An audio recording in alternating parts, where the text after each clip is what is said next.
Hello, adventurers, and welcome to the first aired episode of Certainly Trying. I am your Certainly Trying DM, Jordan. It's finally here. We finally did it, and I'm glad you're here with us. A few quick things before we get started. I only have one method of recording right now. I have to record everyone's voice and the music all at the same time. So as I'm going through the episode and editing, you might notice that the background music might kind of skip around or overlap.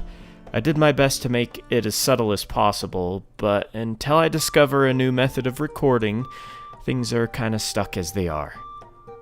This was a very long session for us. The original recording was about 7.5 hours long, but I managed to edit down to about 5. Having said that, the first half of the session is a bit slower paced, as I didn't edit as deeply as I normally would have. Just simply because it was such a long session, and editing takes about 4 to 5 times as long as the episode itself. You can do the math on that one, to guess how long it would have taken me to get through all that. If you're listening via audio only, this session does start off with a view of battle. But if I'm being honest, and you decide to skip past it, you really won't be missing much.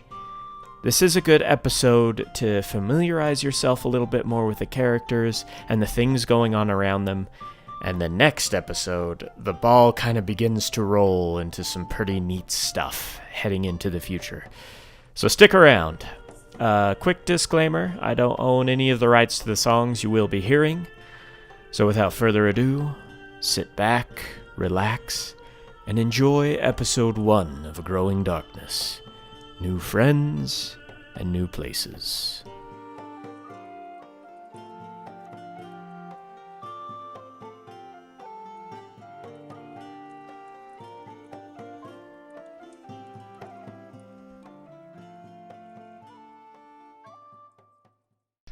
Okay, so as you are at the threshold here, I think one of you rolled high enough to spot all these twig blights clinging to the walls.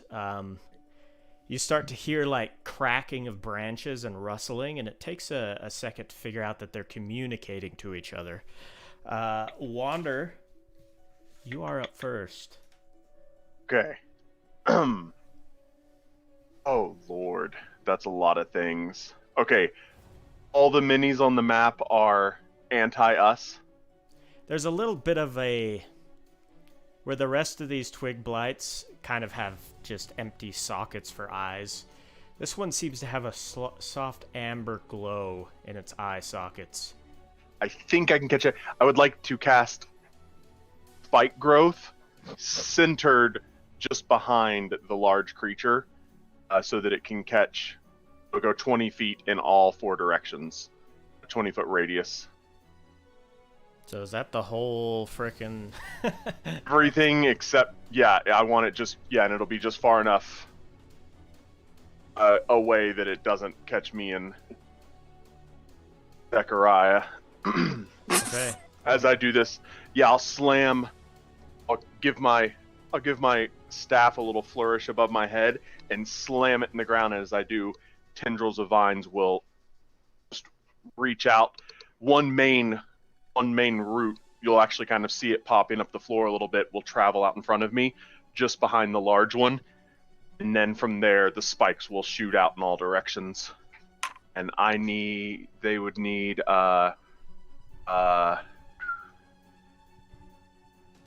nothing. They need, the area is difficult terrain, and they take 2d4 piercing damage on their turn. Oh, wait, no, sorry. I apologize. Uh-huh. They take no damage. They only take damage if they move. Okay. They take 2d4 for every 5 feet. How large of an opening is this door? It's a double 5 foot. door, so... Whole door, 10 foot. We'll move Zeki back with me, and as long as she'll come with me and take maybe step back 10 feet. What? Going to take a step forward. What was the damage? 2d4 for every 5 feet of movement. Would you like me to roll that? Yeah. You roll it? Okay. Roll it. 2Ds, 4s, 2Ds nuts. 1 and a 2, 3. They can make a perception check against my spell save DC to recognize it as hazardous. What's your save DC? That is a big ol' do. Don't I have anything that shows me my save DC is 16.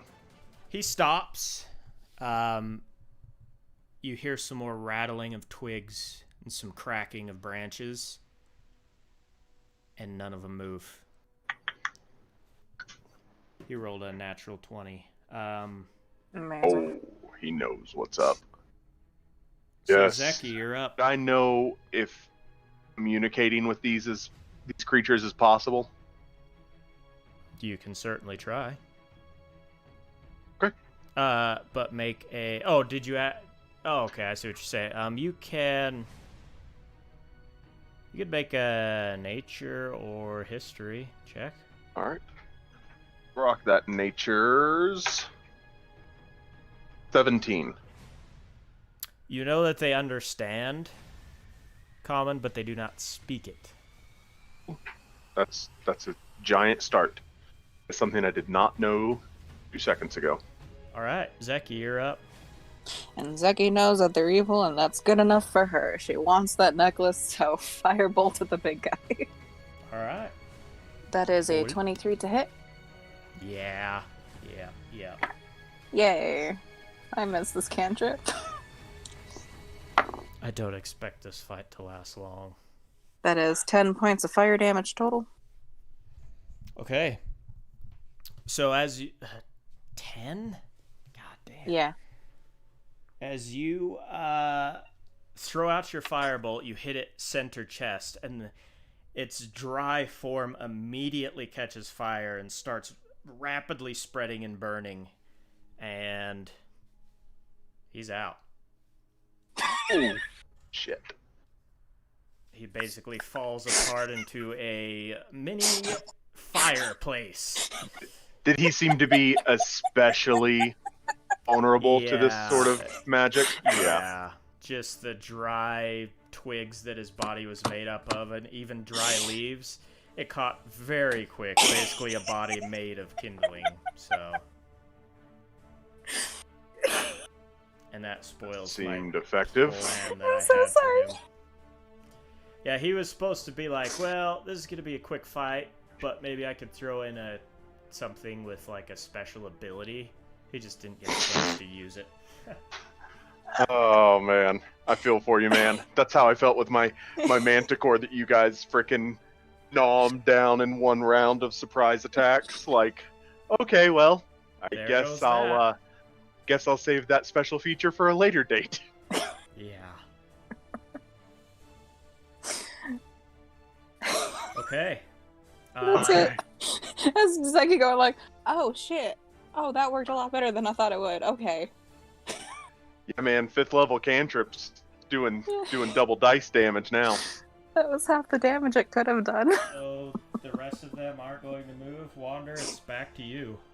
As you notice, they kind of recoil at that. I will step forward again to the doorway and reach my head in. Is there any other... Is that actually a door over here to the left side of the screen? Yep. Okay. Remembering what everyone is... no, Wander would want these things dead. They're pretty unnatural. Like, big blights are pretty unnatural for nature, right? Yeah, they're... Yeah, Okay. very much so.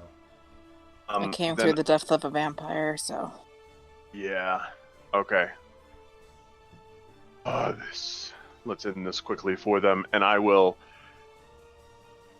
cast Create Bonfire under the nearest one. Just straight in front of me there, Okay, basically. yep.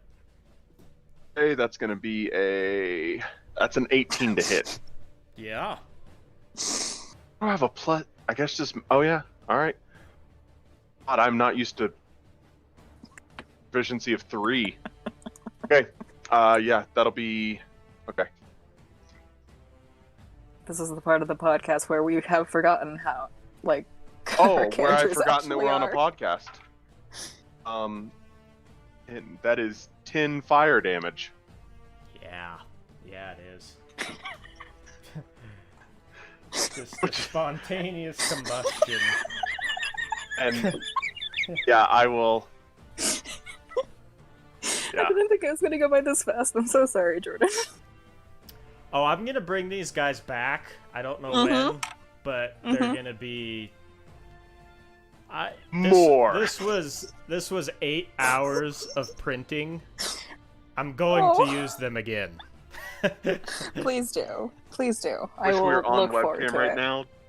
Wish we were on webcam right now so that you could have watched my jaw drop.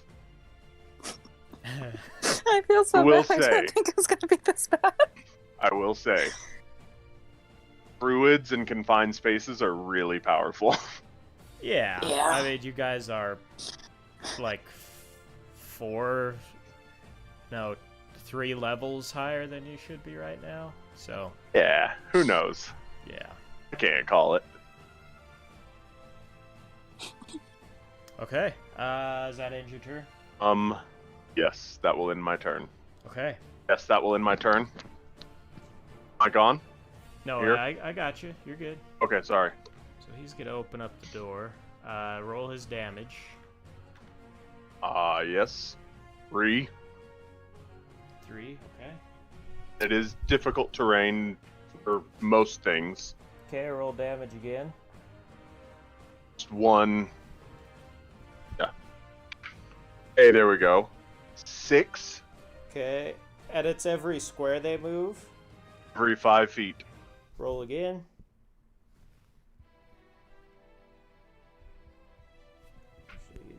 So he's Is that- just outside the door. 5. That is piercing. Earth. Pierce. Cheers. Okay, roll again. There it is. 8. Only took 7. Okay. Roll again. 5. Okay. Roll again.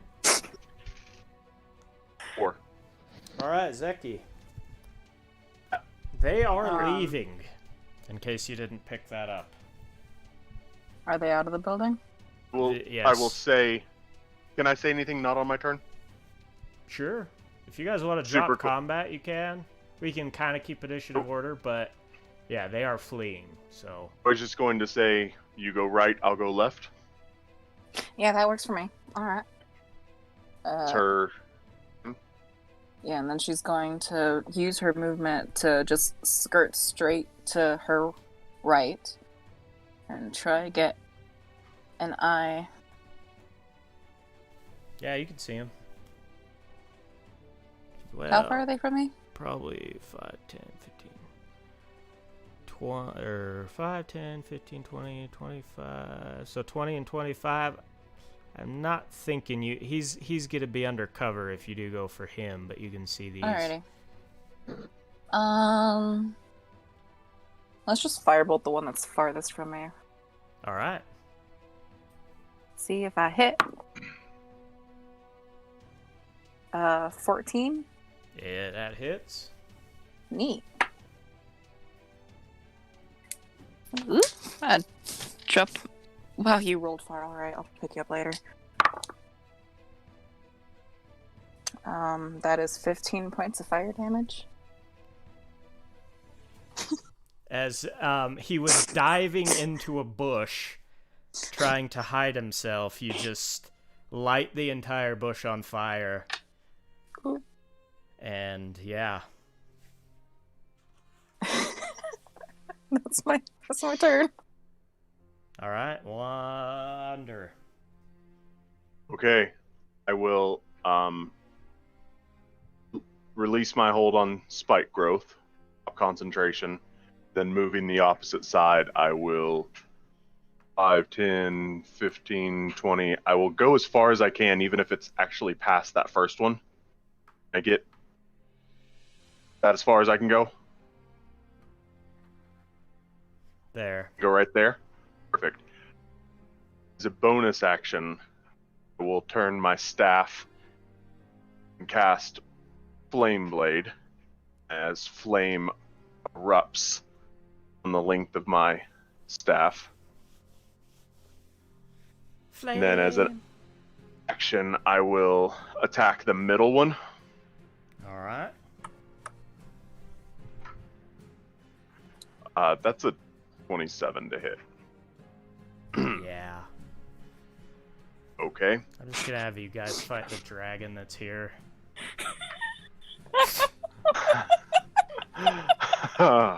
Okay. And that will be 3d6 fire damage. For 11 flame damage. Fire damage. Yep, that thoroughly takes care of him, I would say. As you don't even have to really strike him, you just kind of hold the flame blade. Just poked him. Just yep, and just immediately catches fire. Okay. And burns. And you can hear a, "Why, Papa, why?" Do not look for sympathy with me, foul beast, baby. Alright. Does that end your turn? That is my turn, yes. Okay.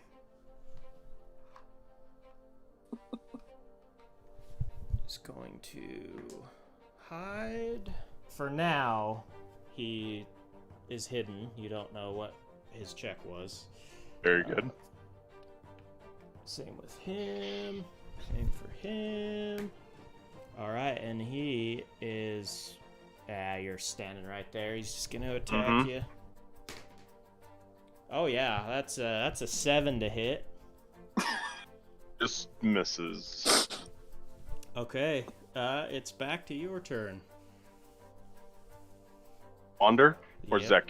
Zeki? Wander. I will attack small friend in front of me. Okay. Burn. 14? That hits. Alright. Oh yeah, that's a thing. 14 fire damage. Yeah. Okay. No, Papa. Papa, why? God damn it. Oh. Okay. Zeki. Horrible people. Oh, I would like to use my movement though to chase. Yeah. I did watch him run away, right? Yeah. Okay. Do I see them when I turn the corner?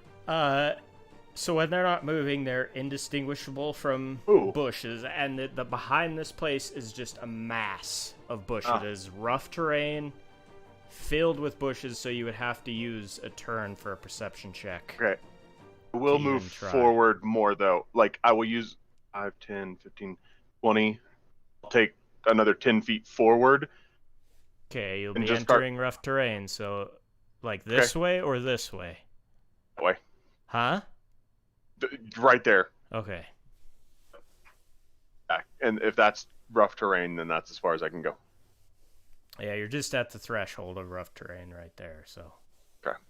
Perfect. I'm just scanning. I know I can't. I've already used my action, but I'm just like, where did they go? Like, kind of poking around in the bushes with my flaming staff. Okay. Zeki. Yeah, how far does my movement take me towards where they had run off? 10, 15, 20. You can get there. I take it a passive perception of 12 won't find me anything. No. A little different than Andy. Yeah. Yeah. Oh. I mean, But Wander's passive perception is 21, but still, if they're not moving, they're indistinguishable. So it's still would be an action to check. Why did Rhythmbot already die? All right. I still have an action, right? Yep. Let's see if Zeki can say anything, because why not? That's... Alrighty. 11. No. Just Yeah. bushes.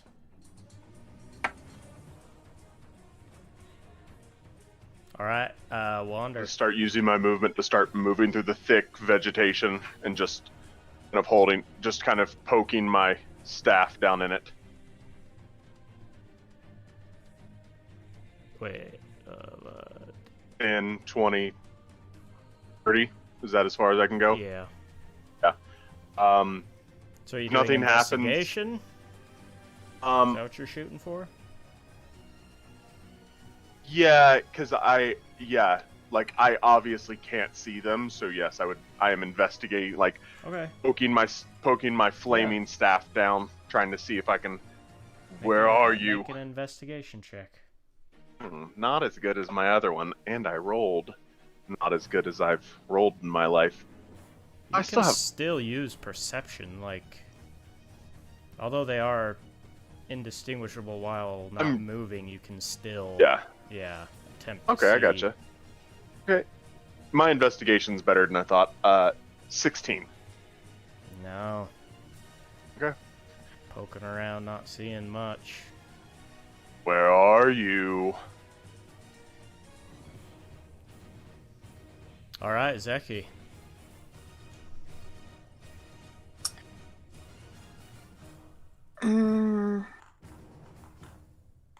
Yeah, no, they're gone. All right, and she's just gonna make her way back up towards the front of the building.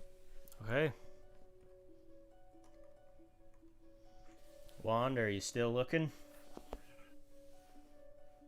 I would like to attempt to hide. Okay, roll a stealth check. Here we go. Yes. 2. 2 stealth. That is yeah. All right, so without even crouching down, you kind of just hold your staff in front of you, and you're acting like you're trying to hide behind your staff. Yeah. But you're and just in case flaming beacon. In case we've all forgotten, my stealth is a +1, so that was a natural 1. Yeah. Okay. Yep. All right. I'm just crouched down, hiding. Okay. Oh my god. Waiting on them to Make a move. All right. Fucking 20 wisdom. Right here. Brilliant idea. With my The worst flaming part is- sword staff. I don't even have Caduceus's argument of low intelligence. I have a 16 intelligence too. Just getting my mic set back up here. It's easy when you can actually hold the flames of your flaming staff. You forget that it's on fire. It's just not hurting you. Well, we'll get back to you, Wander, as the shrubbery around you starts to catch fire from your trying to hide in the bushes. We'll just that I drop thought this through. combat. Hang on. I might have made a mistake.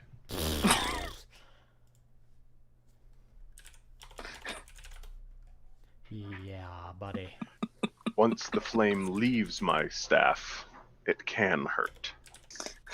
Okay, so we're out of combat. Yes, yes, As yes. the bushes start Wander's to catch not. fire around Wander. Shit. Wouldn't say that. Wander's too good of a boy. What have I gotten myself into?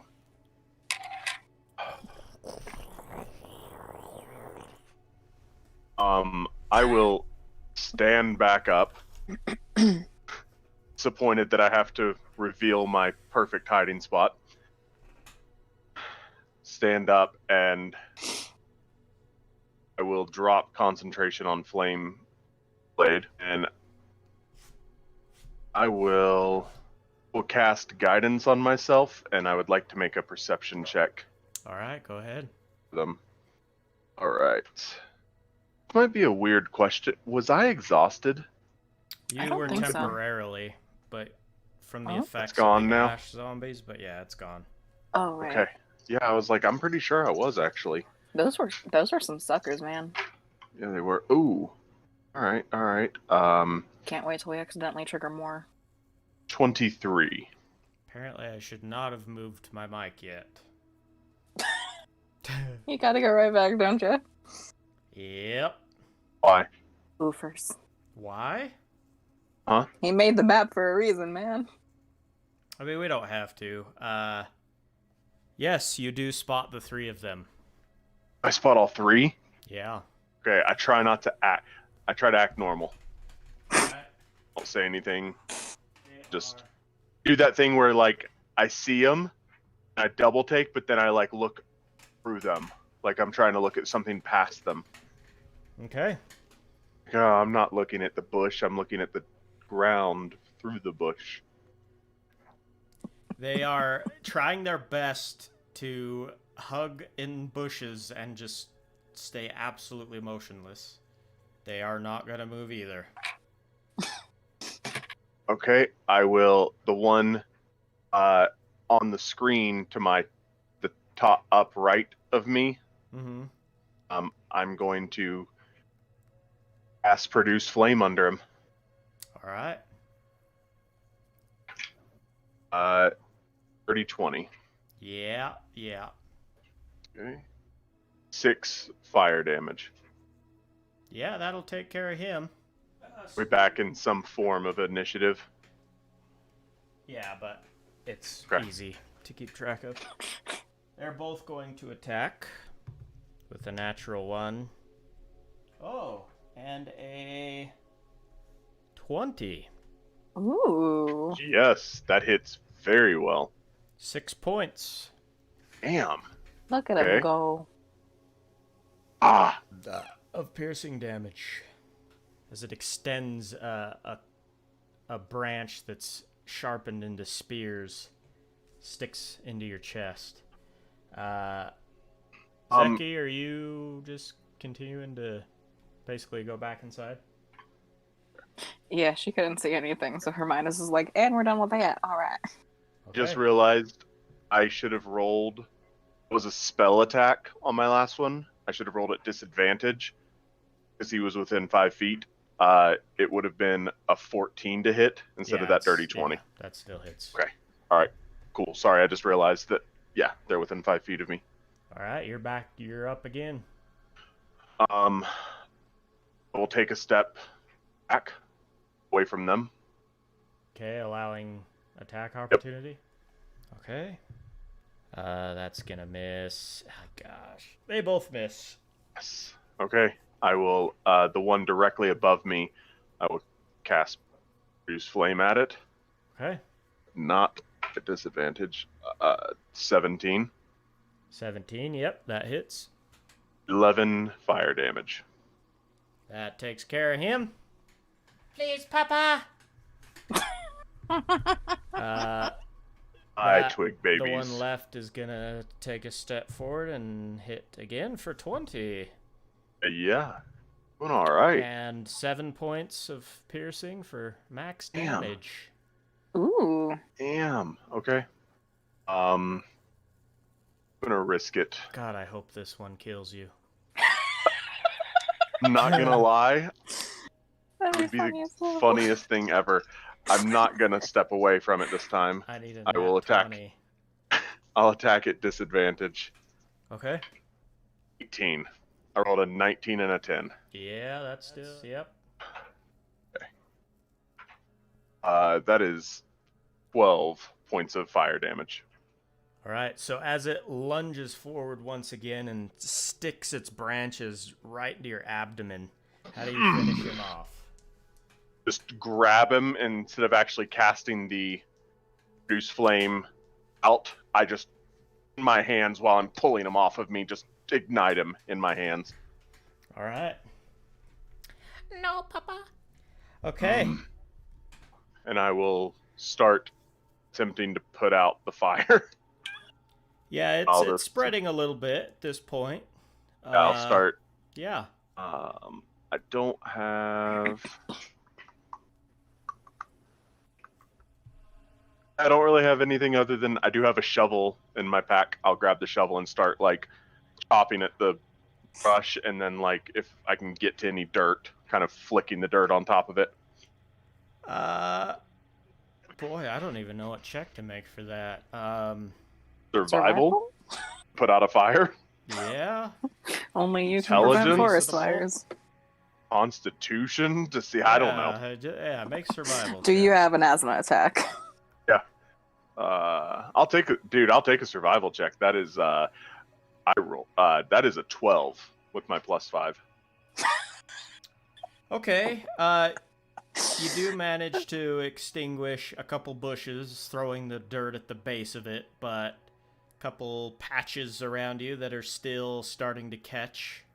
We'll cast message Zeki and say, "Can you help me, please?" I sound a little panicked. Can you help me, please? Yeah, where are you? She's just going to start making her way back towards the back of the store. So yeah, it doesn't take long for you to find him as he's shoveling dirt onto these patches of rapidly spreading fire. You have any water or cold? I can kind of do this. She's just going to start using prestidigitation to snuff out flames. Okay. All right. Make a survival check as well. Sure. Do not Just let for me down, kicks. D20. I swear to God, do not let me down. Nice. That is an 18. Yeah. So, kind of having to wait a little bit in between casting your spells. It takes a couple minutes, but you eventually put all the flames out. I was gonna, as I see her do this, I remember that I can also use Druidcraft to do a very similar effect. Okay, yeah. So between the two of you, easy enough. I blush. You watch my gray-blue turn a little more purple-gray. There's now My fur, as I'm blushing. There's now a fair amount of smoke bellowing up from your area, but nonetheless. You good? Will be. Found them. Alrighty. I'm just covered in soot and dirt. I'm bleeding, scratched. I look like 20 feral cats just to town on me. You look like the person that tried to hug the raccoon after was specifically told not to. Baby. I told you that story. Zeki will start using prestidigitation to clean off the soot and stuff off of him too. Just like, are you all right? You look like you went through hell. Yeah, he's got a fair amount of puncture wounds in his midsection. I will use mending to like patch my shirt back together. Nice vest. Did you have any of your healing spells prepped? You're not looking too good, buddy. It's fine. I'm not. It's just a lot of scratches. It's not worth the energy to bill it. We're needed to end. Alrighty. I'm gonna go back into the store and see if I can find anything useful. You're good. You wanna come with me? By all means, yes, I would. Yes. Alright, let's go check it out. Alright, so as you both make your way back in these twig blights, what's left of them now, finishing burning off and leaving behind nothing but piles of ash, you get a chance to look around a little bit more. Whatever remnants of herbs that were in this place, a lot of them you would guess hanging from the rafters. There's very, very dried, basically twigs. The leaves have long dried out and fallen off, and there's just a lot of dirt and grime and dried foliage around you. Yeah, Zeki is going to start looking around. One, to see if there are any, like, semi-usable herbs, and two, because there's an emerald necklace that she's been told about, and she's been waiting for the chance to look for her. Yes. So you do know that the heirloom was in a wardrobe, in a hidden spot. But go ahead and make an investigation check for. Do not fail me, die. I swear to gods. Alright, pretty decent. Investigation, that is a 16 total. Okay. As far as usable herbs, everything is just too long dead and dried. You do find a couple of empty potion bottles that are unbroken and salvageable. Grab 2 or 3 of those if you want. Fantastic. And then make your way over to the wardrobe. Go ahead and make another investigation. That one is better. Investigation, I keep forgetting. There it is. That's a 21. Very good, yeah. So in this wardrobe, there's containers where you would imagine different labeled herbs would be sitting, but again, just all dried off. As you're digging around, you're not really finding anything. As you make your way to the bottom, you clear some of the foliage out and start tapping around, and you notice that it has a false bottom. Hmm? So as you lift that up, you do see a small lockbox, basically. It doesn't have a lock on it, but just a small wooden box. And upon opening it, you do find a fairly large emerald-colored gemstone that's housed in silvery, ornate-looking metal. As you pick it up and examine it, you can see the gem almost emits a slight rainbow color around Ooh. it. But yeah, so you do find that heirloom. As far as the value, this is something that you would probably have to get appraised. You're not 100% sure. Recognizing that Zeki is intently investigating things and realizing I should have done this earlier, I will cast guidance on her. Okay. So after she's found the heirloom, you go ahead and cast guidance.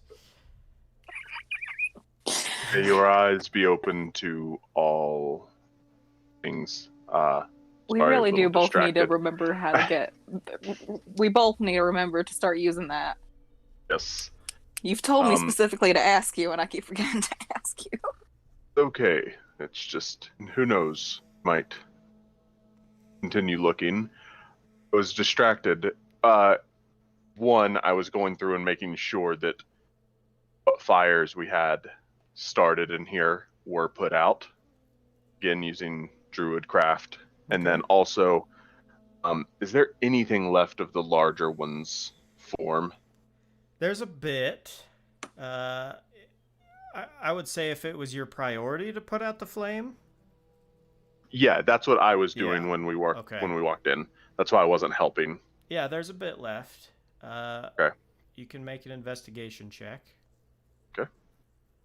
Could have guided myself. Yeah, you guide Zeki, and then... Yeah. Perfect. 16. 16, okay. As you're kind of separating the living bits from the charred bits, putting out the heat, you do find about a walnut-sized seed that is kind of clinging to the side of this creature. Okay, with the butt of my staff, I'll kind of drag it away if I can. Yeah. Dislodge it. Easy enough. About in the middle of the room. Make a dex check when you're dislodging this seed. 5. 5? solid, a gentleman's 5. So as you're trying to dislodge it, it starts to crack. Shit. Okay. I will stop poking it with my staff, kind of sling that over my back, and I will. Let me just look at my equipment real quick. In the climber's kit, would there have been gloves? Yep. I will put on the right hand glove and grab it with that. All right, make another check, and then Dexterity? add proficiency. 14. 14? Hmm? All right. Yeah, it takes you a bit of time, but being very careful, you eventually free the seed. I will, from my healer's kit, pick out like a piece of gauze or something and wrap it in that. Now, All right. inspect it You can add a later. You can add a A Deku nut? yeah, just as far as Wander knows, Deku. a seed retrieved from a twig blight. Twig blight nut.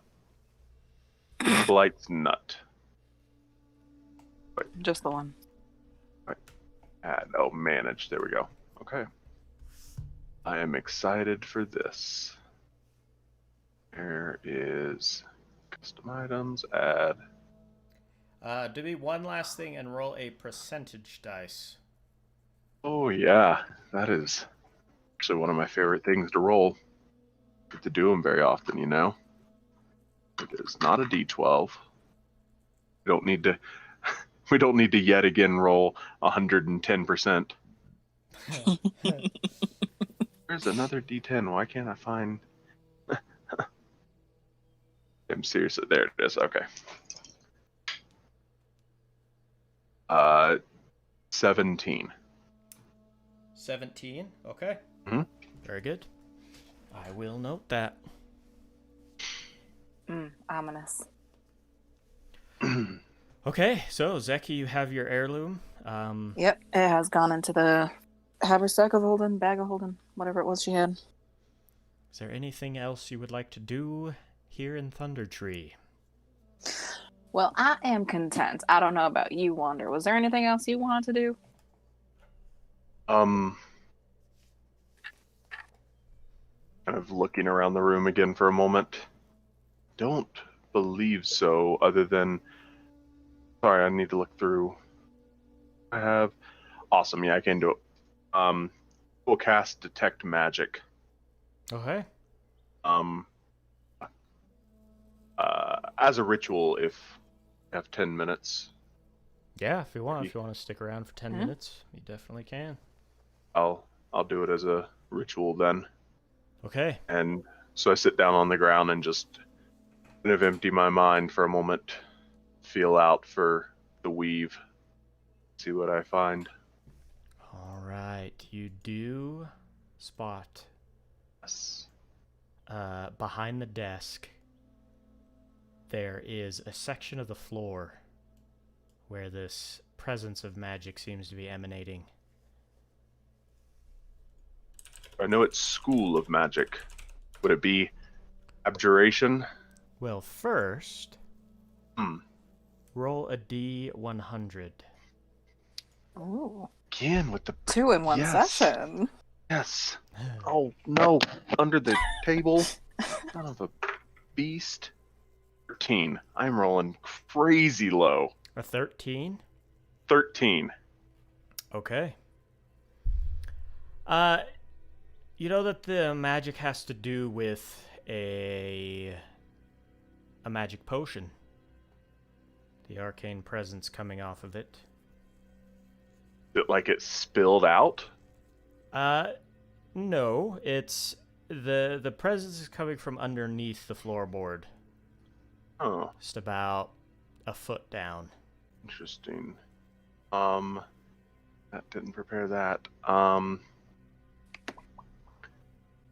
No idea what School of Magic. Enchantment. Okay. Makes me feel slightly better. Before I do anything, though, I will let Zeki know.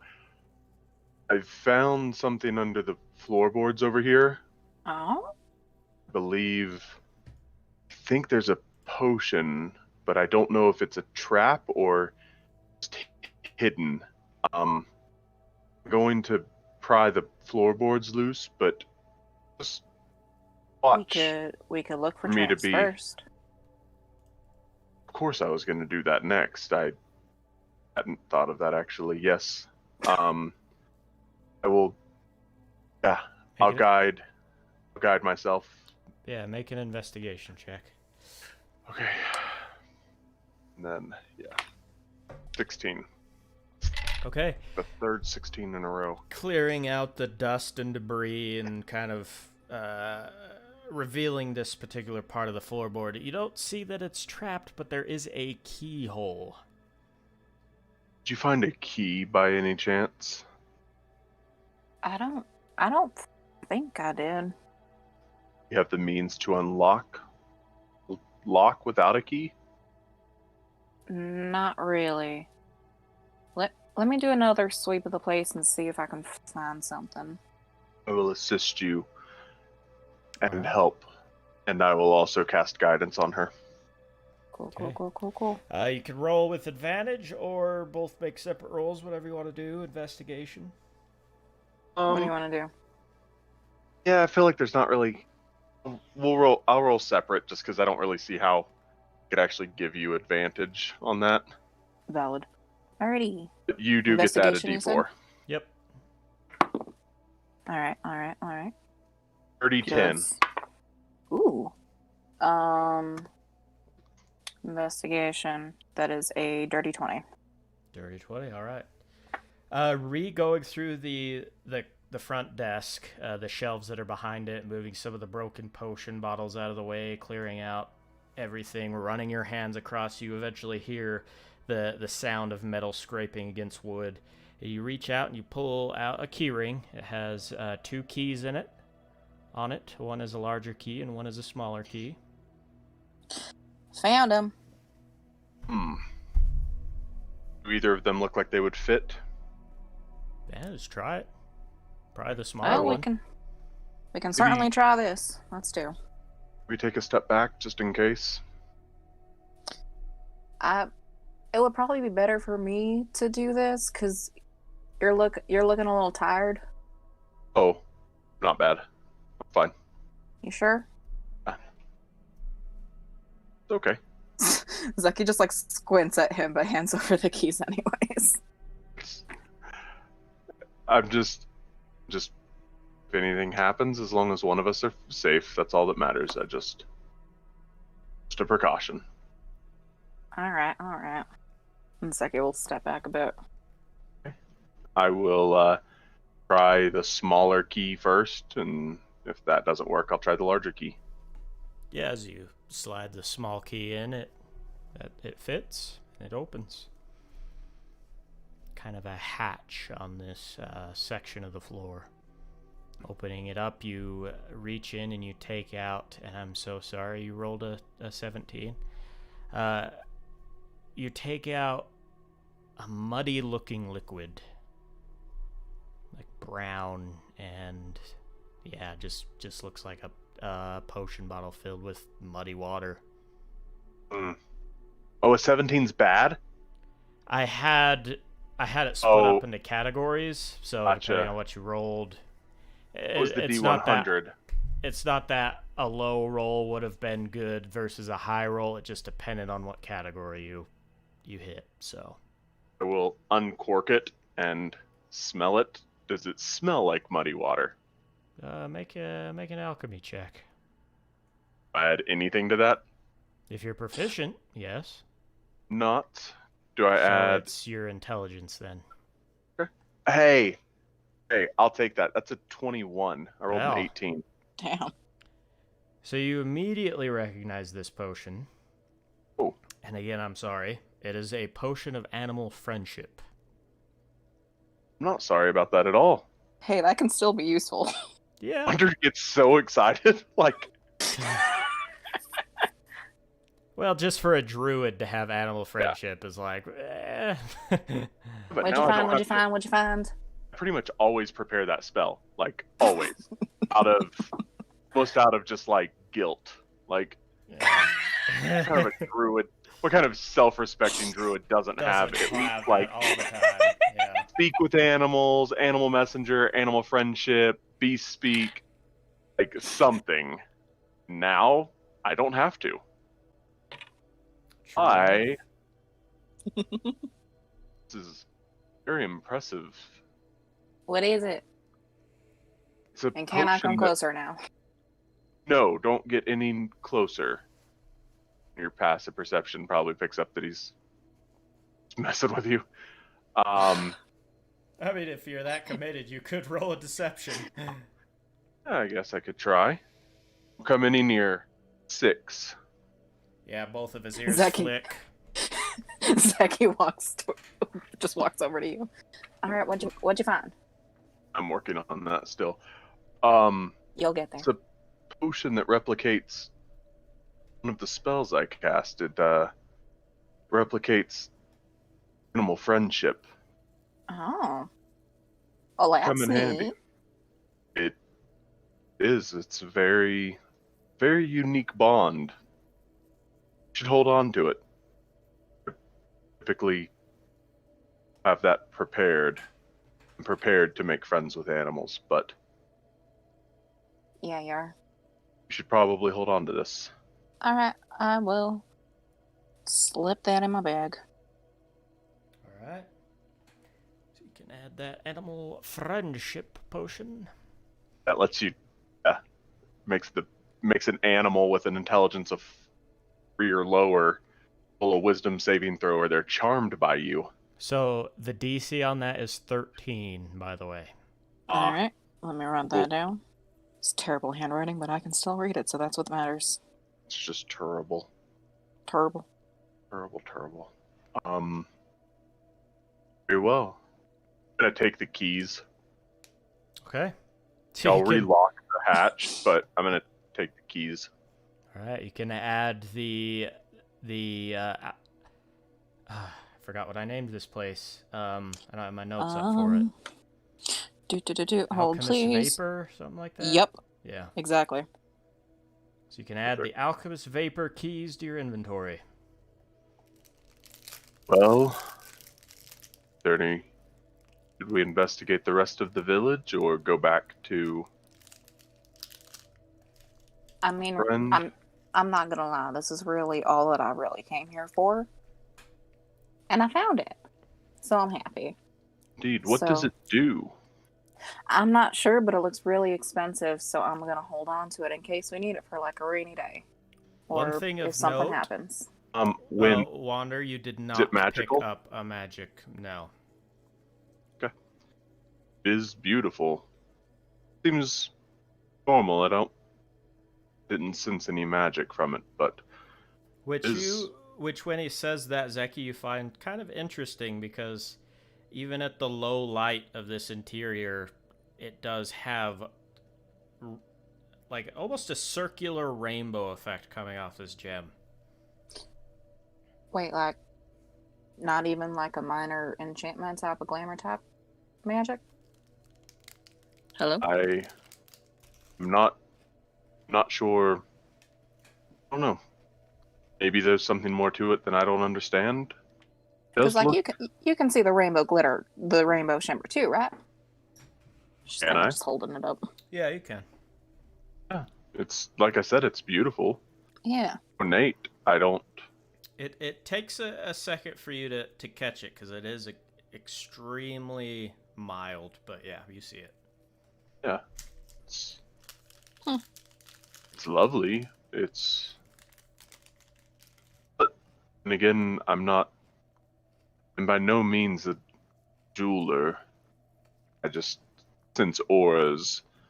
Maybe there's something more innate to the gem itself, property it holds in and of itself.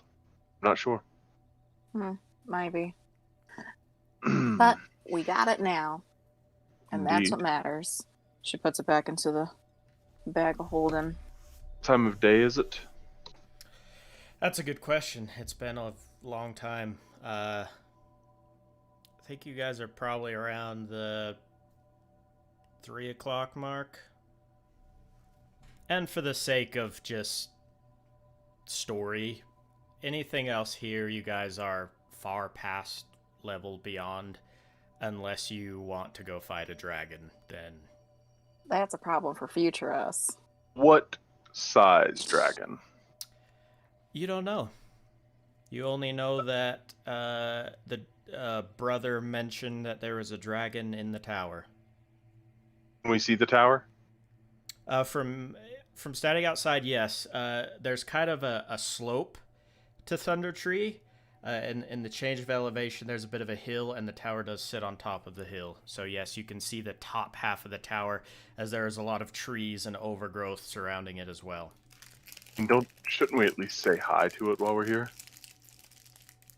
I would prefer if we didn't. Hmm. But if you would like to, I can definitely wait outside. Do we know what color dragon it is? Man, brother didn't mention. Do I know the likelihood of a dragon being willing to converse, parlay? Like, do I know? Make a history or nature check. Nature. 18. You do know that dragons are extremely intelligent. You do know that they will parlay. But certain breeds of dragon, they're malicious and evil in their nature, and in order to bargain with such a dragon, it would take a lot. Looking at the tower, do I see anything gives any signs? I would assume I know that there's, different elemental effects attributed to certain dragons. Like, do I see any signs of Very tar? clever. Make a perception check. Natural 20 for a 31. So as you focus in on this tower, I assume you stepped outside to do so. All the other distractions in your mind you push away, focusing, and your vision almost zooms in to this specified location. You can tell that the top of the tower has been ripped off. Pretty decent sized tower.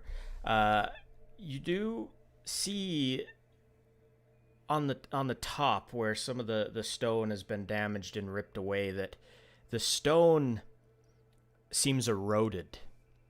Almost as if acid, maybe? Okay. And do I have any idea if that's a good or a bad omen to do with this? Based on your previous roll, we'll just go with that. Bad omen. I will say something because I have notes written down. Apparently, brother told us that it was a young green dragon in the castle on the hill. Oh, there you go. Oh. I did not know he said that. So yes, kind of piecing things together. High five. Young You green... said acid, and it reminded me. I was like, why did I Yeah. feel like I knew that? Young green acid dragon. Okay. I believe you are very correct. I do not believe that this is... Does Wander know if a green dragon is inherently good or evil? Based on that other roll? Yeah, generally acid dragons, they're not friendly.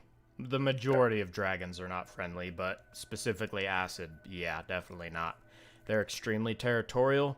They pick a spot, and they claim that spot, and anything that comes into their territory, they immediately attack and kill.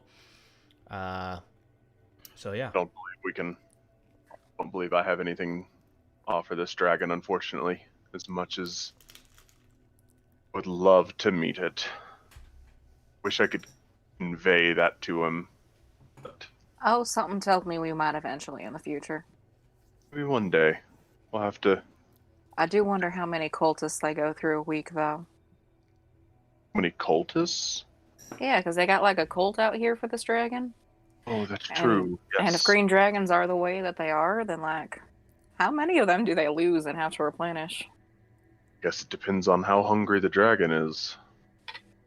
Some people worry me with their life choices. Wander's sitting there, like, thinking about the fact that he was just about to start walking towards this tower and, like, yes. How some people What's your make it through passive life. insight, Wander? My passive insight is a 17? 18. Yeah, you get the sense that part of what Zeki was talking about also included you in that sentence. Yeah. But she doesn't outwardly say it. He's picked up on how many times Zeki has sighed and gone, okay. That is their relationship in a nutshell at this point. To his silliness. Okay. Yes, I believe that you're correct in your instincts. Leave this creature alone for now. So should we just head back to town, or is there anything else you want to do, or? Wouldn't mind letting brother know we're leaving. And that Alright, yeah. we're able to exterminate at least some of the twig blight. Sure. All right. After you. Make So my you way. head on over to Brothers, giving a rack on the door. You just hear a, come in. Open the door and well met, brother. Hey, brother. Good to see you so soon again. Yes, it's been a productive afternoon. We were able to dispose of some of the infestation over at the Alchemist Vapor. Well, what'd you run into? Oh, some twig blight. Oh. And the ash those, zombies before or after? Met him. Before. Okay. Or Yeah. wait. Yeah, before. No? I don't remember. I think it was Either way, Either way. he now knows. Yeah, those little devils are wandering around everywhere around here. Usually don't bother anybody as long as you don't bother them. Well, we bothered them first. Well, that'll get you. I'll kind of rub my hand over my stomach and Are you hungry?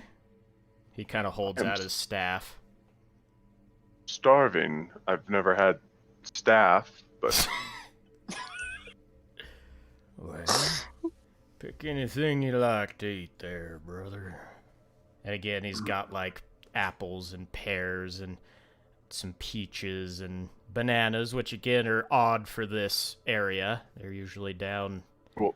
to the south, southeast, I should say. we'll absolutely have some bananas. And then,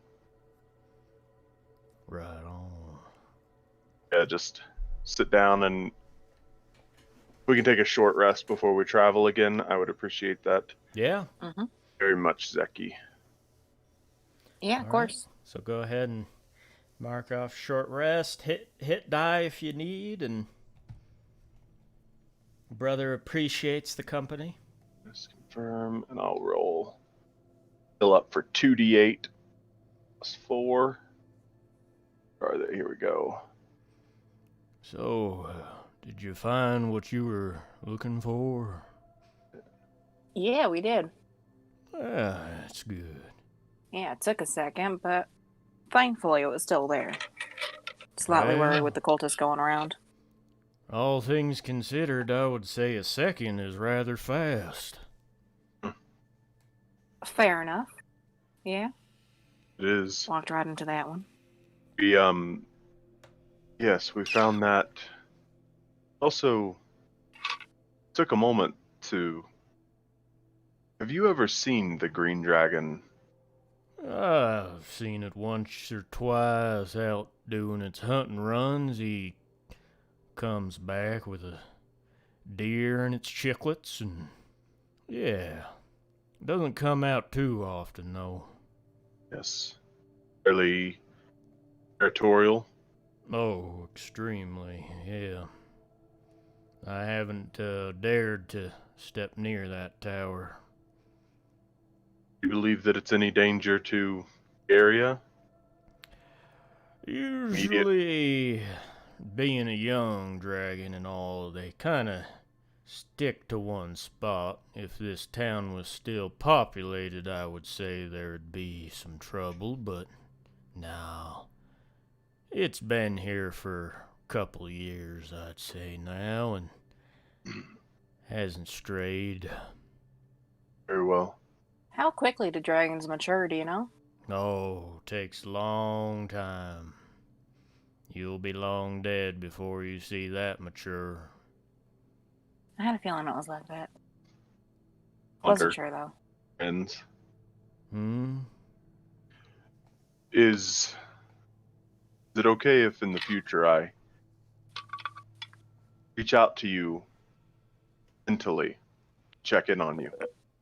Oh, sure. I Very don't well. mind. Very well. Well, I believe we will, how long was the travel to get here? It's about an hour. Okay. I believe we'll, leave you be then, and we'll start making our way back. We have other engagements we have to start getting to soon. Well, of course.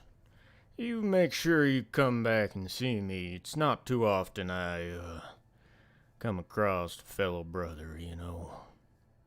Indeed. Has been most welcoming to be around you, brother. He kind of grunts and stands up. Alright, well, come on in now. Kind of motioning the both of you to step forward to him. I'll come. I'll prep for a group hug. I'll just pull Zeki in with me for a group hug. Yeah, he pulls you in. Zeki kind of around the back of your neck as you're a dwarf compared to him, and gives you a kind of an uncomfortable squeeze that makes your vision black a little bit, but oh man, I miss hugging. Indeed. Well, thank you again for your hospitality, friend. Of course. You It make is very sure appreciated. you make sure while you're out there you both go on and listen to the whatever tales the dirt and the wind has to tell you. Always.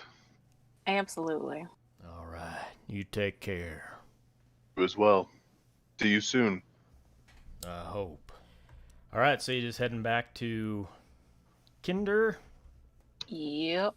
Okay. And I will, would you prefer talk or get back quicker? I'm fine with quicker, honestly. Very well then. I will, okay. And I will wild shape into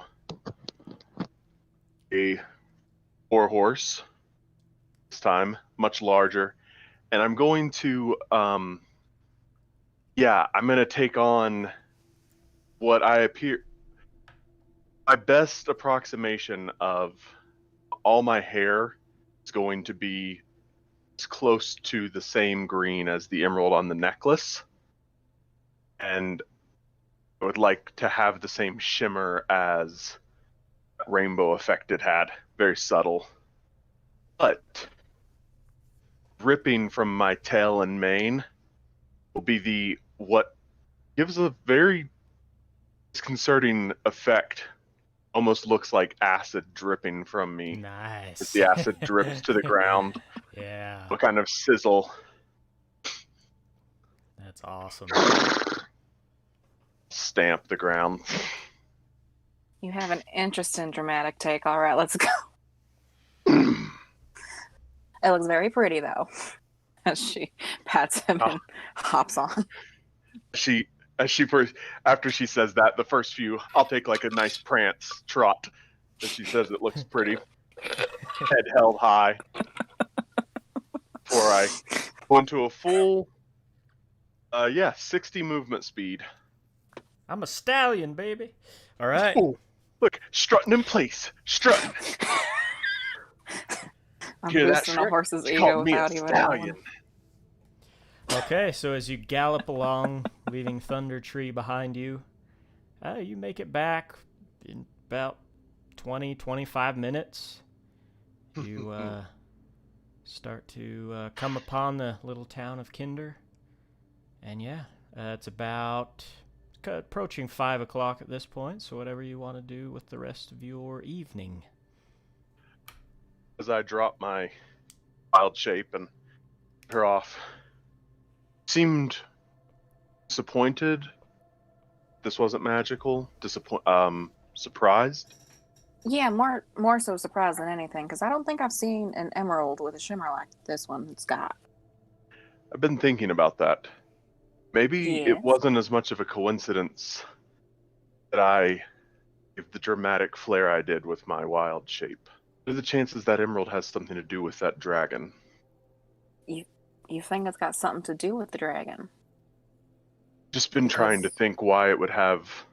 Don't know. I just know that when I sense for magic, I knew this potion was under the floor, and I knew that it had enchantment properties. Right. But it's because that's magic that's been tampered with. That's the weave. There's plenty of things in this world that are magical and of themselves that I don't know that I would detect necessarily. Like I said, it could be nothing. It just seems coincidental. I don't really care for coincidence. I look for meaning. I look for connection. Anyways, just a thought. I don't know. I think it's potentially worth more than a necklace. Just keep that in mind. Well, considering all the crazy things that have happened since we've partnered up, I would not be surprised, honestly. But I'm also not sure, so we're going to just put that in the thought bank and see if something pops up later. Thought bank. I like that. You can withdraw it later. Exactly. I like that. Should we go to our estate? I often forget that we actually own this now. Yeah, let's go to our estate.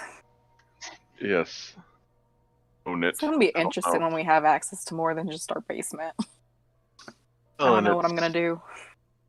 No, if we own it, I don't know. All of that is tricky for simple Furbolg. Her name is on the deed. Accept that, but I didn't build it. I didn't even purchase it, so it's hard for me to feel comfortable laying claim to it, but it also felt inconsiderate to reject it. It was That's fair. no paltry gift by any means. Well, it's always good to have like a solid home base. And this one already had the alchemy set kit in it, so like it's pretty convenient. It does have its uses, that is true. I intend to use those. So let's go back. I believe you have things to check on. Would anything have happened today with your studies?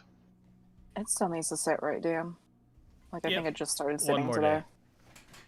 Yeah, it's got like one more day, so like I gotta double check that it hasn't, exploded since we've been gone, but I can't really touch it right now. Did we speak with Lady Carlisle about necklace? I mean, we can if you think we should, but I don't really think it needs to be talked about.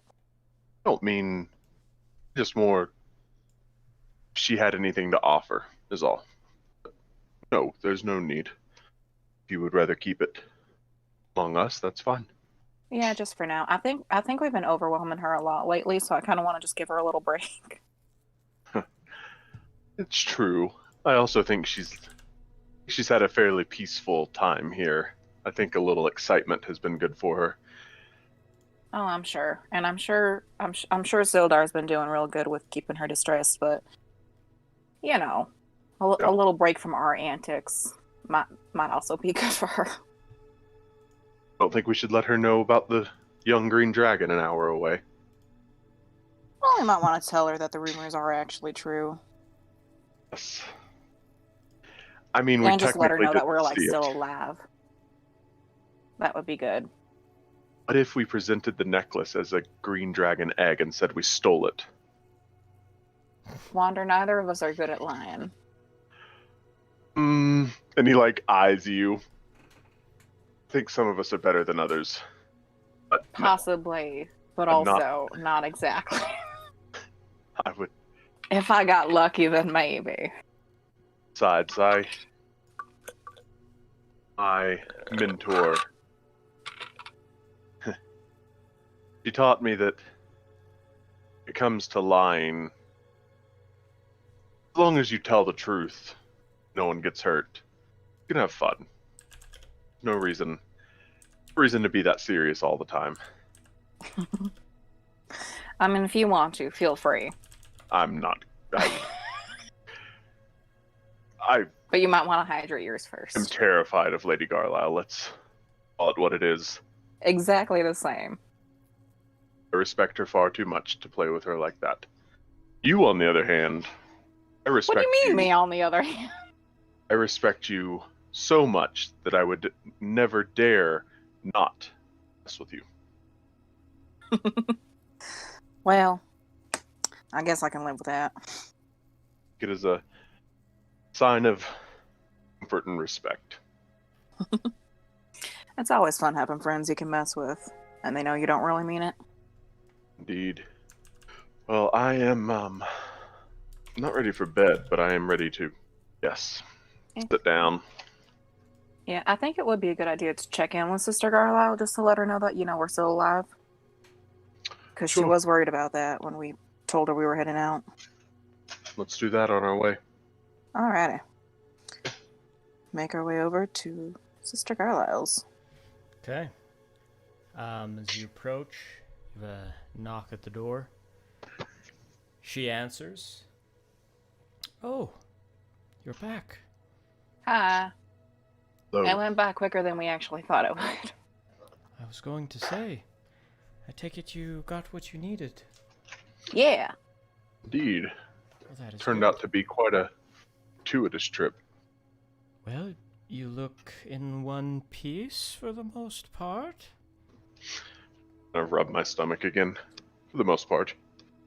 Well, thank you for, checking in with me. Mm-hmm. Just thought I would let you know. Trying to remember, did she know that there was the Furbolg living there? Yep. Okay. He's doing well, and I believe that the rumors of the young green dragon are true. Oh. I wonder, how long has it been there? He said it was about a couple years, right? 4 years, yes. Yeah. Seemed to think it was young, and it would be quite some time before it posed a threat to the surrounding lands. Well, But it is young. I will, yes, I will make a note of that. Hopefully it will stay where it is. If it's been there for a few years. There's been a couple people in Kinder who say that they've seen it, but it's always been from a distance, so I don't think there's too much cause for worry, hopefully. Yeah, yes, it kind seems of. to. Ed?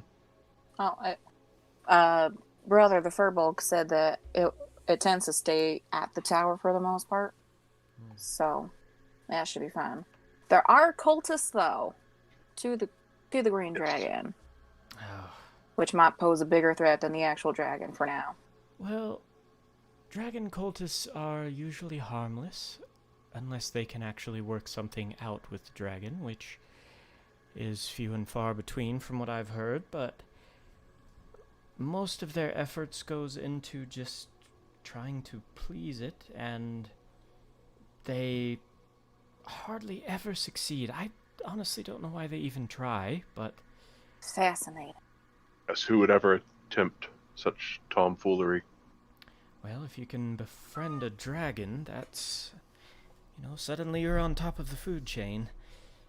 Yes, what a great eat it would be, but very foolhardy. Doubt. Very much so.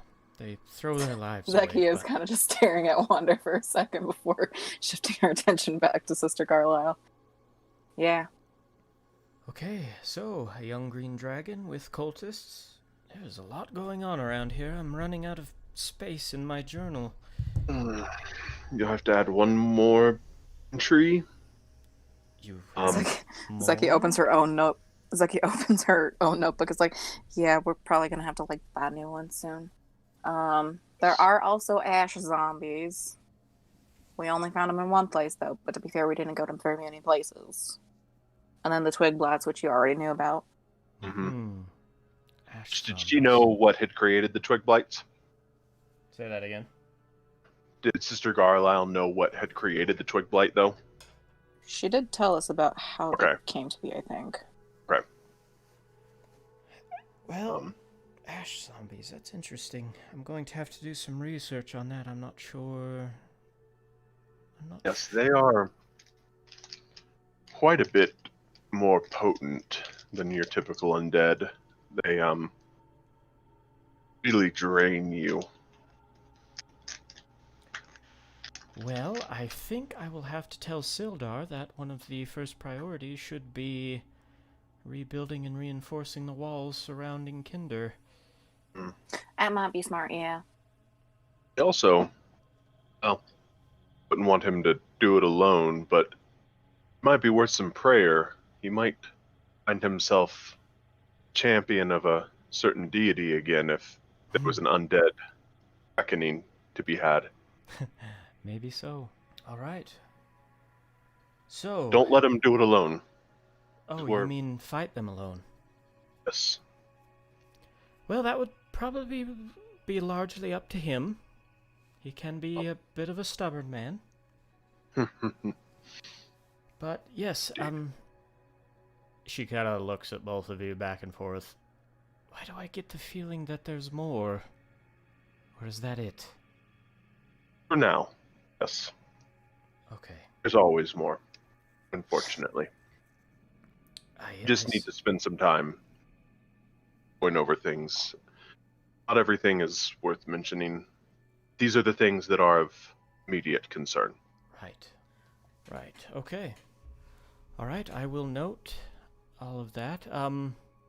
Don't forget, I believe we'll be heading up to Brandywine tomorrow, correct? I believe tomorrow is the day. All right. I will be ready. Indeed, indeed. And tomorrow's also the announcement, isn't it? Yes, I think Sildar has finally gotten his ducks in a row, so... I might have to drag him out onto the stage, but... yes. Let me know if you need any help. I will also be there to help if needed. I will keep that in mind. Well, if there's nothing more, I do have a little bit more journaling to do. About enjoy your evening. Tell Sildar we said hello. Of course. Have a good evening. You too. Bye. Do you want to eat at Stonehill Inn, or do you want to pick up food and just head back to the estate? Yes, I believe they offered to send it over last time, didn't they? Did they? Yeah? Yeah. Maybe they can send us dinner over, and I'm very ready to just relax the rest of this evening. You know what? That is completely fair and valid, and we can absolutely do that. I'm also ready to just sit. So you place your order at the Stone Hill and make your way back to your estate, which have you named yet? It's got a name already. We haven't changed it yet. Perhaps we'll discuss that this evening. All right. So about half an hour goes by, and eventually just a young man in his teens, kind of, you hear a, hello? Oh! Zeki will just scurry up towards the front door. Hi. Oh. Yes. Thank you This so is, much. quite a strange place to call home. It really is, isn't it? Yeah, but who am I to judge? Anyways, Tobin just gave you the special, so Perfect. Thank you so much. alright, have a good eve. You too. Take the food back down. Alright. Dinner. Indeed. So you got some nice smoked boar, high in flavor, and then Tobin got the impression that you liked the cheesy potatoes, so there's plenty of Fantastic. that, He's not wrong. and then some orange juice. Tolbin is the real MVP of this of this campaign. He hooks it up, man. So is there anything you'd like to do as you enjoy your meals and prepare for the night? Just going to discuss perhaps naming the state that has been bequeathed upon us. I've never really had anything to name before. I don't know. Indeed. When I was young, I used to daydream about if I would have been the one who named all the animals. Ever wondered Yeah. where names of things came from? Named them. Sometimes with some things, because sometimes things can seem to have like really odd and out of place names, and I'm just like, who came up with that? And what were they smoking? Indeed. But for the Yes. most part, I don't put a lot of thought into it. Yeah, and it is always strange, and some names are named different languages. Have you ever heard of the Andul River? Anduil River. Have I? Make a history check. I might have made it up. It might not even be on your map. 15. Yeah, you've heard of it. I have heard of that one, yeah. Anduil is the Elvish word for river. Oh, that's interesting. It is. They named it the River River. Was it humans? Because they're usually the ones that do that. Pretty good at it, yes. They like to. Well, I think everything just sounds so exotic to them. It's so true. Naming things is very powerful, I think. I think it's one of the reasons furbolgs avoid naming themselves. It's something that was done long before we walked the earth, and it's something which means it was something done probably by the gods themselves. But gods, in some ways, are the owners or stewards, at least, of portals, so I guess it's fair that we name this place. Makes sense. Have you any First- ideas? I have lots of ideas. Most of them I think you'll hate. But Oh, fantastic. Lay 'em on me. one I think serves both of us and has an air of mystery to it is maybe Storm Branch. Ooh. I think I like that. I think this does not have to be the final answer right now, but I think this is going to become more of a common instance than we're used to, Zeki. Beginning to build a bit of a name for ourselves. Which is not something I ever intended to do, but Yeah, same here, honestly. yes. It might serve us to have a moniker, a name, a calling, something. No, yeah, that does make sense. I do actually like Storm Branch a lot, and it's better than anything, than the nothing that I've got going on right now. So like,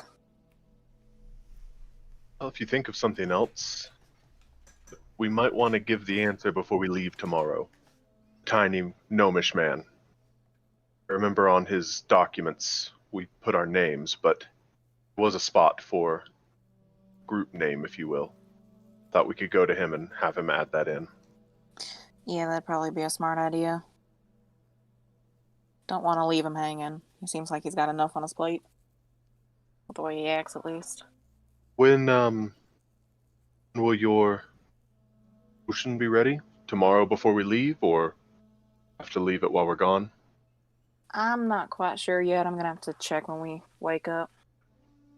Very well. If there's anything you need from me, by all means, feel free to wake me up. But I am satisfied, satiated, and tired. Honestly, I'm probably not gonna be too far behind you. Today was eventful. Indeed. All Met a right. dragon. Okay, so you both bed down. You can go ahead and take your long rest. Ooh. A nice uninterrupted evening of normal dreams. And before you know it, both of you wake to a fresh new day. Alrighty. The moment of truth. Zeki's gonna check on the potion. Okay. So you walk into the alchemy lab and to the bowl, the covered bowl that you've let the potion sit. And taking off the cover, you look in and you see an empty bowl. Zeki stands there just blinking at it. Takes you a second, but then you realize this is an invisibility potion after all. She's gonna poke at the inside of the bowl. Yeah, as you dip your finger, you are hit with a very oily substance. Oh, thank God! I thought I screwed that up. All right. The tip of your finger kind of starts to tingle and vanishes. Oh, okay, it works But too. it seemed like the potion was a success. Whew, boy. All right, let's bottle this sucker up. All right. So, kind of making your way around the alchemy lab, gathering different things, funnels and the like. Go ahead, just for kicks, make a dex check as you're pouring this invisible concoction. Why would you curse this upon me? Is it because I knocked out the big guy in one hit? Did Is this I've seen her making this attempt before she started? Hey, Wander. Yeah, if I, now that I'm kind of picking up what she's doing, seeing that she's attempting this, I would like to cast guidance on her. All right. Thank you. As long as you're not a nat one, just don't do that to me, die. All right. I love this D4. It's only rolled me 4s. It's a dex check, you said? Yep. That is a 20 total. All right. So you very carefully The fear that coursed through my pour heart the when you said mixture in. that. Yeah, and not knowing exactly where the liquid is, you take the better part of 10 minutes just slowly tipping this bowl into the funnel and waiting a long amount of time while you're pouring, and after the bowl is fully tilted, you wait longer just to make sure that all the liquid is out, and then you go over and you hit it with a cork, seal it with wax, tie a band around it, and you can add Zeki's potion of invisibility to your inventory. Yay! Alrighty. Wander, I did it! And she kind of just holds the potion bottle up. I believe you. I mean, I don't think you would have. I did not You've been bottle sweating. air. That I promise. Yes, I don't think anyone has ever looked more nervous pouring nothing into a. Yes. You can see So. Zeki visibly deflates as she realizes exactly what that looked like to outside eyes. I know what you've been working on, but yes, had anyone else been watching, it would have looked very silly. I didn't think about that. It's amazing. All right, let's go watch Sildar give his speech. She just puts the potion away and starts walking. With his insight, knowing he'll like grab you by the shoulders. There has been tangible, visible liquid inside all of these bottles and vials for weeks. Last night this was full, and this morning it is gone. What you have done is nothing short of miraculous. Well done, Zeki. Thank you. I really appreciate that. But we should head out now because we don't want to miss Sildar's speech. No, I do not. I will fairly quickly dress. Maybe I don't know if there's any leftovers from the meal the night before. I'll kind of that, but then I will dress in basically all of my finery minus the tailcoat, Okay. All right. but the vest and all that, and I will leave my armor and shield. Okay. Good enough. All right. As we are walking, reading. Sorry, I've been reading Druidcraft. I can create an effect, so you can let me know. But because I'm not a very good drawer necessarily, and it would take far too long to try and carve this, I use Druidcraft to create the effect of create like a lightning effect in my hand that looks like a symbol that I think matches my vision for the name Storm Branch. That is cool. So you even have a crest now. We are moving up in the world. Moving up. All right. This is what I envision Storm Branch meaning. That looks awesome, Wander. And it's even cooler than that picture because it's like all crackly and like Fluid. static. Yes. Nice. It's giving off little. Okay. I love that so I much. think you're officially Storm Branch now, having that done. Heck yeah. All right, so Okay. you make your way to the quote-unquote courtyard of Kindertown, next to the Luck Shrine, and there is a small makeshift platform. Sitting off to the side is the little gnome, Mr. Valrug, and a few more of the more prestigious people in town, the tavern owner, Tolbin, and you see Elmer there, and Sister Garlisle, kind of all setting off to the side as Sildar approaches the stage. He is back in his traditional blue cloak armor, the leather armor that you first saw him in, except now very clean, very polished, presentable. You could tell he's shaved his stubble into, clean lines and slicked his hair back and made himself presentable. Let me... He was a paladin of Timora, correct? What's that?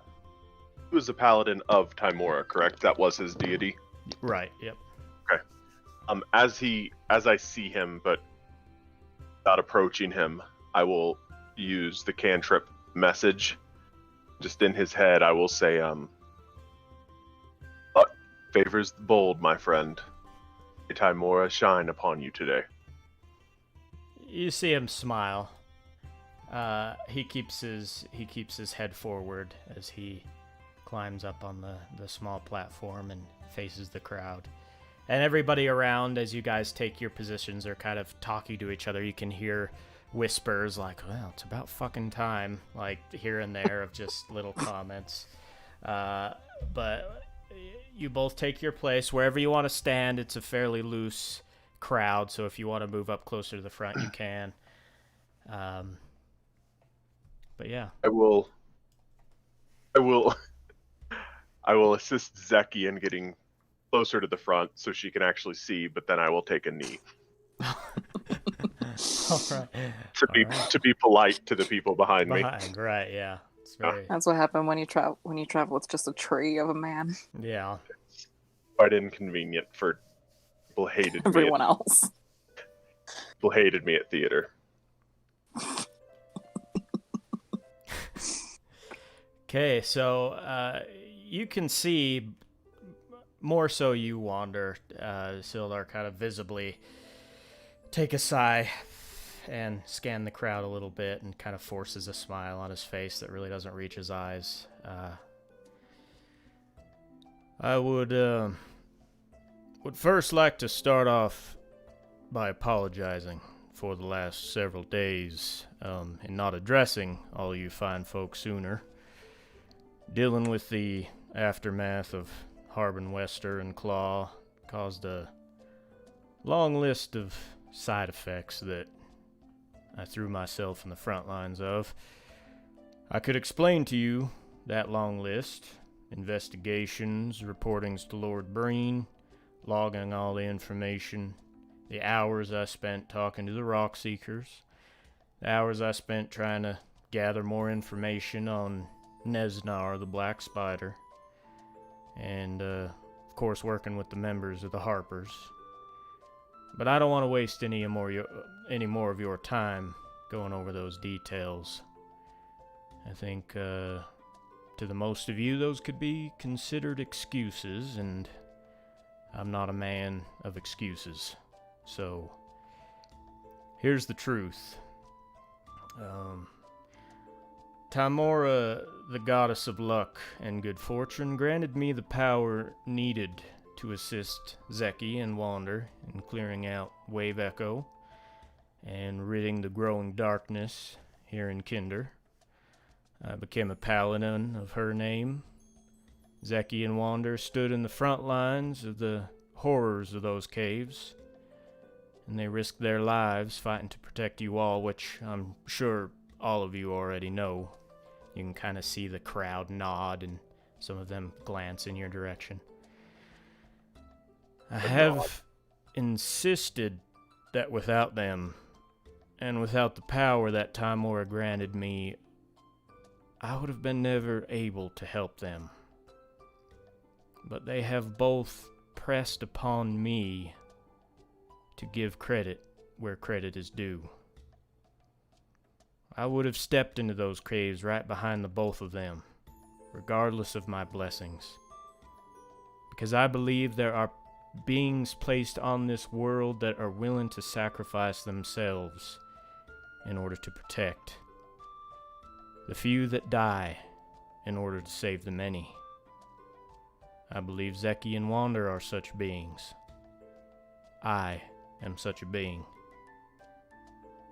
It takes a brave soul to face death, but more importantly, a humble soul to realize that there are bigger importances than just themselves. And that is the kind of leader I will show you that I am each and every day. I am here for the interests of Kinder and its people. I am not here for self-gain.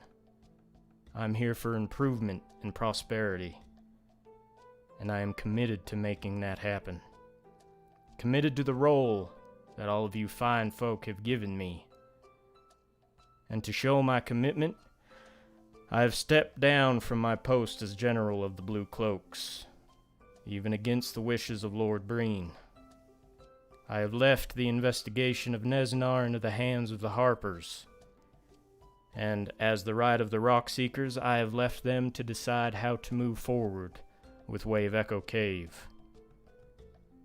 I know Harbin was never a very open man, only giving an ear to you when he felt like it was convenient. No more. I will be spending my time in the town hall, ready to listen to suggestions, issues, or concerns that arise. This will be a town where all voices are heard, and I'm sure a lot of you have concerns about the future safety of Kinder, concerns about the presence of Wave Echo and what that means for all of us, and countless other things. So for the next several days, my main focus will be on answering those questions and concerns before moving forward. So in conclusion, I have been to many places and seen many things, but there is something about this little town that makes me feel like for the first time in my life, I'm home. So let us live together, grow together, and make Kinder a place where our children and our children's children can proudly call home. Thank you. And the crowd kind of erupts and starts cheering as Sildar kind of shakily takes his leave off of the platform and immediately walks over to Sister Garlisle and sits down on the chair next to her. Scanning crowd would have stood up to applaud. I'd like to do I pick up on anyone that seems unhappy by this, or? There are a few faces, yeah. There are a few who didn't applause. Oh gosh, with your passive perception, I mean, you can hear someone say, "There's a reason I left Brandywine. Kinder is just going to become another Brandywine." You hear a few things like that, but the majority of the crowd seems pleased. Any of the ones that are displeased, are they anyone that I recognize of import, or is it just, citizen, just some people who just citizens? Okay. And then, do I see daughter of the landowner? You do not, no. Okay.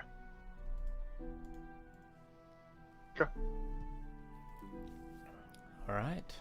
So you see a couple people walk up to Sildar and shake his hand and exchange some words. There's a little bit of a line forming now as Sildar stands back up and kind of goes through the motions of all that, and you see the Rockseeker brothers kind of off to the side talking to each other and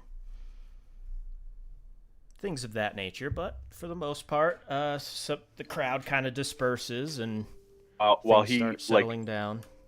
The height of him having like a line of people, will use message again and say, "All praise Sildar, King." Kindertown. You see him like roll his eyes. Oh gosh. Okay, so whatever you guys would like to do, yeah.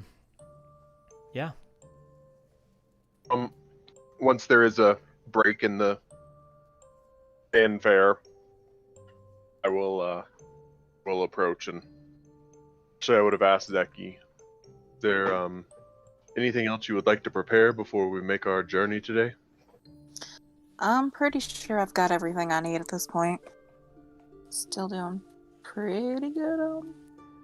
Where are my rations? I think I have them in the haversack. I believe they're in your pack.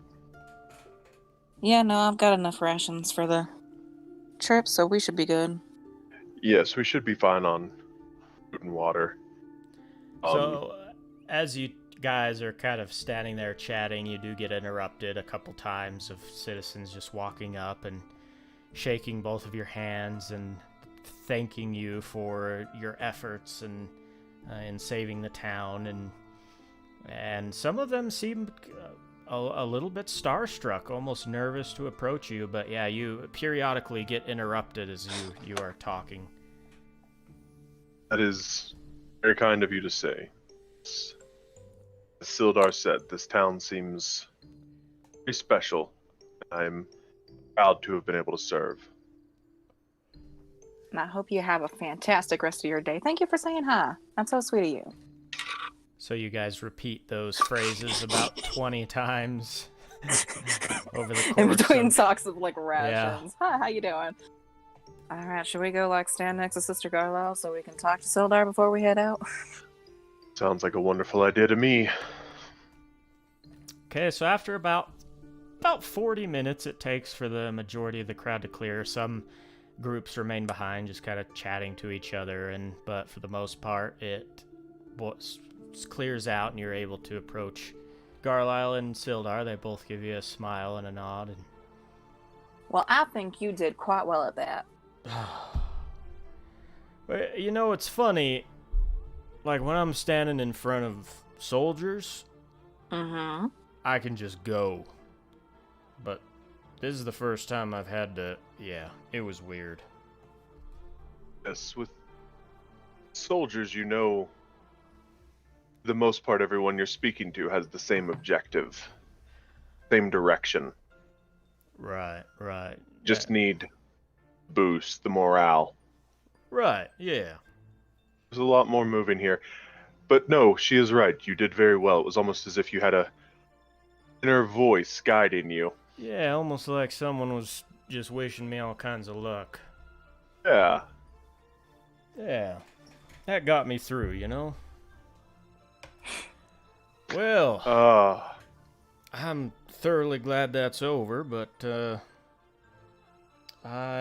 I'm gonna need to be heading down to the Town Master's Hall now. I did make a promise after all, and there's a couple people already heading down there to start, I'm assuming, asking whatever. Yeah, this is gonna be fun. Yeah. Alright. We'll, You've got this, buddy. Sister Garlisle, Hmm? when would you care to depart? Well, Don't want to rush you. It's genuinely I- just a question. I am packed and I am ready, and I think the sooner we get there, probably the better. Not to hold you up any longer, but Wander gets a little emotional and he steps up to Sildar and clasps his shoulder. Brother, I know I will see you soon, but this isn't me saying goodbye. I'm just Well, it better so not much be. has happened. Oh, just so much has happened in such a short time. See you again soon. And I know you will do Kindertown well. He gives you a clasp on your forearm. I need Indeed. you, both of you, to come back soon, because besides Sister Garlisle, who's leaving as well, I'm going to be alone in this town. By the time you see me again, I might be a little bit insane. How tall is Sildar Indeed. again? He's about 5. Hang on, let me check. Average of 8, 9. 5'9". Yep, 5'9". Yeah, Zeki just hugs him around the midsection. Just good luck with everything, though. We'll be back soon. We got a house here now, after all. Well, that's true, you do. And I know the Rock Oh. Seekers want to fix that up quick, so The gnomish gentleman who did the paperwork for everything. yeah, right. If you don't mind, would you let him know you would care to change the name of the estate? I looked down at Zeki, correct? Yeah. Well, you can go talk to him. He points, and Valrug is talking to the Rock Seekers. Okay, yes, But we'll yeah, do that. make sure you're in touch. If you can't come back down, send me letter or something, anything. You'll hear from me and I'll tap my head. And I'll Hmm. use message to say it in his head again. You'll hear from me. Good. He grabs you once again, Zeki. You take care of yourself out there. Of course. Always do. And if anyone lays a finger on you, make sure to kick their ass and tell me about it. Absolutely. Because I know you can do more than I can. Oh, stop putting yourself down. You were Yeah. fantastic before the paladin stuff, and you're fantastic afterwards. Well, alright, I guess. Okay. I'll tell you as many times as it'll take, because it is the truth. You know me, I don't lie. Sildar is so powerful the gods themselves found it unfair for him to have all those extra advantages. Exactly. Is that right? That's the way I see it. Oh god, I miss you two already. Alright, I need to go. Okay. Have fun. Take care. So I take it you two need to believe we talk just to have a brief- Valrug? Yes, just a brief stop, I believe. Okay, I will gather my things and meet you at the north exit of town. Sounds like a plan. Alright, See you soon. okay. We will go find Valrug. Balrog. So you walk over to the Rock Seekers, and they both give you a nod. Both of them still don't seem like themselves. General sigh about their faces and their body language is kind of sunken, but they do their best to greet you. I will, out on a limb, risking offending them, but hoping that this is based off of kind of cliche dwarven culture and just a little bit that Wander has been around them. As he greets them, he will say, he won't, he'll chicken out. He won't say anything. He will greet them both, clasp their hands, whatever dwarven fashion I've noticed. Well, we've got a lot of work ahead of us. I believe my brother here is fixing to erect a stone statue in the middle of town here, and he wants to include the both of you, if that's all right. Can he make me look tall? I don't He think... just like slowly turns and looks like up at him. Are you? I wink. I highly doubt that will be a problem, lad. Don't worry about that. Just always wanted, you know. If that is something he'd like to do, then it would be an honor. You could see Thirded, like, he's pointing his finger up in front of his face, like with one eye closed, and kind of shifting his fingers and studying your guys' faces and bodies, like taking measurements with knuckles and with palm and with fingertip and stuff like that. Seems very occupied in examining the both of you closely, kind of walking around you. All right, well, I am gonna go have some drinks. Could I make a special request? Thirdin turns up to you. Of course. Zeki and I have settled on moniker for we stand for, something that people can recognize us by. But we're about to go let Balrog know. We would care for the estate name to be changed to Storm Branch. And in my hand, again, I will conjure that image of the lightning tree. Show it to him. If ever you think crest or symbol needs to be placed, Aye. this is what would represent us. We'll be sure and put that out in front of the manor for you. If it's not too much trouble, I don't know. Oh, it'll be fine. We're going to be recruiting a lot of carpenters from Brandywine to come down and get started on the manor right away, so if there's any certain aesthetics both of you are wanting, let me know so I can pass it along. I look down at Zeki. Anything? Not really. Maybe kind of something similar to like a forest cottage type of feel. Alright, we can manage that. I'll be getting some carpenters that will be able to do pretty much any style, whether it be elven or, wood elven or dwarf or... But yeah, we can get that aesthetic. And obviously anything that I kind of between my fingers grab tip, reach under Zeki's hood and pull out a little bit of strand of her hair to show the coloring. Anything to accent her style seems to run in her veins. Right. I'll tuck it back in. I'll probably, the carpenters and such will be laying down the framework and getting some of the furniture going, but I think it would probably be better if the two of you came back for the rest of the designers and going over that in more specifics when the Indeed. time comes. As soon Yeah, as that we makes can. sense. Alright, well, like my brother said, we're gonna drink. You two take it easy. Alright. Have fun, and thanks again for everything. Aye. Alright, so Valrug, who's As been we step away, standing there the whole get, like- time. As they get like 3 steps away, Wander will now have the courage to say it. He'll look back over at him, get their attention again. Sorry, I can't. I'm looking at my damn notes and I can't remember their names. Harbin. God, that's the person of the town.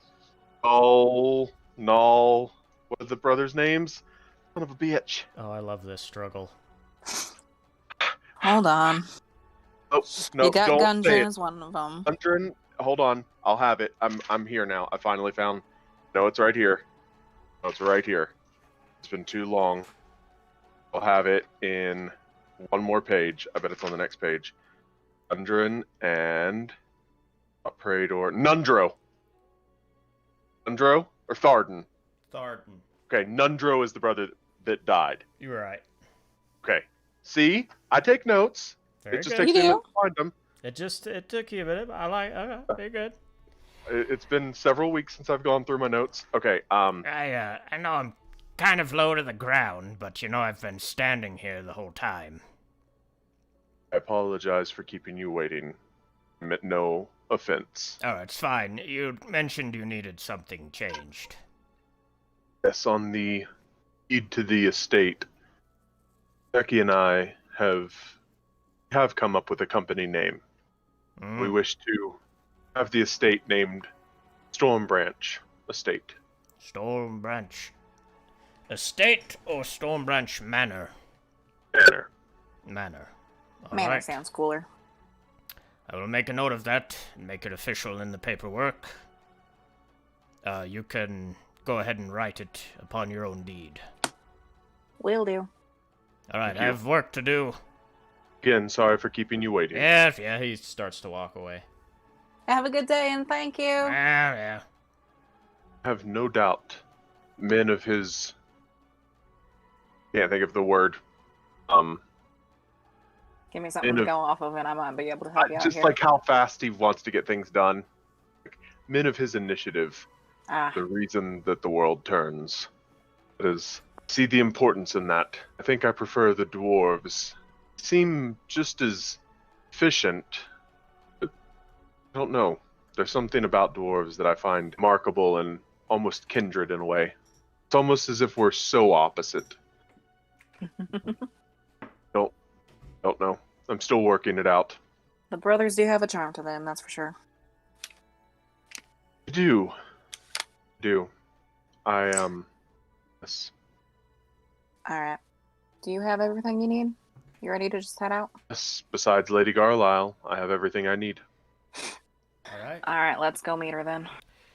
So you head, you gather your things. I'm assuming you'll back to your manor and grab all of your effects and head to the north end of town where Sister Garlisle is waiting. She's changed from her robes to more travel. She's wearing a loose button-up shirt and some trousers and some nice thick, heavy boots with a very large pack on her back. As soon as I see her, I'll... Well, you didn't have to get dressed up so fancy for us. Well, I thought I would just outfit myself a little bit better for the travel. All right, shall we? We shall. How will we be traveling? Is this by foot? Do we have a carriage? Horseback? Unless you want to stop by Barthen to purchase some livestock, we'll be going by foot. That'll probably just be the easiest. By foot? And by me? Yeah, All by right. foot. Sorry. Did not clarify my thoughts. Very good. So, for the sake of narrative, we're just going to fast forward the travel. Fair enough. It's going to take Done you that guys, several times. Yeah, it's going to take you guys a better part of 3 days. If there's any conversation you want to have, that's fine. But Zeki is looking for herbs. Okay. In all the right places. And there's a conversation I would like to have, but I need one clarification. Those spiders that we fought when we fought the black spider, what were they? Giant spiders? Were they? Yeah, they were giant. Mm-hmm. Okay, very good. Carry on with the herbs then. Okay, make a perception check. Don't fail me now. It will only be one roll, as by the time day 1 passes, you will be out of the forest area and more into the rolling hills, grasslands. Fair enough. That is a 15. 15? Okay. Mm-hmm. You do come across... you come across an herb called the heart's tongue. Ooh. And it lowers libido. That is. I love I don't know why, but that is amazing. So yeah, if you come across anyone particularly horny, or you're feeling horny yourself, it just makes a nice tasting tea that calms you down. Zeki will absolutely gather some. Okay, make an herb check for me. Let me double check what I gotta add to that. +4. And that is a 14. Okay, you get enough for three doses. Amazing. I'm going. Not too hard to harvest, and 3 very large leaves that you gather, and yeah. Realizing that, anyways, as we are traveling, I will pull my pack around to the front, kind of just paying attention to inventory and things like that. And I forgot that I have all this. And I will start pulling out pieces and parts that I took from the giant spiders. Was able to harvest off of them. Oh yeah. Is there anything that in your line of work, Zeki, do you think you could do with any of this? Or do you know of anyone who would be interested in it in Brandywine, Big Arlisle? And I will show 3 giant spider fangs, 2 poison sacks, several, is what I have written down, several spider eyes, lots of spider hair, and quite a bit of webbing. Well, as far as the fangs go, I'm not entirely sure, but you could probably sell the rest to an alchemy shop if Zeki can't use them. Do I know if I could use any of this? Make an alchemy check. That is a plus intelligence. That's a 19. Okay. You can definitely use the poison sacks to concoct yourself some poison. As far as the spider eyes go, there's some juice in the eyes that you can use as coagulant to make basically oil coatings. But Okay. other than that, you can fry them up and eat them. I can certainly use the poison sacks and the eyes. Other than that, not really. No. Okay, very well. Then just as we travel the evening, first evening that we sit down, does the fang seem shapeable at all with the tools I have for carving? So the fangs are hollow for the purposes of injecting their venom. You could do some light surface carvings on the outside, sure. Okay. I will, each evening that we rest, I will, with one of them, attempt some light carving. And each night, depending on how the previous night went, I will continue. Try and make it more and more intricate. Okay, roll a carver's set Okay. there. That's dexterity plus proficiency. I believe so. What we determined. Also, just double checking, is Wander giving that stuff to Zeki, or is he still holding on to it? I'm giving you the things you said, the All poison right. sacks, and so that was 2 poison sacks, and like I said, I had several spider eyes written down, so DM can determine how many several is. Let's do 9. My whittling check is a 24 because of a natural 20. Very, very Ooh. good. In that case, make another roll for the next day. At advantage. Ooh. Mm. Okay. Would this be something I could guide myself for? Yeah. Does You it take too long? Yeah. It's fine. It's fine. The guidance is that's totally cool. 21. 21. Okay. Make a final roll, huh? Nothing. Make a final roll for the 3rd day, as it's turning out quite good. Okay. Here we go. Okay, that's not a natural one, but no, it's not that bad. Actually, okay, it's a 14. Okay. Roll a percentage dice. Hang on, actually, give me Sorry, just that is a 15. 15. Sorry. Okay, give me just. I rolled an 11 plus 1 for my dexterity plus 3 from proficiency. So yeah, that's a 15. Okay. Give me just a second. Mhm. Okay. All right. Go ahead and roll a percentage dice. Oh man, I love how often I get to do these. So exciting. Which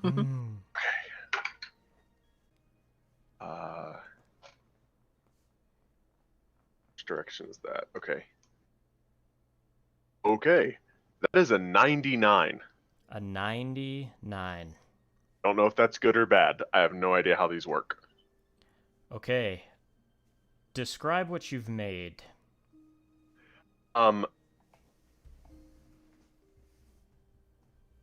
So how long is the fang?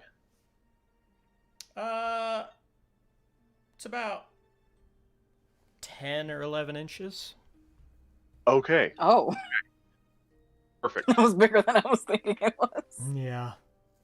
Would like there to be a bit of a handle. Not like a full-on dagger handle, but like a little narrower. Okay. Like a bit of a, maybe like a 4-inch hilt on it. The hilt being not fairly, basically to look like almost like leather banding, kind of crisscrosses across it. Mm-hmm. But then the rest of the fang will have really intricate like rose thorn spikes on it. So the Then thicker part being the handle, and then as it No. goes to the tip. No, the thinner. Oh, like the thicker part. Yeah, like towards the base of the fang. Yeah, that's where the handle would be. And then yes, as it goes towards the natural tip, like the hollowed out tip. And I would have liked to have tried to sharpen that to as much of a rounded point as I could. And then yes, done like rose vines up it. If I can, I don't know how intricate I'm allowed to get with this, but that was the thought I had. Well, you rolled a masterwork item. Shit. So to the right buyer, this could fetch a price. Okay. Something about your travels, just being out in the open air again, going through nature, a couple of friends on the trail. Your mind has been much clearer than it has been in the last several weeks. Kind of almost symbolically shedding the responsibility of Kindertown off your back, and you're able to go back, kind of reminding yourself of home in the Lost Woods and practicing your craft and having just this mental picture in your mind that you were perfectly able to translate to the bone, almost a spiritual process as you did this. And yeah, it's incredibly ornate, perfectly carved, beautiful. This has felt wonderful traveling with the two of you. Sorry you've had to leave Sildar as he's taken this new role, but it's great to have you with us, and Zeki, of course. This is good. I didn't realize how I've grown to love Kindertown and accept it as more of a home than possibly even where I was born, but it's felt good to put some distance. Needed time I didn't realize I wasn't taking. Well, And both it's of you have showing. both of you have been through a lot in that small space. Yeah. Yeah, there's been a lot. Well, And I have no doubt more to come. Indeed. I would not be surprised. I don't imagine the two of you are going to slow down anytime soon. But yes, it's nice to travel and take a breath and kind of that in-between point of responsibilities that allows you to relax. It's important to capture those moments, not focus on what's about to come, but just pay attention to the now. It's definitely kept me sane more than once. Indeed. All right, so any other business? No, No? Okay. I'm fucking stoked on that. I cannot. Oh man, that was awesome. So as you travel farther and farther north, you start to see the distant city approach as it's about 6 o'clock, 7 o'clock at this point. The sun is low. You start walking through the outskirts of this area, and surrounding you, as far as the eye can see, are just fields and fields and fields of farmland and varying crops. Predominantly, you spot many grape vineyards, many massive blueberry patches. There are scattered homes of farmhouses, different, traffics of carts going in and out and hauling all of these supplies and barrels and all the farm hands kind of. It is the season right now to harvest, so it is busy on the outskirts of people running around. But as you get closer to Brandywine, I'll try to give you a mental picture. It's a little bit hard to explain, but picture a grand, mostly circular city built up on a massive, massive hill. The elevation change is subtle enough to where, like, if you were in Brandywine, you would barely notice the change in elevation, the gaining and lowering of altitude walking around. But standing on the outskirts, looking in at it, you can see the elevation change as the buildings are slowly higher and higher tiered, eventually reaching the tip of the hill at the highest point where you can see a large structure sitting on top. To give you an idea of the overall size, this is a city that would hold about 30 to 35,000 people. So pretty big. Of course, it's no water deep or anything like that, but pretty big. Yeah.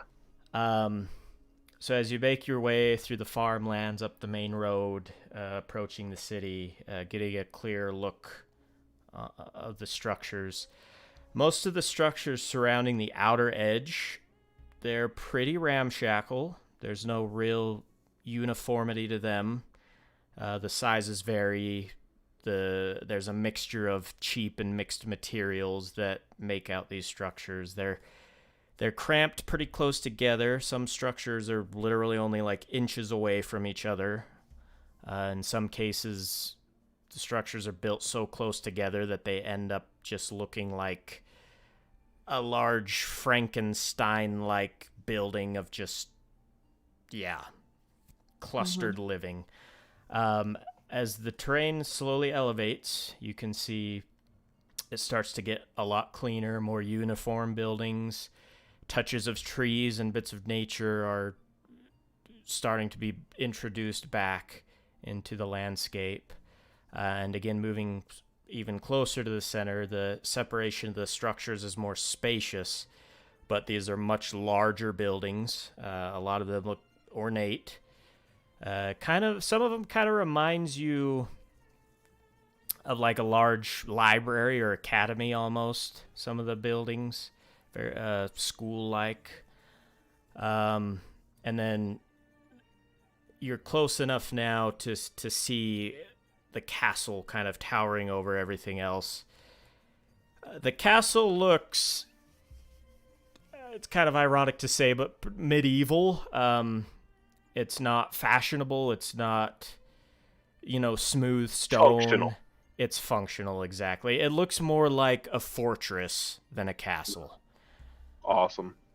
So as you approach the city, you're going to be going through the main gates into the festive ward, first of all.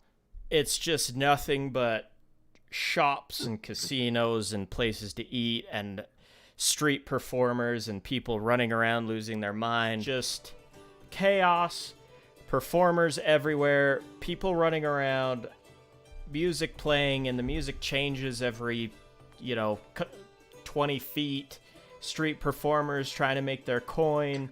You got fire swallowers and jugglers and... What's that? Oh, it was just... Oh, just reaction. Yeah. Yeah, there's a guy like a bearded hobo-looking dude wearing nothing but a loincloth, and he's like running around just screaming at the top of his lungs that the end is near and everyone should repent, and everybody's kind of stumbling around. You notice a lot of people have a bottle of wine in their hand. Like probably 90 to 95% of people have a bottle of wine. Fancy. Huh? My easily one of the tall. Like, there's not a lot of people as tall as me here, I'm assuming. No, you... 7.5 feet tall. Yeah, you definitely are standing over everybody. Taking all of this in, Wander clearly is breathing kind of heavily, looking at it all. This is one of the greatest things I've ever seen. Zeki kind of just like buries herself into her hood a little more as she watches the man in the loincloth run by, just like, oh, I haven't seen one of those in a while. I will try and... Oh, there Do he you goes. know, sir? What have you seen? He runs up to you, kind of reaching his hands up, trying to like pet your face almost. I come down to him. The end is near. You must repent. You must repent to be saved, for the gods will, they will rain their fire, and they will judge the wicked, and all will be destroyed. And he kind of... spreading this. Huh?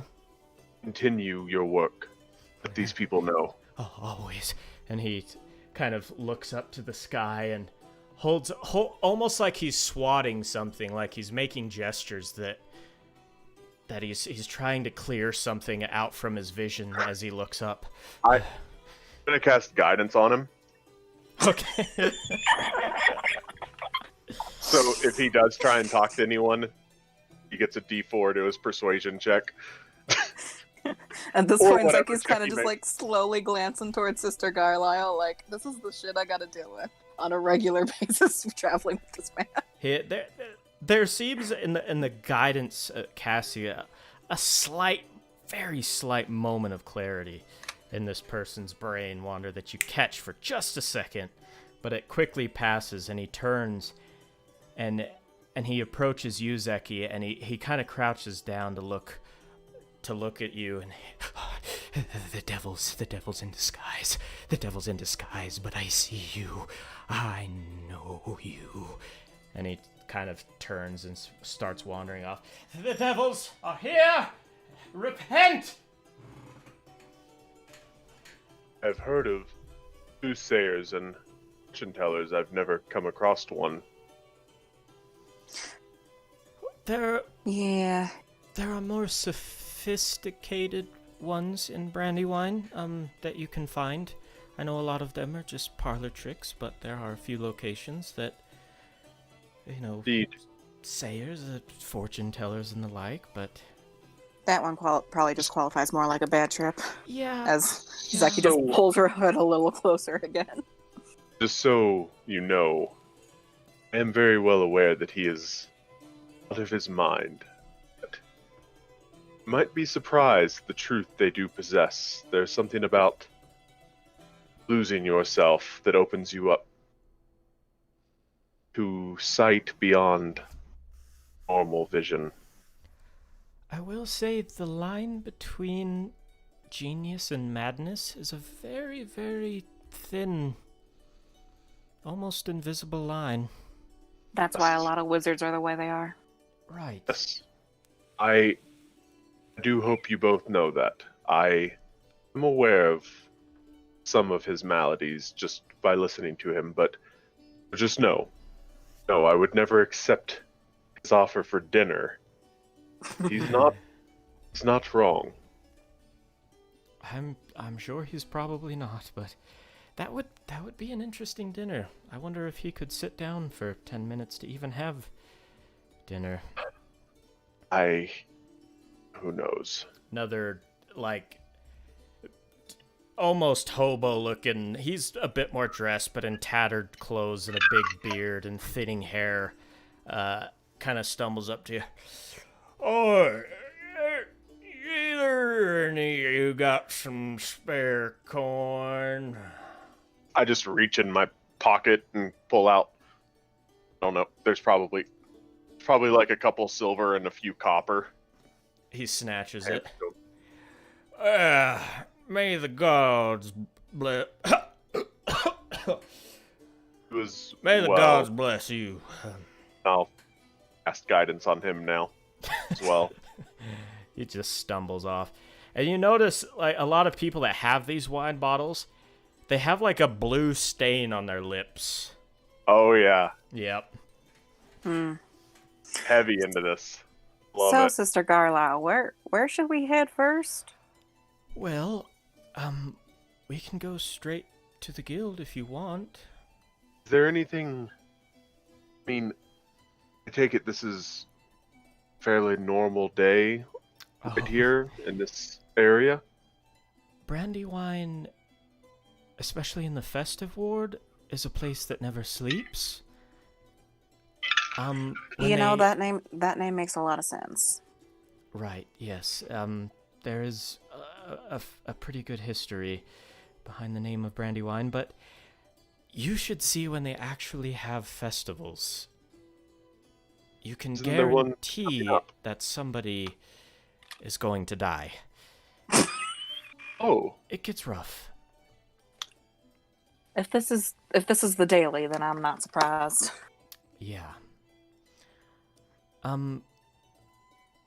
But you can absolutely get lost in the festive ward.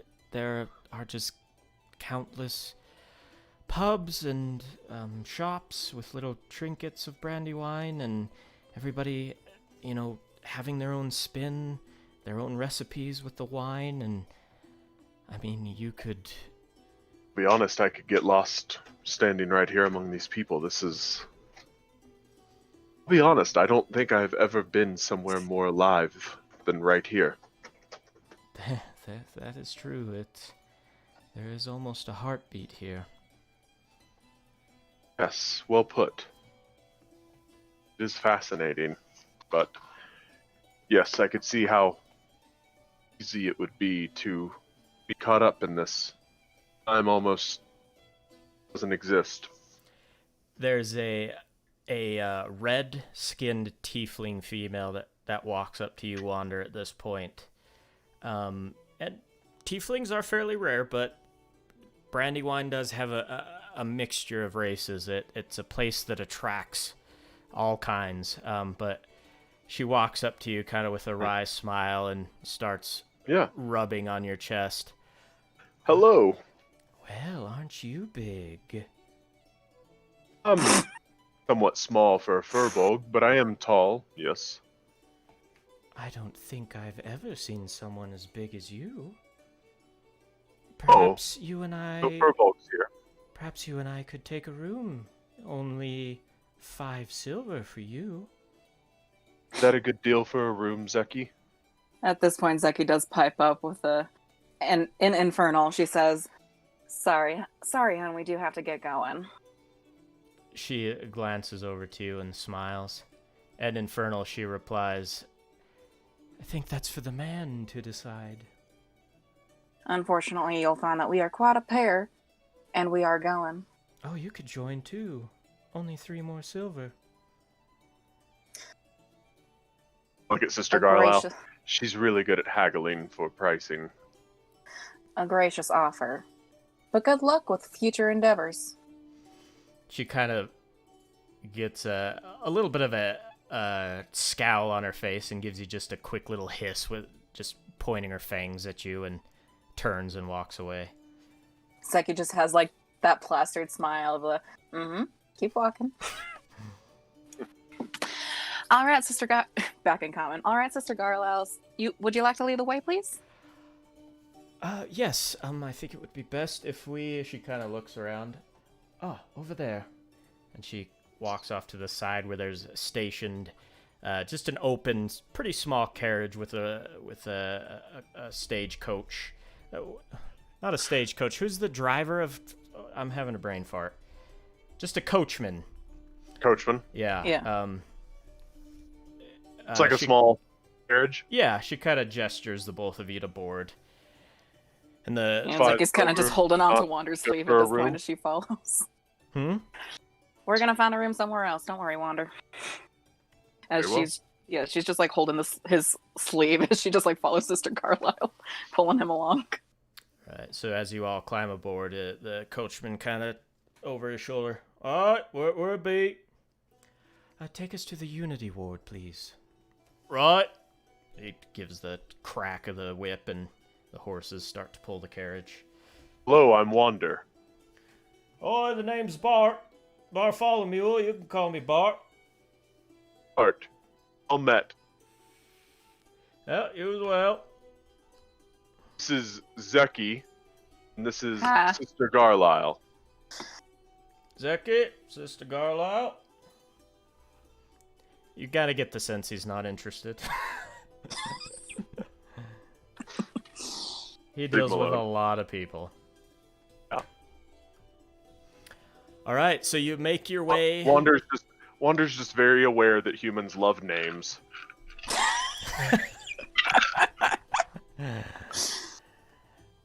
So you make your way up the street at a very slow incline. And again, just passing the madness and the cacophony of everything. Eventually, the pace picks up a little bit as the crowd disperses more as you get to the north point of the festive ward. She takes you off.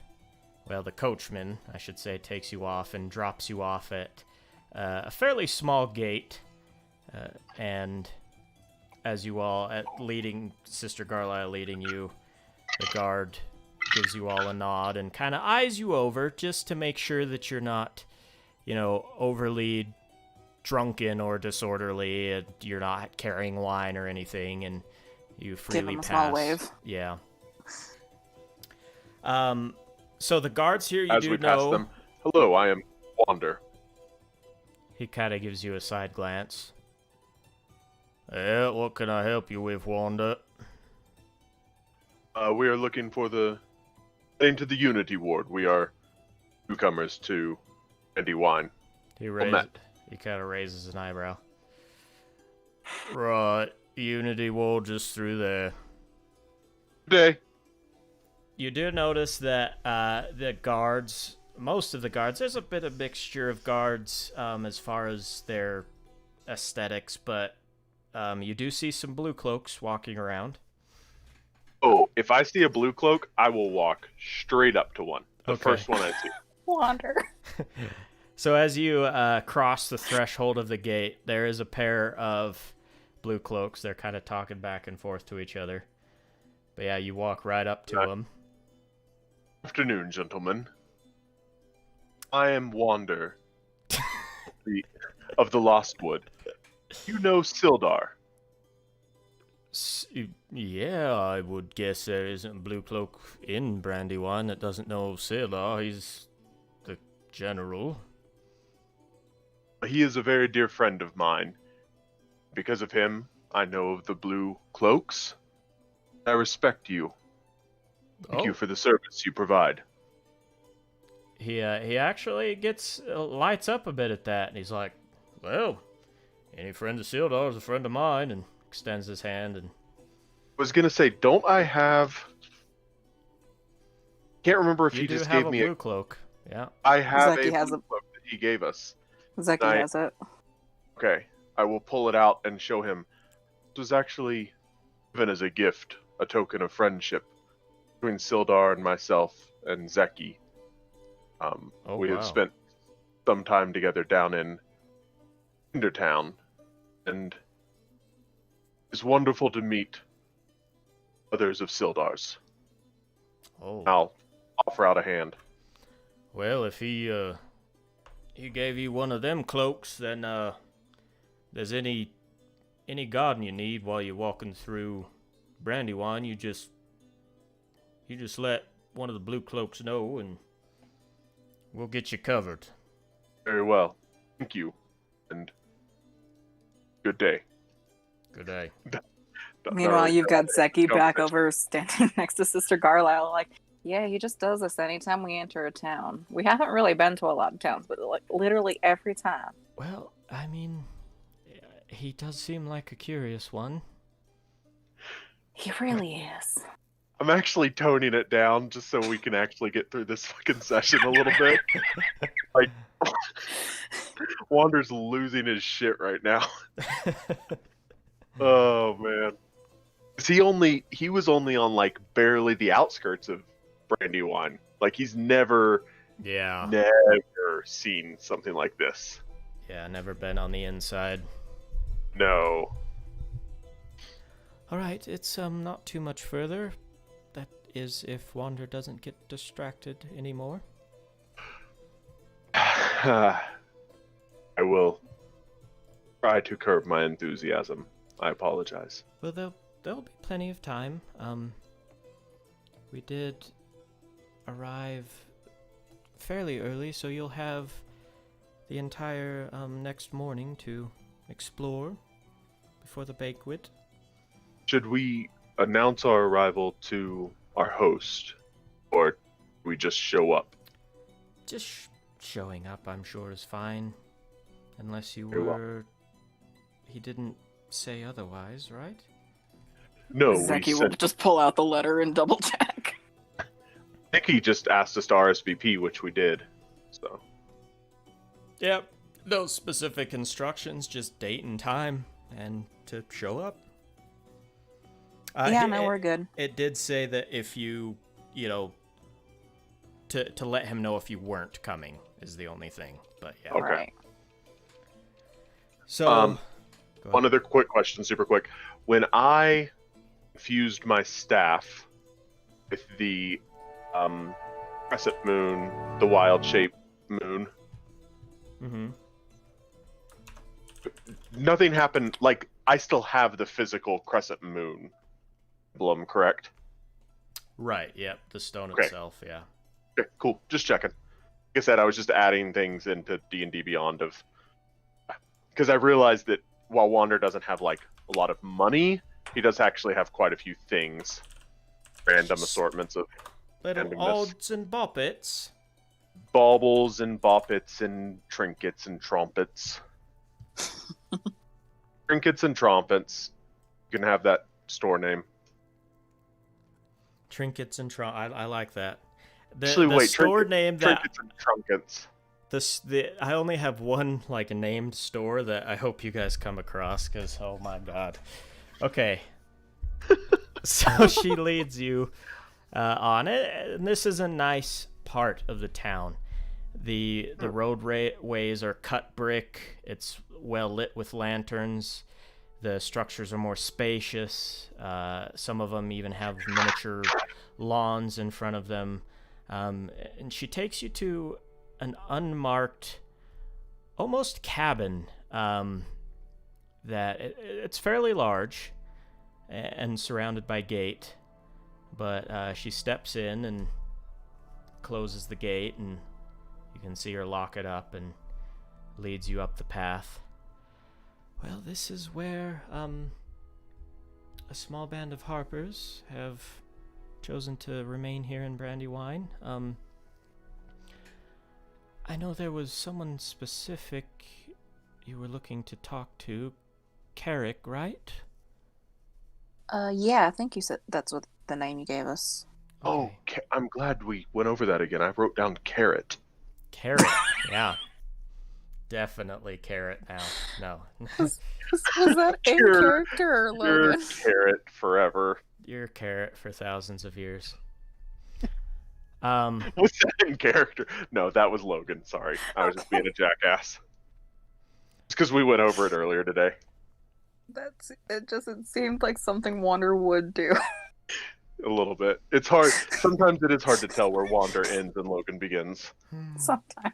It's typically when Wander says something silly. Yeah. Keep going. I'm going to be giggling a little bit. Okay, so she takes you in, and it's a nice atmosphere. It's cozy. There's kind of the scent of the forest in the air. This first room you walk into, at least, is an open space. There's a fire pit in the middle of the room surrounded by stone. And you notice that the fire isn't smoking at all. It's a very clean flame. But yeah, there's, furnitures and bookshelves and things askew, and there's a symbol of the Harpers carved into the wall above the entrance, and you guys know what the Harper symbol looks like, right? Doesn't it actually have a crescent moon on it? It does, yeah. Crescent moon and the harp. Okay. Yeah. Yes, I do. So she gestures to a door off to your left. Carrick will be in there. I need to immediately report. I have a lot of storytelling to do, so I will be in the room just over there, and she points to the opposite end. If you need me, but I will probably be in there, chances are, for the remainder of the night, so feel free to leave at any point, and yeah, I will probably be here for the next several days if you need me. Very well. Alrighty. And if something does come up, I do have the ability to reach out mentally. So if we do get separated too long, or if we need to find you, I can do it rapidly. Ah, perfect. Yes, there is a member at the Harpers that can do the same here, in case I need you. So be prepared for that. Very well. Well, Imora bless you, and we will see you soon. Of course. And she glides over and gives a rack on the door. Shortly after, disappears into the room. Sorry, I am kind of speeding through all this because shit, there's things I want to get to. All right. So you approach the door, and you do see again the symbol of the Harpers on the door, and just the name Carrick kind of carved over that. Yeah, do you knock, or? I will, yes. You turn down Rhythm Bot a little bit. And I'll do it with for aesthetics. I do have my staff, but my shield is strapped to my pack. Gotcha. Okay. So, does it take long? The door swings open, and there's probably a middle-aged human male standing. He's completely bald, clean-shaven face. He doesn't even have eyebrows. He's just like flawless porcelain perfect skin. Blue eyes, plate mail armor, kind of the colors of steel with bronze accents, and then he has a purple cloak over his shoulders with the silver symbol of the Harpers on it, and eyes you both for a second and goes, hello. Well met. I am Wander of the Lost Wood. And this is Zeki. Hi there. And we are here to find Carrick. Oh, well, you have found him. I am he. Wander, Zeki. I believe Sister Garlisle did say that you would be coming, so please come in, have a seat. Thank you. He leads you into a small office, 3 chairs in front of a desk, and then he's got his more ornate chair, kind of cushion chair, where he takes his seat. Room's mostly filled with books and scrolls, and he's got a stack of paper on his desk, and you can see he's in the middle of documenting something. He kind of pushes that off to the side. Well, I'm sorry I don't have anything to offer you as far as drink, but... It's okay. Do you care for a banana? You have a banana? It's...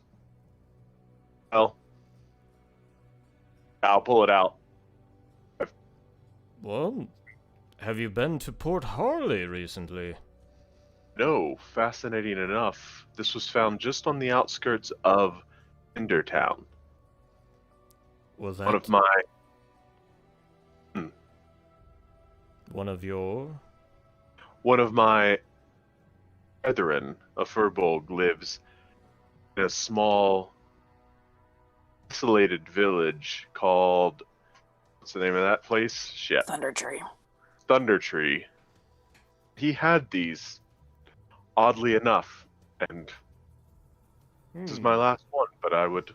Oh, if that's your last one. Oh no, I I did... Sorry, I did not mean to say it that way.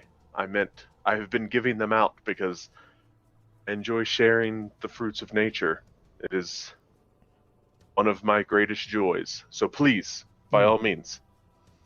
Well, I thank you. It is a very rare thing to have such a gift. And he immediately starts peeling it back and kind of kicks his feet back at this point and shimmies a little bit and takes a bite. I look down at Zeki like when he takes a bite. I'm gonna guess in my mind he closes his eyes for his first bite. Yeah. He does that. I look down at Zeki like with eyebrows raised and a big smile, like, yeah. I'm Thumbs making up. friends. Yeah, exactly. Thumbs up. Like, yeah, I know how to people. She does give him like a quick thumbs up. Well, with such a gift, how can I help you back?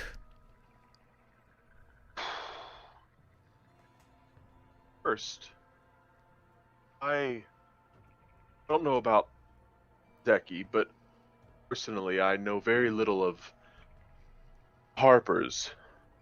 And one thing that struck me was your symbol. Right. Can you inform me or educate me the purpose of the crescent moon? I will, from my pack, I will pull out the crescent moon shape emblem. Well, not many people know this, but the founding of the Harpers were actually mostly druids and bards. So they adopted the crescent moon and the harp as symbols of their guild.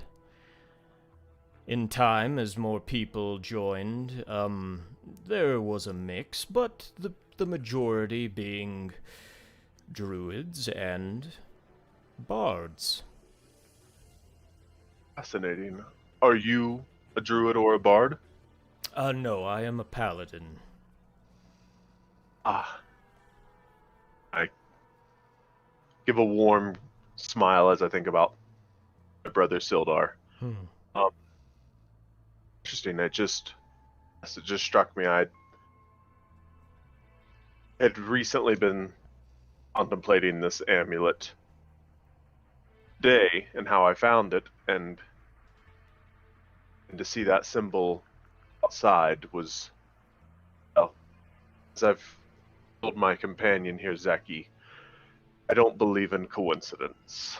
I see signs everywhere. It's very wise. And are you a druid yourself? I am indeed. Well, you would find great company here in the Harpers. Sister Gardry is a druid taking station here. Gardry.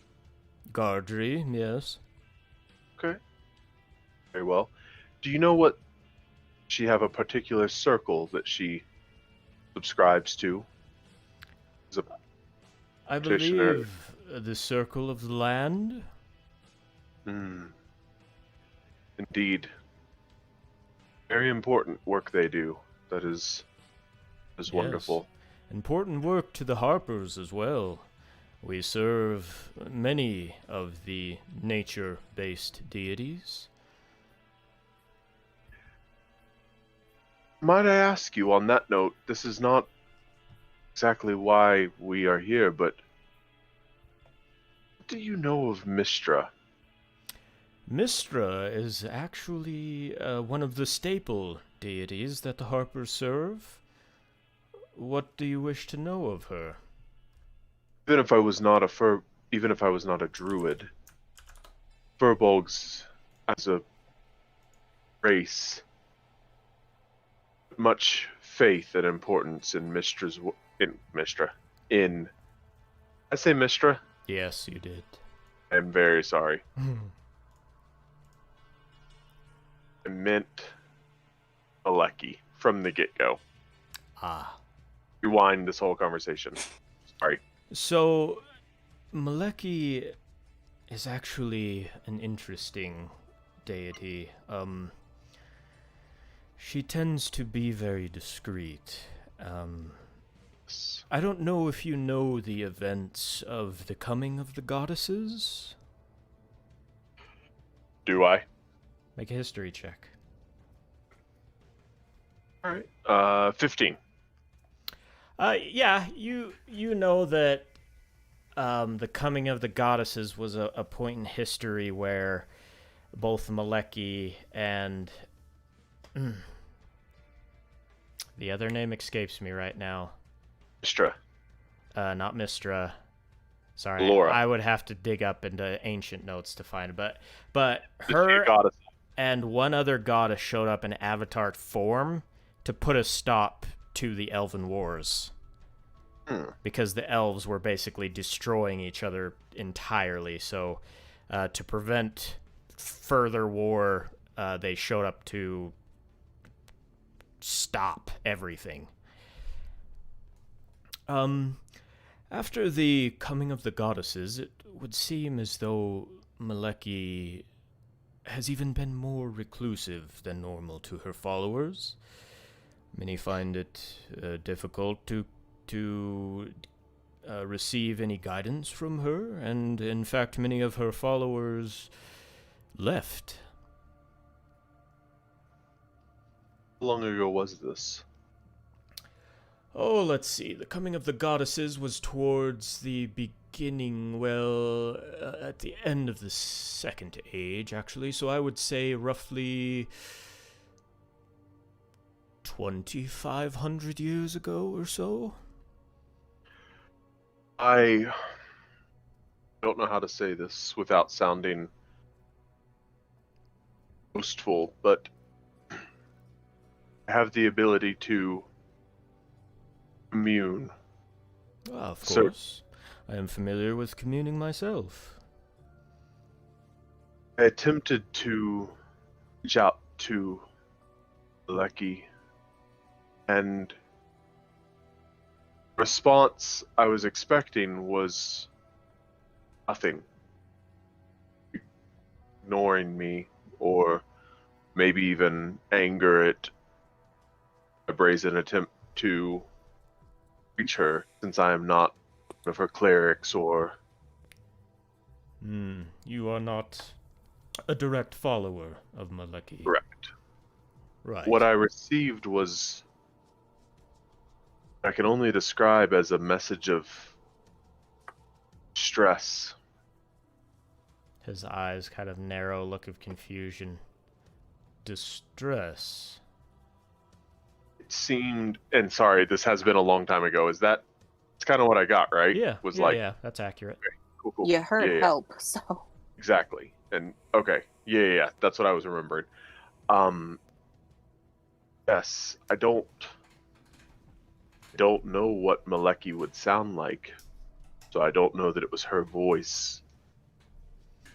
A voice, feminine in nature, asked for help. Well,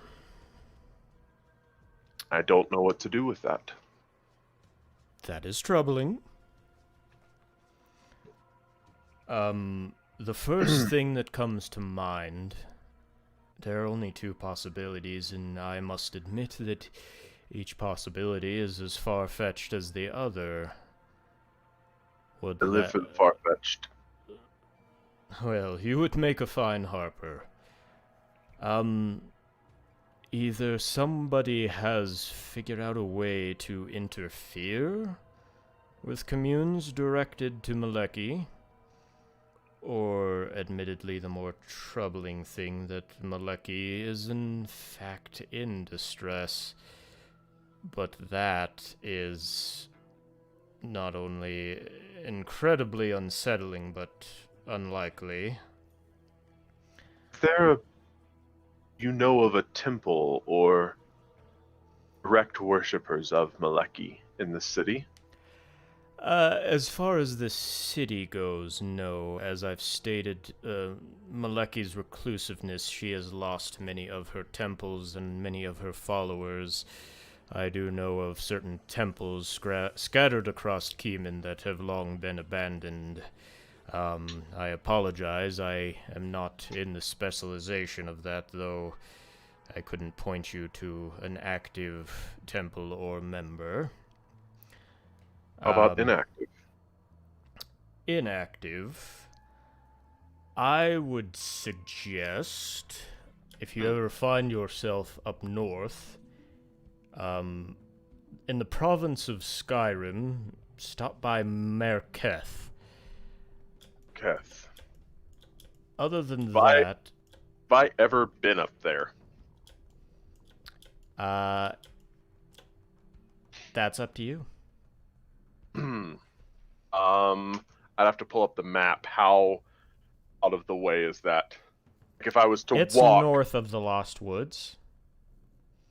It would take you 2 days or so to get there. 3 days. Probably been there then. Yeah. Probably been within a week's worth of travel from the Lost Woods. Yeah, you've been there. Okay. The only other place I could suggest was, the Capthorn Jungles was where the staple of Maleki worship was. You could possibly find a civilization or a tribe there to help you. Capthorn Jungles. Have I ever been there? Since you've Those never been islands? across water, I'm gonna say no. Those are islands, right? It is a large island, yes. Yeah, then I've probably never been there. I would, go mention this to Gadri. She is a little bit more familiar with the communion of, druidic deities. She might have tried to communicate with Maleki, I am not sure. Could I find her? Oh, she is out the back door in the garden, is where she spends the majority of her day. Picking up other accents now. I'm starting to sound British. Where could I find her? Ah, governor, where can I find her? I'm Wanda. She need a chimney swept. Sweep Sweep your her chimney, chimney, I I will. Right, you. But yes, those very are well. my only suggestions. Those are more leads than I had before I met you. Well, I believe now we can actually discuss what we came here to discuss. Ah, yes. Do you care to take the lead on that, Zeki? Oh, My brain is drawing a blank. I apologize. I I'm trying to think remember we're this here to- conversation we had with Carlisle. I think we're basically just here to inform him about some of the inconsistencies, like the now I can't think of the word that Wander doesn't believe in. Coincidence? Yeah, like there's been a lot of coincidence that just Sister Carlisle doesn't. She also agrees that they're a bit much. Issues with the Black Spider, issues with what's been going on in Kindertown. Also things. The cultists trying to open up portal, or not a portal, but a gate. Yeah. Sorry, I assumed you had notes. That's why I was like, oh, Zeki will take the lead. I had notes, but it's also been a while since. I know. Huh? So Zeki will just kind of lean forward, just like, when Sister Carlisle wrote to you, how much did she tell you? Yeah, that's the move to pull. She didn't tell me Yeah. much. She said there was many things to explain, and that the two of you would be coming. But she seemed... I took from her letter that there was too much to really summarize. And that's how you return a serve.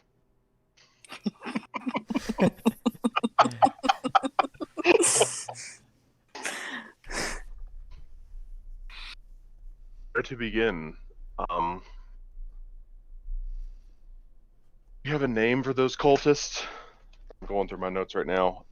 Followers of Carthan would probably be the Yeah. most accurate. Have you ever heard of the followers of Carthan? Could start there. I will make a roll for him. Okay. I must admit I have not heard anything of that name. Do you know who Carthan is? I'm sorry, I'm drawing a blank. That's okay. It will start from that ceremony we first came across, interrupted successfully. Ish. On that island. Yeah. So you're basically just telling him that whole story. Yeah. And then, Yeah, Sister And the time Carlisle I- trusts him, so. yeah. Oh, I Time to didn't even info ask. dump. Do I get... What's his vibe on us? Does he seem to... Make an insight check. Okay. Fuck you. It's an 11. I rolled a 3. Yeah, it's an 11. He's hard to read. He kind of keeps a straight, somber face. The Wander's drunk. There's not a It's fine. wrinkle in his skin. So it's hard to tell. How do you shave your eyebrows? Do you ask him that? Hmm? He kind of smiles. My hair started to fall out, and so I shaved bald. And I was never very good at growing facial hair. kind of came in patchy, so I kept clean shaved there. And all that was left was these big, bushy eyebrows. Oh, So I decided to get rid of them as well. understandable. Very sleek look. Oh, so I've been told. I would Probably just like. faster at swimming. Not much. I don't swim much. And he kind of pats his heavy armor. Indeed. Sorry, it's just I didn't know if it was religious or ceremonial or personal preference. Personal preference. I'm a bit strong-armed in the thought of shaving everything. Although I I am kinda- curious to see what a shaved furball would look like. Oh, this is interesting. Probably not a good look. Oh, no. Have you ever seen a turtle without its shell? I'm not They would die. sure if that's even possible. It would die. I don't know if it is either, but I bet it looks just as terrifying as a shaved furball. Probably. I mean, it's in Well, our yeah, name. that's what happens when your spine gets ripped out. You would just be a bulg. Are there creatures called bulls? Is that a real creature in this world? I have no idea. I don't I'm think gonna so. roll. I don't give a shit. I'm not waiting for the DM to ask. I'm rolling for it. I just rolled a 21 on a nature check. Is there a bulg? I don't think there's bulgs in D&D. There is That not that I can tell. Okay. All right. Okay. It sounds like a creature, though, right? Bulgs? Tell me that doesn't it sound like. does. Like a swamp bulg or something? Okay. I think we got a little off track. Do that. Continue. I would just like the audience to know that Zeki was like intense, ready for story time, and then Wander asked that, and she just does like a slow turn, like "Are you serious right now? Right now?" If someone was scrying, Zeki just looked right at the scry like in The Office, like. It would be right at the scry point. Like, can you believe this guy? Well, Sorry to Anyways, practice. Yes. I must admit, Carthen. at the beginning of your tale, it all seemed rather odd, but the detail you are giving and everything that you have gone through, I can tell that you're being quite serious. I will Indeed. have my researcher, Harmond, look up any information on Carthen, and I will have him get back to you. Armand? Harmond, yes. That Thank you. is some troubling news. It is quite strange. Lately I have been having several members of the Harpers return to Brandywine to inform me of many strange and different things going on around Keeman.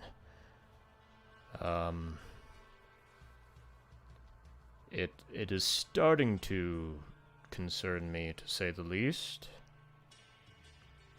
And this is another instance of some of the tales that I've been hearing. How long have you been a member of the Harpers? I was born into it. My parents were Harpers, so I was raised as one. So I guess you could say I have been with the Harpers for 48 years. I mean no offense by this, do you trust your organization as a whole? I trust the organization as a whole as much as I trust the God that has granted me these powers. to become a Harper is not easy. There are certain rites and rituals. There are certain means of magic to... I'm sure you might have heard of a zone of truth. Indeed. We do not pull Harpers willy-nilly, for lack of a better term. And they are often...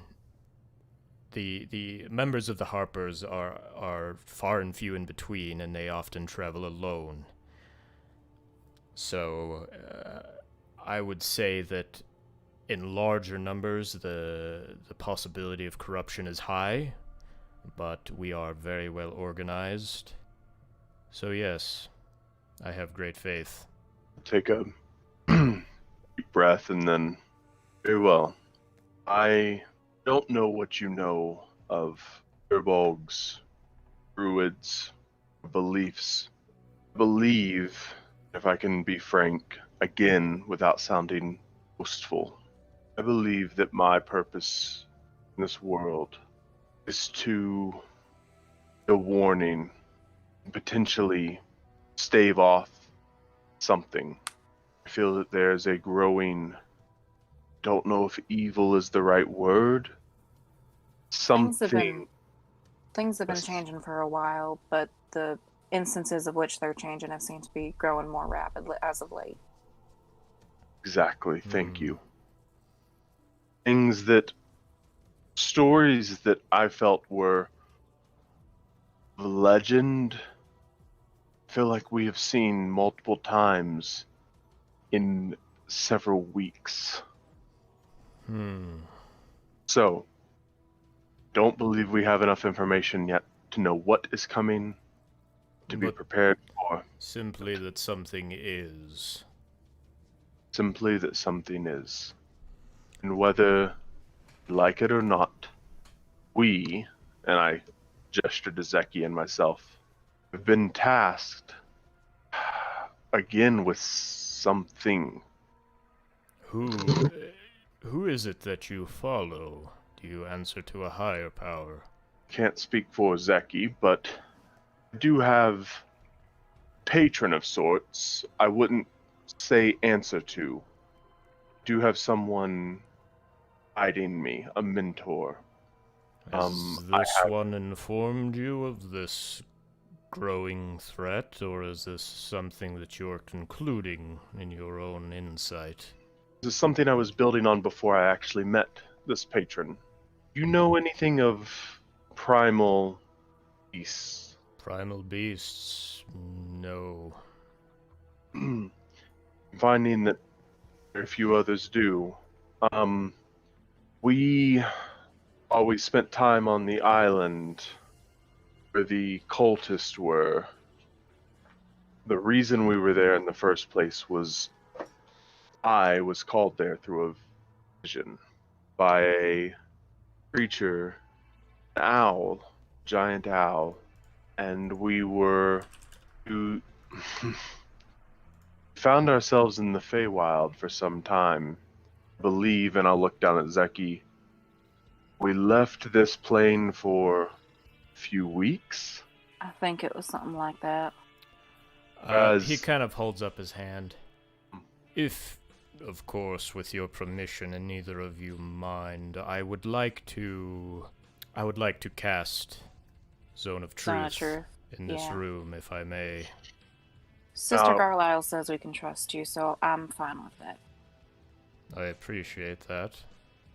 Indeed. I squint my eyes at him for a moment and then nod. Over this conversation, have I gotten the feeling that he has been... I don't want to ask if I trust him or not, because I do. Have I gotten the feeling that he is... We're on the same team, that we're like... He's getting what I'm saying. Right. Make an insight check. Yeah, I get that you can't tell me if I trust him or not, because that's my decision. But just, do I get the feeling that, like, that is a natural 20. That is my third natural 20 tonight. That Are would be we a vibing? Are we vibing? Are we fucking vibing? Is this a vibe? For real. This is a vibe check. Are we on the same page? So there is, as your story continued, there was body language and things that started to shift and tells in his face. He went from his relaxed position to a sitting position, and as the story continued, he leaned forward on his desk, listening intently. There is skepticism about what you're saying. There is an air of, he can't quite figure out what your angle is. He's intrigued enough to offer this zone of truth and hear more of what you have to say. As far as being on the same team... Do the Harpers have a team? Well, figuratively speaking, he's not quite there yet. Okay. But he is intrigued. Okay. Fair enough. And I get that I could have, propped that up, but whatever. Just had to send that. It was a very important role. You will feel a pressure in your brain. Please do not resist as the spell takes effect. And he kind of reaches behind his plate armor and pulls out a symbol, and you both immediately recognize this symbol as the profile of a female on a coin, Timora. And he closes his eyes, and there's as he does, I just quickly say, "Luck be with you." He doesn't acknowledge it. He seems to be concentrating. As a radiance starts to emanate off him and then expand, filling the room. So, do either of you resist? I do not. There is a moment of hesitation, but Zeki allows it. Okay. So the radiant light expands throughout the room and then slowly fades as he takes a breath and opens his eyes. All right. Please continue. I will say, before we begin, this is a very natural feeling for me. Please understand that my companion has had a very different life than I have. I might not feel comfortable with every question you may ask. Please be respectful of that. Of course. And he looks towards you, Zeki. The zone of truth is mostly for the information that you are providing me. I will probably keep my questions very surface or otherwise limited. I am not going to breach anything personal by any means. That's appreciated. It's course. just when spells affect me and keep. It's a weird thing because of past instances, but we're Gucci. She has very literally been stabbed in the back. That is true. Yeah, multiple times. I completely understand. Same person. We'll get to that later on in the story. All right. Oh, we killed her. All right. Well, that is good. Anyway, please. Wander, as you were saying. And I will continue my story about Zeki and I's time spent on the island of, was it Shipwreck? Yeah, Shipwreck Island or Emerald Island. Emerald Island, yeah. And the people there and the potential trip to the Feywild that we took. As far as I can tell, we were in the Feywild. So yes, as far as I believe, I'm telling the truth. And then I do happened there. Have one question. By all means. Might border into the personal. What are your... I know, Wander, you mentioned that you feel as though you were born to discover whatever was happening. What are your intentions? Is he speaking to me or Zeki? Both of you. At this point, I'm mostly helping Wander. And my intentions are to open up these sacred grounds and fulfill my destiny. As I said, I believe I was born to open the eyes and ears, reconnect people to nature. That is a just goal. I don't know if just is the right word, but it is It is a lofty one. And Zeki, you simply wish to help Wander. Yeah, I've never really been a part of something like on this scale before, so it's really overwhelming. So if I kind of just stick with the simple idea of, helping out my friend here, then it gets a lot easier to kind of cope with everything that's happening. No, I'm not compelled to speak truth that is not asked of me, but I feel it is necessary because of the amount of downplaying she does.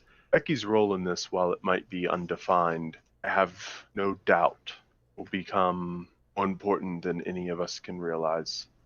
I've never met someone with more potential, more power in their very being.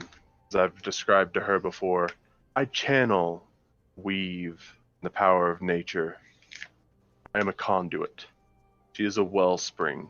While that doesn't answer any of your questions, it's important for her to understand her role in this is. Yeah, I never really thought that growing up I'd be like a big part of something big, or let alone play an important role in it.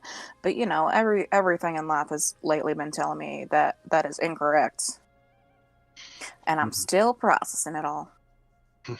Naturally. So, Shit's gone crazy real fast. let us say Wander's assumption of you is accurate, that you do find yourself in a position of power or status. What would be... Are you a woman of prosperity or control? Is your wish to help the common or to rule them? I like helping out when I can. I don't really like the idea of ruling anybody. As while I don't want to be ruled myself, it's like the idea of telling others what they have to do is just icky. Right. Some of us are leaders and some are followers. There is nothing wrong with that. I would never associate myself with someone who desired to rule as closely as I have with Zeki. You pick your company then. As best I can. Again, without being too prideful. I'm a good judge of character. There is no need to be modest with me, friend. I'm really not. I got real lucky with Wander here, I'm not gonna lie. I've been with some shitty people. There are a lot out there. More shit than good. Unfortunately. Unfortunately, shit tends to be impressive manure and fertilizer. Growth. That's true. There is wisdom in that. Well, I read that once on the end of a carriage.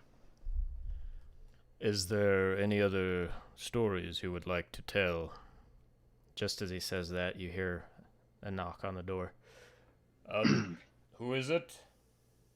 Gadri? Oh. Come in. She opens the door, and stepping in is a wood elf, light green skin. Her hair is braided up with flowers. Her hair is super green, but dark, almost bordering black green hair. Chestnut eyes and very light earth tone robes with short sleeves. I hope I didn't interrupt anything. Oh, you're fine. Please, we're wanting to speak with you. Please have a seat. She takes a seat next to Wander. Well, are these the two that Sister Carlyle spoke of? Yes, they are. This is Wander and Zeki. Hi there. It's nice to meet both of you. I am Gadri. She appeared to be human.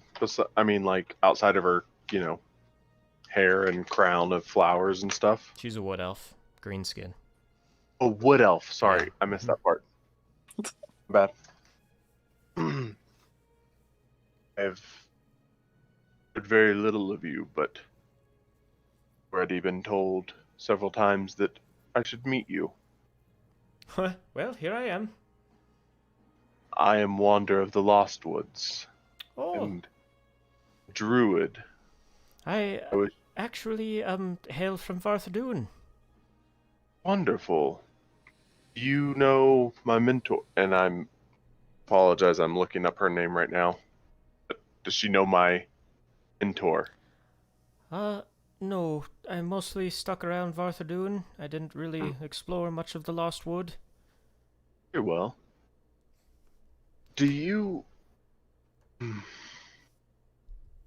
Have you ever heard of primal beasts? Primal beasts? Is there anything further to that? They are creatures of the Fae, represent certain animals. They are keepers of great power. Let me make a roll for her. Oh, sorry, not ringing a bell. One of these days we'll find you someone, Wander. It's okay. Hey man, it makes me feel that much more special, honestly. It's a very high DC. Mm-hmm. It's borderline impossible, so... Alright. Oh. Very well. It is... Wander had mentioned he was having trouble with communes. Yes.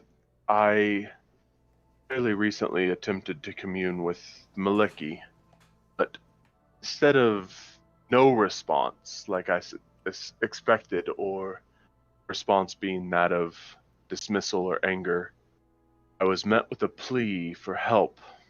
I don't know the true voice of Maleki, so I don't know if that's who I heard, but I did hear a cry for help. Out of distress. How long have you been communing? Oh, 2 weeks. Oh. She kind of smiles. Communion can be a tricky thing. I probably wouldn't read too much into it until you have more experience under your belt, and you're sure you are communing with who you are attempting to commune with. So far, I've spoken with my patron and Umberly. Not Umberly, her daughter. Sorry, Umberly's daughter. Her eyes, like, saucer wide. Yes, At which point, Zeki kind of glances over at Kedrick, is like, I was about to get to that part of the story, my I man. was quite tired and angry. I expected a response. I assure you, I reached my intended target. While yes, I am new to communing, I assure you this was no mistake. Well, no offense to you, Wander, but I'm having kind of a hard time buying it. You're under a zone of truth right now. I do, I recognized that when I walked into the room, but I believe that you believe that. But between your miscommunication with Maleki and trying to reach out to the daughter of a betrayer god, I am willing to put coin down that your communes are still a little bit rough around the edges. It's fine, dear. There's no need to be ashamed, but it's often that commune is only used directly to your deity. Commune often doesn't work when you try to reach out to other beings. So you're probably Do you know anyone who would commune with Maleki? Well, Maleki is a reclusive one. As I've heard. Hang on. And Zeki, even with your passive, you can see that Wander is not a huge fan of our new guest. And even though he's not looking at Zeki, since like she sat opposite of her, is like I'm sure he could sense those like the Radiance vibe. It was like, this bitch. There's a bit more proper. Yeah, his posture is a bit more proper now, and I mean, to be fair, you were trying to sell something. Oh, I get. Yeah. It is fair. Logan but gets it. Yeah, no. Logan Carmen and gets it. Logan understand. Wander Zeki or Wander are is not like, used we've being- been through so much to not deal with this. Yeah, Wander is not used to being doubted. Right. Excuse me. Are you fucking calling me a liar? I ain't calling you a truther. You might be able to find some straggling worshippers in the Capthorn jungles, but other Very than well. that, the Harpers used to have Maleki as a staple for worship, but she has gone rather silent. Oh, as if she's in distress. Interesting. Very well. We'll continue searching for answers. This is my first time meeting Petty Wander, but I love it. I do hope I didn't offend you, dear. It's no offense, just... I know what I heard. That's fine. It is my task to follow. Right. Well, I do wish you the best of luck, and I would suggest that you cast Commune at every chance you get. Practice at it, starting with your Wise. deity, if you have one. And As just counsel. familiarize yourself a bit more until you start to worry too much. Very well. At this We'll take point, the door swings open again, and a very young girl, no more than 4 years old, long blonde curly hair, pupilless golden eyes, almost a silvery fair skin with a purple dress on, walks in, and what catches your eye more than anything is that she has a very vivid halo above her head. ASMR? You would guess, yeah. Clementine told you not to interrupt us when we're in a meeting. Hello, Clementine. She looks at the group of people, and you can tell, especially you, Wander, that she's instantly uncomfortable. A very shy little girl. And she starts to open her mouth to say something, but immediately runs out of the room and slams the door. Sorry about that. Okay, who was that? Oh, that was Clementine. Hmm? Our little, gift, you could say. Did she come from? Well, she showed up at the door as a baby. I don't know if somebody dropped her off, or she might be a gift from Shiala. I'm not sure. Well, she was Do a I know who woman. Shiala is? Make a religion check. May I also roll to see Yeah. if Zeki recognizes that name? A 12. Not really ringing a bell. Yeah, 23. You do know of Shiala Zeki. She is, again, a deity of the forest. Trees and nature. She is a deity that is followed as, especially after the time of the deterioration of F. One of these days, I'm going to have everything seamlessly memorized. That day is not today. But that day is not today. Especially after the scourge of Mathis, who led his undead army through the Lost Woods and started to deteriorate a lot of the Lost Woods, as Shiala is kind of a shield against death and decay. Her followers are mostly people that stay quiet and to themselves, but they seek to shield and help other people as well, kind of following in the path and guiding lost children, for example, back to their homes, and just people who can't seem to find their path in life, they assist them. And so yeah, kind of a mixture of nature and just helping people. Is there a reason she's so shy? She mostly only likes to talk to her angel. She only refers to as an angel. But yeah, she's been here her whole life, hasn't really left these walls. I've tried to take her out and about a few times, and she's just very uncomfortable and likes her room and likes the safety of the guild. What a beautiful child. She is quite breathtaking, yes. What a gift. That is wonderful. I am excited to see if she grows up into anything important, I guess, for lack of a better term. Of course she will. She has fate touched all over her. Indeed she has. Well, is there any other questions you had for me? No, and I do apologize if I came off brusque. It's refreshing to be around someone who challenges my assertions. Most people trust me implicitly, and I apologize if I came across rude. Oh, you're fine. It's probably good for you to sober up every now and then, you know? Don't get overconfident as she gives you a wink. Well, Carrick, I wish to speak to you when you're done here, so please seek me out. He gives her a nod. Indeed. Well, it was nice meeting you, Wander, Zeki. Have a good day. You as well. She takes her leave. All right, well, please continue. Right. Wander, was there anything else you had left about the Primal Guardians, or shall we switch subjects a bit? I think we should move on. Alrighty. So, something we know is that one of the things shifting is the fact that the Grace of the Sea is making moves and has plans. We have been dealing with followers of hers, and she has tried recruiting me, and her end goal is just to take over the world because she assumes that,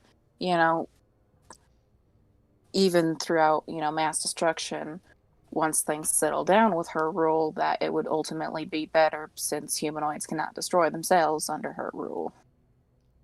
Well, it is a story that I have heard from other people who have come into contact with betrayer gods and their lesser deity followers, so it does not surprise me. What does surprise me is that you have come in contact with her. Yeah, it wasn't the best experience, but she also made sure it wasn't the worst, which was kind of worse. Right. Well, you two have been through a lot, haven't you? It's been a weird point in my life. I will be completely honest with you, as I have no other choice. Well, if she pursues you further, I would ask that you inform me immediately. Well, she does want to meet with me. She hasn't given me an exact time and place yet. She wants to meet with you. Mm-hmm. It has been... I've gone longer without hearing from her than we have previously. It seems she's chosen to leave Zeki alone for the time being. Well, Zeki, you are far too humble. It does seem that you do have a touch of destiny about you, and I have no choice but to believe you as you are still under the zone, but... Mm-hmm. Let's cut to brass tacks. Give it to me. Would either of you be interested in joining the Harpers? I know that the majority of people choose to travel alone and be rogues, but that's exactly what the Harpers are about. I would ask that you keep me informed either way, but if you do join the Harpers, you would get paid on top of nothing at all. Of course, you have no obligation to inform me of anything beyond this point. If you do not join the Harpers, your business is your own. But I will say here and now, under this zone of truth, that I will have Harpers tail you if you choose not to keep me informed. Before you finish that sentence, I'd already decided I would. You would join? Yes. And I look down in my hand at the amulet of the crescent moon. And Zeki? I'm gonna need more time to think about it. Do not feel pressured because of my decision. That is fair enough. To be honest, I really only need one of you. It is mostly to ensure that information is flowing in, as whatever travels the two of you go through seem to be rather important and vital. It is something that the Harpers will need to stay on top of. It's good information to have. It works well. I can send Yeah, messages over great distances. Is this going to be like an open invitation or like a right here, right now type of deal? This is an open invitation. Alrighty. As I said, the only difference is whether you want to get paid or not. I look at Zeki. You already know the face she's pulling. She'll come around. All While I right. do quite enjoy getting paid, the That's right. idea of having full commitment to one group is a little overwhelming.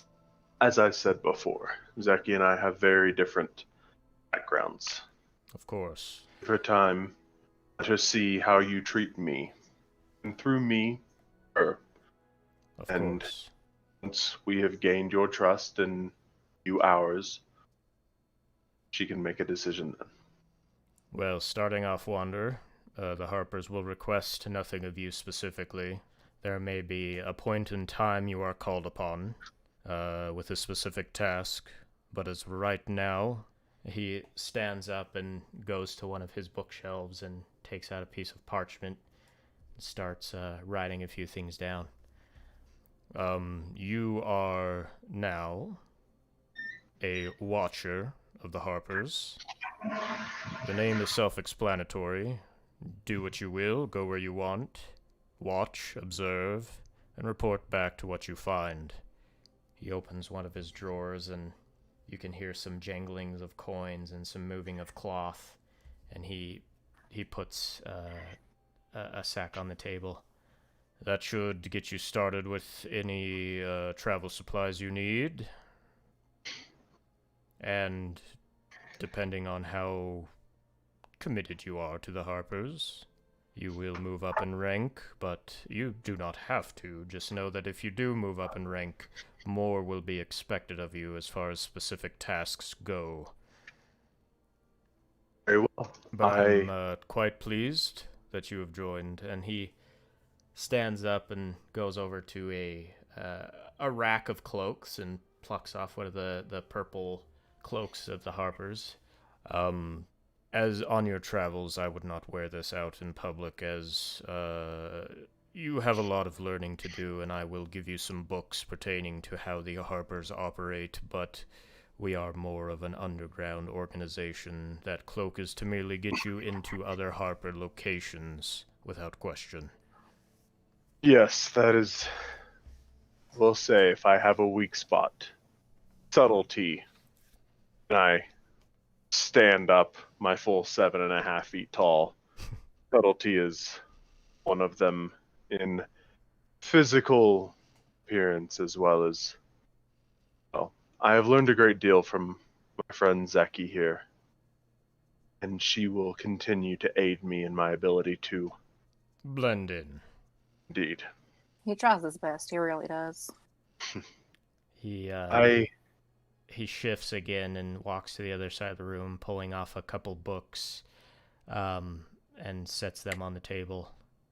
Now, I do have in the paperwork you down as a watcher, but nothing is official yet. You must read these books. You must memorize them. You must learn the code of the Harpers, and you must agree to all the codes that the Harpers have. Once you have done that, return back here, and we can make your position official. Very well. I'll take them. Wishing I would have taken the keen mind feat.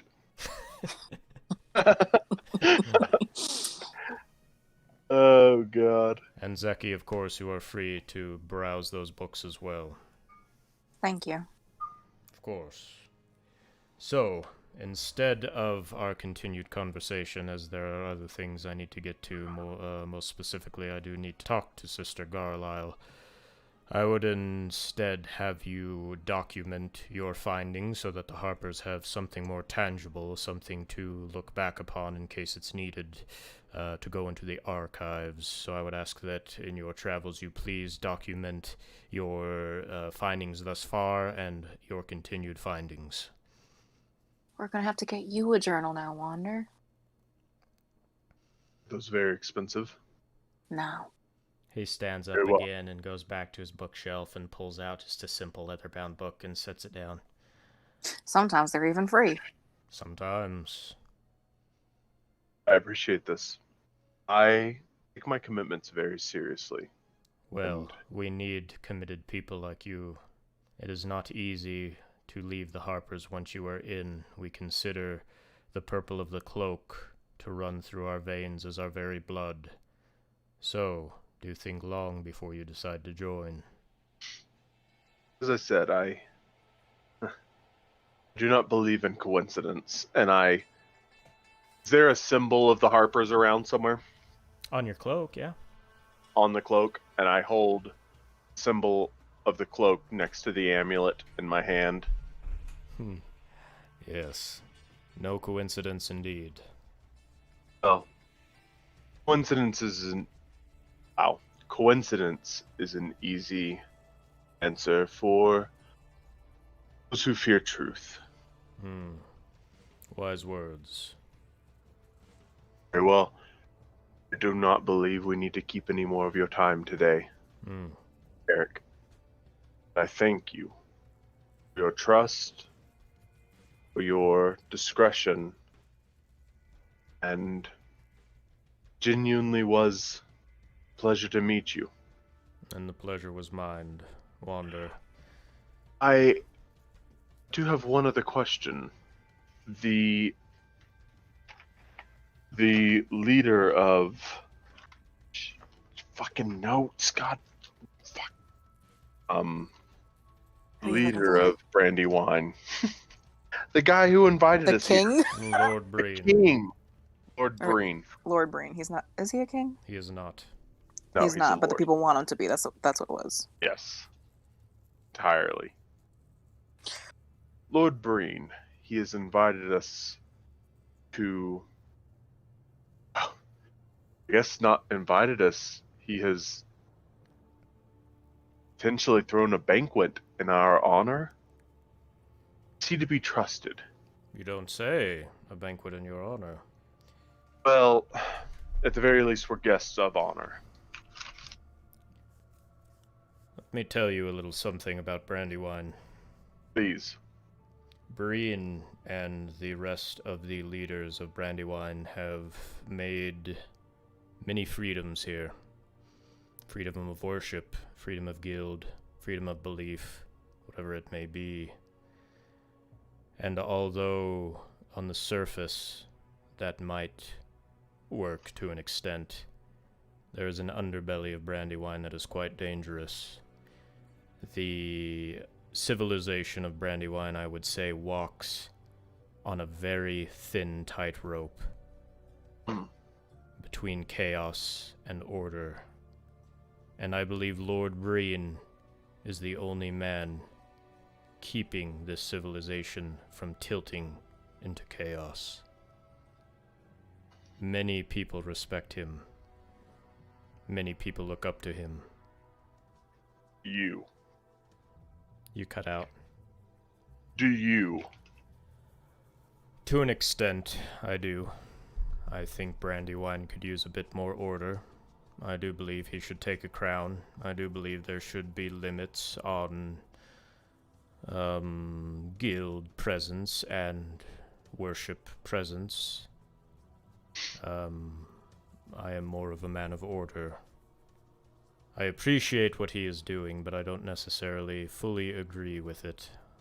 But the Harpers work very close with him to ensure that the balance does not tip into chaos. Very well.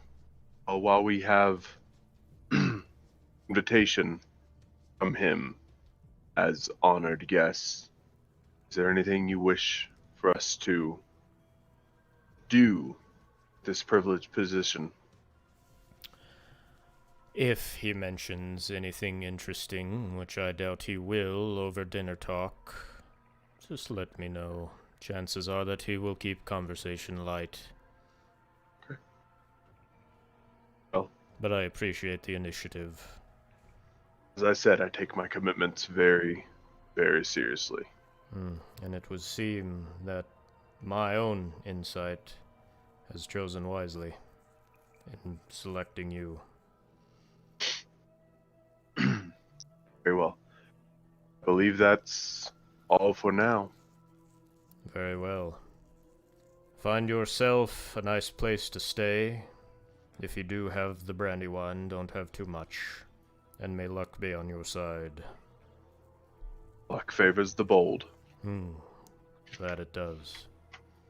And he walks over and opens the door, ushering you out. Thank you again for your time. You're very welcome, and I look forward to hearing back from you. And we exit the office. All right. We'll head out. So, Wander, he gave you 25 gold. Okay. As soon as does he shut the door behind us? Yeah. As soon as he does, the pouch that he handed in, I just go, here you go. Thank you. I was wondering, but I couldn't say anything because I knew the truth would come out. It seemed like wrong time. Seemed rude in front of him. Yeah. If you don't want to make the commitment, it's fine. I just like the idea of having the freedom to do what I need to do, when I need to do it, how I need to do it. And I 100% agree. It's probably wise. Only one of us has a commitment to them.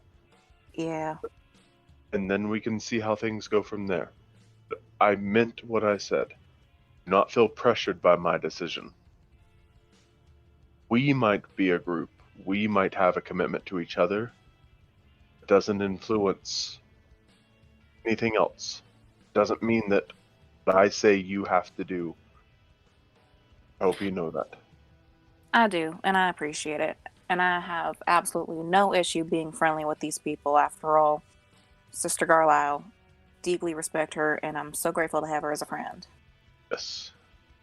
But I also, while I do trust information we just received, any group of any reasonable size will have a level of corruption in it, no matter how strict they are. That's usually the case, yeah. It's inevitable. I'm no I'm no great mathematician, scientist, or wizard, but it's just percentages. That's true. So there's no choice. Once you have a certain number of members, you will have corruption. You can't help it. As long as the aggregate is good, positive movement, hopefully the ends justify the means. And I do believe that the decision I made in there will help us in the future. And I don't know what it is yet, but I believe there might be a connection between, again, I'm like putting away the cloak at this point. As I'm putting the cloak away, I kind of hold the emblem and the amulet side by side for a second. Are we also walking out at this point? Just Yeah. Mhm. Wherever Yeah, you guys, okay. Yep. Yeah. wanted to And, double check for my In own fact, mental. where are you headed? Where That's exactly what I was about to ask after Wander finished this little bit of his talking. I would actually, as we're leaving, I would really try, like really hard to find, shit, I didn't write her down her name. The druid, Gadry? Gadry, and Mhm. Clementine. Yep. Do I see either of them? No. But he did tell us where we could find her, in the gardens outside. The garden's behind the structure. Okay. So yeah, I would, if I sense where that is, what he meant, I would, as we're talking, be heading behind the building to try and find the gardens. Okay. So as you walk around back, there's another fence barrier that's pretty tall. You can't see over it, if that gives you any idea with your massive height. But you find a gate and open it, and it opens up into a very, very well taken care of garden of flower beds and cut shrubbery, and everything is very organized and presented, and there's a pool of water in the center of it all with a small bridge over it. Can you just sense the work of a druid? Yes, definitely. Yeah. Yep. Everything is perfectly taken care of. in this space. As you walk, there's a bit of I guess you could say canopy area where Gadri is sitting with Clementine. They seem to be sipping on their tea. No real words exchanged between the two of them as you observe them. How far away are we? You're about 35 feet. Before we come any closer, we'll cast a message to Adri. Just say, would it be okay if we join you? Yeah. She kind of looks around. Check for her. She doesn't see you. I'm not hiding. Right. Okay. Doesn't see you. Yeah, she still doesn't see you. She rolled horribly. That's amazing. Sure. Just one moment. And you see her say some words to Clementine, and Clementine gets up and walks inside. Then she kind of waves her arm in a general direction. Oh, I will approach from the middle of the field. Okay. Yeah, she rolled a 3. I don't know. It's amazing. Well, my passive stealth is an 11. There you go. It all works out. Because mine is a 12. I will, as we approach, I apologize if we interrupted anything. Oh, not at all. It's just, Clementine likes to sit and have tea. Is she scared of outsiders? Just private, or? She's just incredibly shy. If you're around enough, she might come out, but she's very cautious to strangers, you could say. It's hard for me to even get a word out of her at times. Indeed. There's something to be said, or something to be said for the choice to remain silent. There's wisdom in it. I say this talking louder than normal. Right. It's kind of projecting a little more. Yeah, assuming Clementine might be listening. Right. I respect anyone's choice for privacy. She is truly a remarkable She is a truly remarkable creature. And I hope she feels comfortable around me one day. Make a persuasion check. Oh, yeah. You betcha. 7. Okay. Cool. I have no doubt that little girl probably has more wisdom than all of us combined. She has been touched by the fates, to be sure. Whether she wishes it or not. But does she like gifts? I'm sure she would love one. Zeki's just gonna pull out the jade frog statue. Okay. With little golden eyes. Gadri eyeballs it. It's pretty, so I have a feeling she might like it. Are you sure that looks like real gold? Oh, it probably is. Here you go. Oh. We just let her know that. would it be okay if you think Zeki could give it to her? Would she let me give it to her? I kind of just assumed she wouldn't if she ran off the way she did. Oh, let me ask her. She stands up and heads inside. Make a persuasion check for Gadri here. No. Oh, druids. Charisma, who needs it? You want to ask yourself?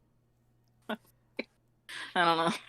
There's a couple minutes goes by and she walks back out and not quite. Like I say, maybe if you make your presence a little bit more common here, things might change, but I will definitely give that to her. That is a very generous gift. I'm sure she will like it. Funny story how we got that. What? Funny story how we got that, isn't it? It came from a goblin cave, I think. Oh. Well, I will be sure to include that detail. Adri, you was was told to me that you are a druid of Circle of the Land. Aye. It's not too much to ask. You mind if I ask what pot it would be from? Well, it just depends on what territory of land I'm in. My abilities shift as the land changes. Very well, you know. My preferred is forest. Okay. You know much about the area surrounding Kindertown? I only ask because What was your question? I asked what her preferred. Oh, right. Okay, sorry, go ahead. Yeah. So she said forest. Right, being from the Lost Woods and all. Indeed. Have you ever spent any time on the ocean or any of the islands to the south? I actually have not. I know your map kind of changed, but based on those locations that Morrow originally gave me, would any of them make sense that she would know about? The ley lines, the primordial locations? Like, she seemed to know that there was a temple to Right, so, yeah, Capthorn Jungle. you'd have to ask her specifics. Ley lines are, I won't say general knowledge, but anybody who has studied enough history of the land and arcana, and especially elves being as old as they are, there's a general knowledge of ley lines, yeah. Okay. That was the question I asked her. Was she know much about Kindertown and the surrounding areas? The only thing I know there is that there is a ley line near there, and Kindertown is a fairly new settlement. There's a lot of old lost civilizations around that area. People tend not to go too far east, as those areas have been known to be saturated with strange goings-on. Indeed. While we were near Kindertown, we found the ley line, a place called Wave Echo Caves. Ah, yes, Wave Echo. I've heard of that. It's interesting that you mentioned that I might find a temple to Maleki in the Capthorn Jungle, because I will show her a little bit I've written down. A list of ley line Locations, sites. right. Because that is one of the places I have been tasked with visiting. Oh. Well, that is interesting, that, isn't it? Hey, DM. Random question. If Zeki were to look towards where Clementine had gone, would she see her? Make a perception check. I wonder if this little girl's hanging around. Amazing. There's probably going to be nothing, but that's a 21. You kind of scan across the windows. The windows themselves are heavily draped, but with a 21, you do see her peeking. Zeki kind of just gives a warm smile and a little wave, but doesn't make a big deal out of it. Hunter acts like he didn't notice that. Yes, there are several places we should go, and I understand your skepticism based on the recentness of some of my powers, but ever since we visited this location near Kindertown, I have a connection there that will allow me to transport myself and a number of individuals with me. Oh. levitation. That's awfully powerful magic. It's more powerful than anything I can do. It's more powerful than I should be able to do. It is strictly limited to this one location. She insight checked you and rolled terribly. Okay. With your passive insight, this This woman ain't big, believing a single weird thing that we're seeing. furball just keeps talking and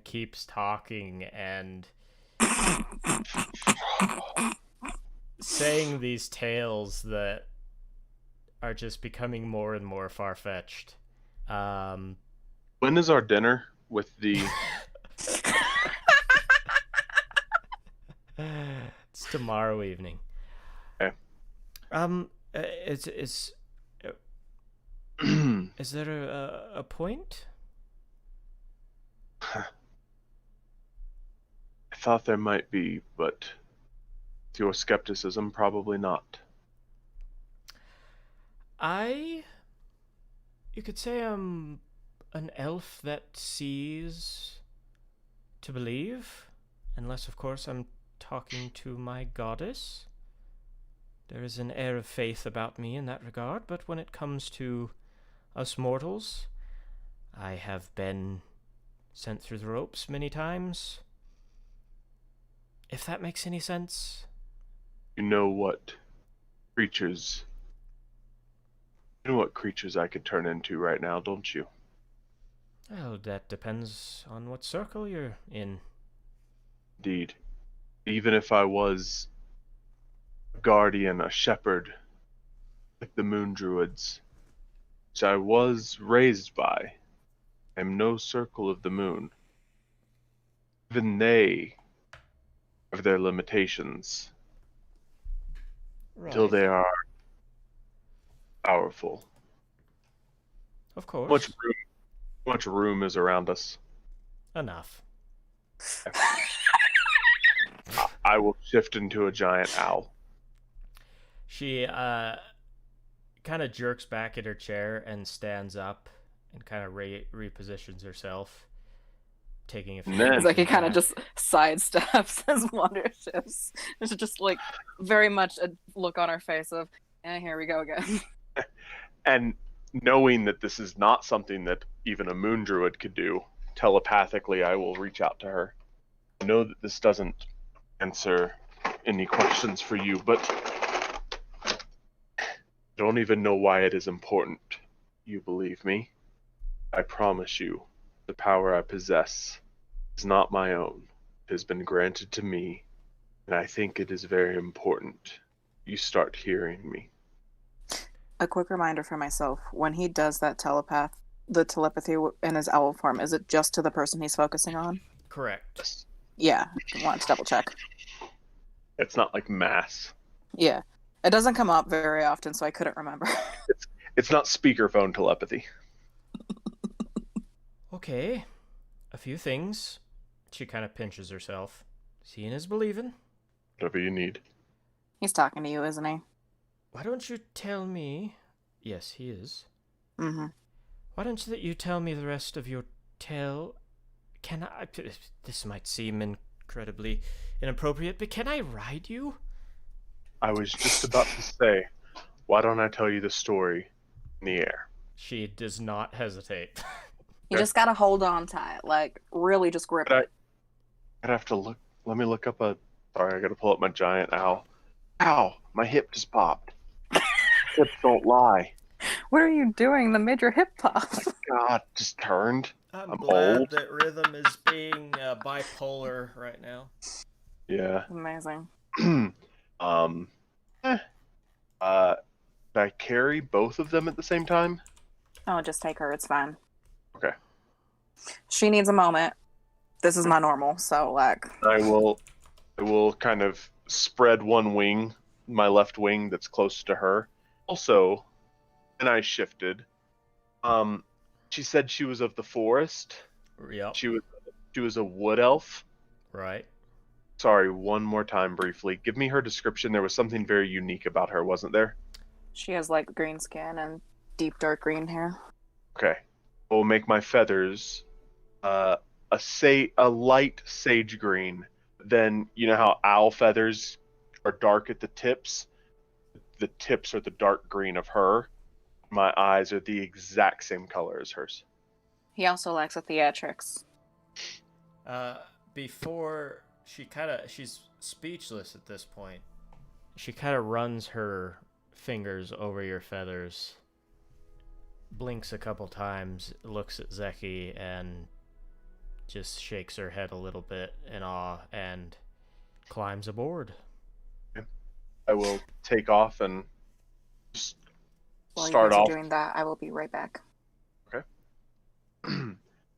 I will head almost straight up to begin with, knowing that we have an hour, but I will kind of partially wanting to get lay of Brandywine, see how big it is. Right. Yeah, I'm gonna head almost straight up until I have full view of the whole area, until I'm high enough to see it all as we're going up. I know this is a lot to take in. Please know I have only shared my abilities with very select few in my life. This is a lot. I do appreciate you choosing me to share this with. Is there a particular reason why? I feel drawn to this place. I don't know what my purpose is here. I know I have an invitation from Lord Breen. I guess I'm just trying to make the most of my time here. And if I'm being honest, this is new to me as well.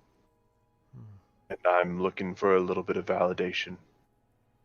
Validation that I'm on a path, hopefully the right one, but at least one that progresses forward. And right now I could use the insight of someone who might not share my same circle, but at least shares my motivations. As you're saying this, kind of getting a high enough altitude to overlook Brandywine and looking down upon all the soft lights through the streets, especially in the festive ward as the sun is setting, you can subtly hear in the wind the sound of music and the different cacophonies of different beats going on, kind of breathing in how alive this area is. Yeah, from your vantage point, you see all the sections and all the walls and the layout and have a good idea of everything around you. Start coasting. I have never seen power like this before. I have never met somebody that could both shift into this form, and I'm inclined to believe you now that you can teleport.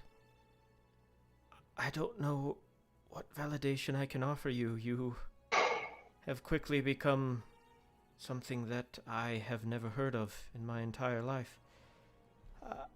If you're worried about moving forward, I would say that you absolutely are, and whatever path you're on, if you are worried about Maleki, if your tales of your communions are what you say you are as well, I would say moving forward, that should be something you should look into more. There is a contact from, I'm having a brain fart. Alright. There's a contact in the Capthorn jungles. A fellow Harper, a fellow wood elf. I have not spoken with her in probably 100 years or so.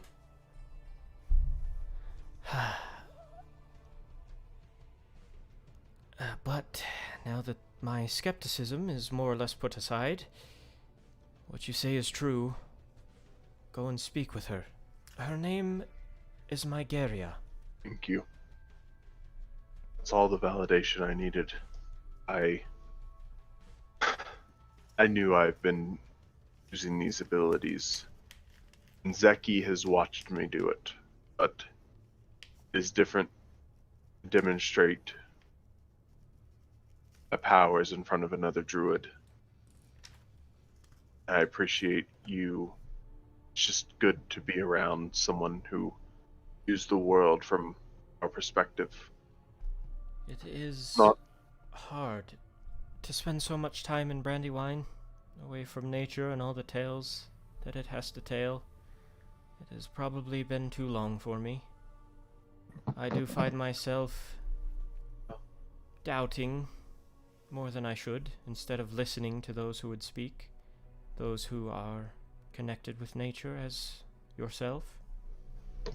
And if you would have not come sought me out, we probably would have part ways without me learning anything. So thank you for the lesson. And I appreciated your candor. It is a sobering reminder that just because a path has been laid before me does not mean that others should take my word at face value. Some I people appreciated your skepticism. I meant that. Some people want to believe and they can't, and others are completely blind to it. But if you find others that appreciate and have the same values that we do, please share your gifts with them and share your tales. This is something that can be very encouraging to them. That the gods and goddesses of nature are still here and they are still watching. And that nature has a breath and a life of its own that is not soon to die. Indeed. Tell me, and at this point we're kind of coming back down, circling on our way down. What future do you see for this Clementine? As far as I am concerned, Clementine is a gift. She is the only ASMR that I have come across. And the fact that she was left in my care, you could say. I do not know what her path is, as she is very young, but to say that she won't have some sort of impact, at this point I can't imagine, but I am keeping a very close eye on her. Based on my travels, she will have a great impact on this world. For good or evil, for right or wrong, she is an important person. I do mean what I said. I hope I get to know her one day. I hope she trusts me enough to allow me around. For now, I will not push it. This has been an emotional day for me, and I appreciate you coming for a ride. Definitely was a gift, and one that I will not forget. If there is anything else I can do for you, stop by. Anytime. Very well. And I'll with bring it back Clementine, down. yes, I would say patience. Patience is something I can do. So you land back. So while that was happening, Mm-hmm. the moment they took off, Zeki would have sat down in the chair that Sister Gaddy? Gadri? Gadri. Gadri. That Sister Gadri was sitting in. And looking... Is Clementine still peeking from the same place? Carrying your perception over, when you smiled and waved at her, she seemed to disappear. Mm-hmm. Make another perception check. Alrighty. Still pretty good. That's perception, a 19. She has moved locations to another window. So what Zeki's gonna do is she is going to fully lower her hood and twiddling with a wire copper, send a message to Clementine with just, now I understand if you don't want to. However, if you are a fan of stories, I have quite a lot and would love to share some with you if you'd want to come out.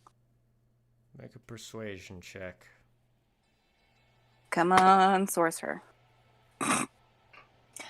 Persuasion. That is a... Come on, math. 22. She disappears from the window. Slowly opens the door.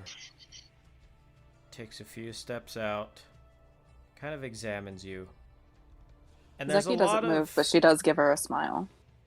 There's almost a creepy amount of intelligence behind this little girl's eyes. Mm-hmm. She walks up, takes a seat, and just stares. Did Sister Gadri, did she give back the jade frog before she went into the room? Or No, is she she still left it sitting on the table. Yeah. Zeki will slide it over towards Clementine. That is for you, by the way. I figured you guys have similar eyes, and I thought it would be a good little friend for you if you'd want it. Never taking her eyes off, she slowly reaches forward, grabs the frog, slides it slowly across the table, and just folds her arms with it clutched in her hand. I love her. Jordan, I love this child. Now, as for the stories. Fun fact, we've got very similar backgrounds. When I was a little girl, I was found by a shop owner named Sage, in which while Wander and Sister Gadri are flying around, Zeki just starts telling her stories of Sage and the herb shop and the children that she was with, and just stories of her childhood. Because she recognized that they've got very similar ones. Mm-hmm. Yep. This little ASMR child and this tiefling woman. And that is how Zeki spends her time. Like they're almost like they're two sides of the same coin. I literally wrote that down in my notes, yes. One from heaven, one from hell. Mm-hmm. But yeah, Zeki spends time just like trying to break the ice and tell her stories of her childhood without expecting any sort of response from this girl, because she knows how shy people can work. Even if this is a bit more than just being shy. Did you ever come up with a last name? For Zeki? Mm-hmm. Mm-mm. Okay. Nope. Because she never really... Sage wouldn't have given her one, I feel, and she hasn't never felt the need for a last name. After your stories, she stands up and she looks at you. Zeki the sorceress? Yes? The eyes of the gods are on you. Be careful. And she turns and runs off. Thank you. Alright. I don't know what I was expecting. That wasn't quite it. But you know what? Progress. She spoke to me. So at this point... That's a win. Progress. The eyes of the gods are on me. Sweet. That's exactly what I needed to hear. And you never told her that you were a sorceress.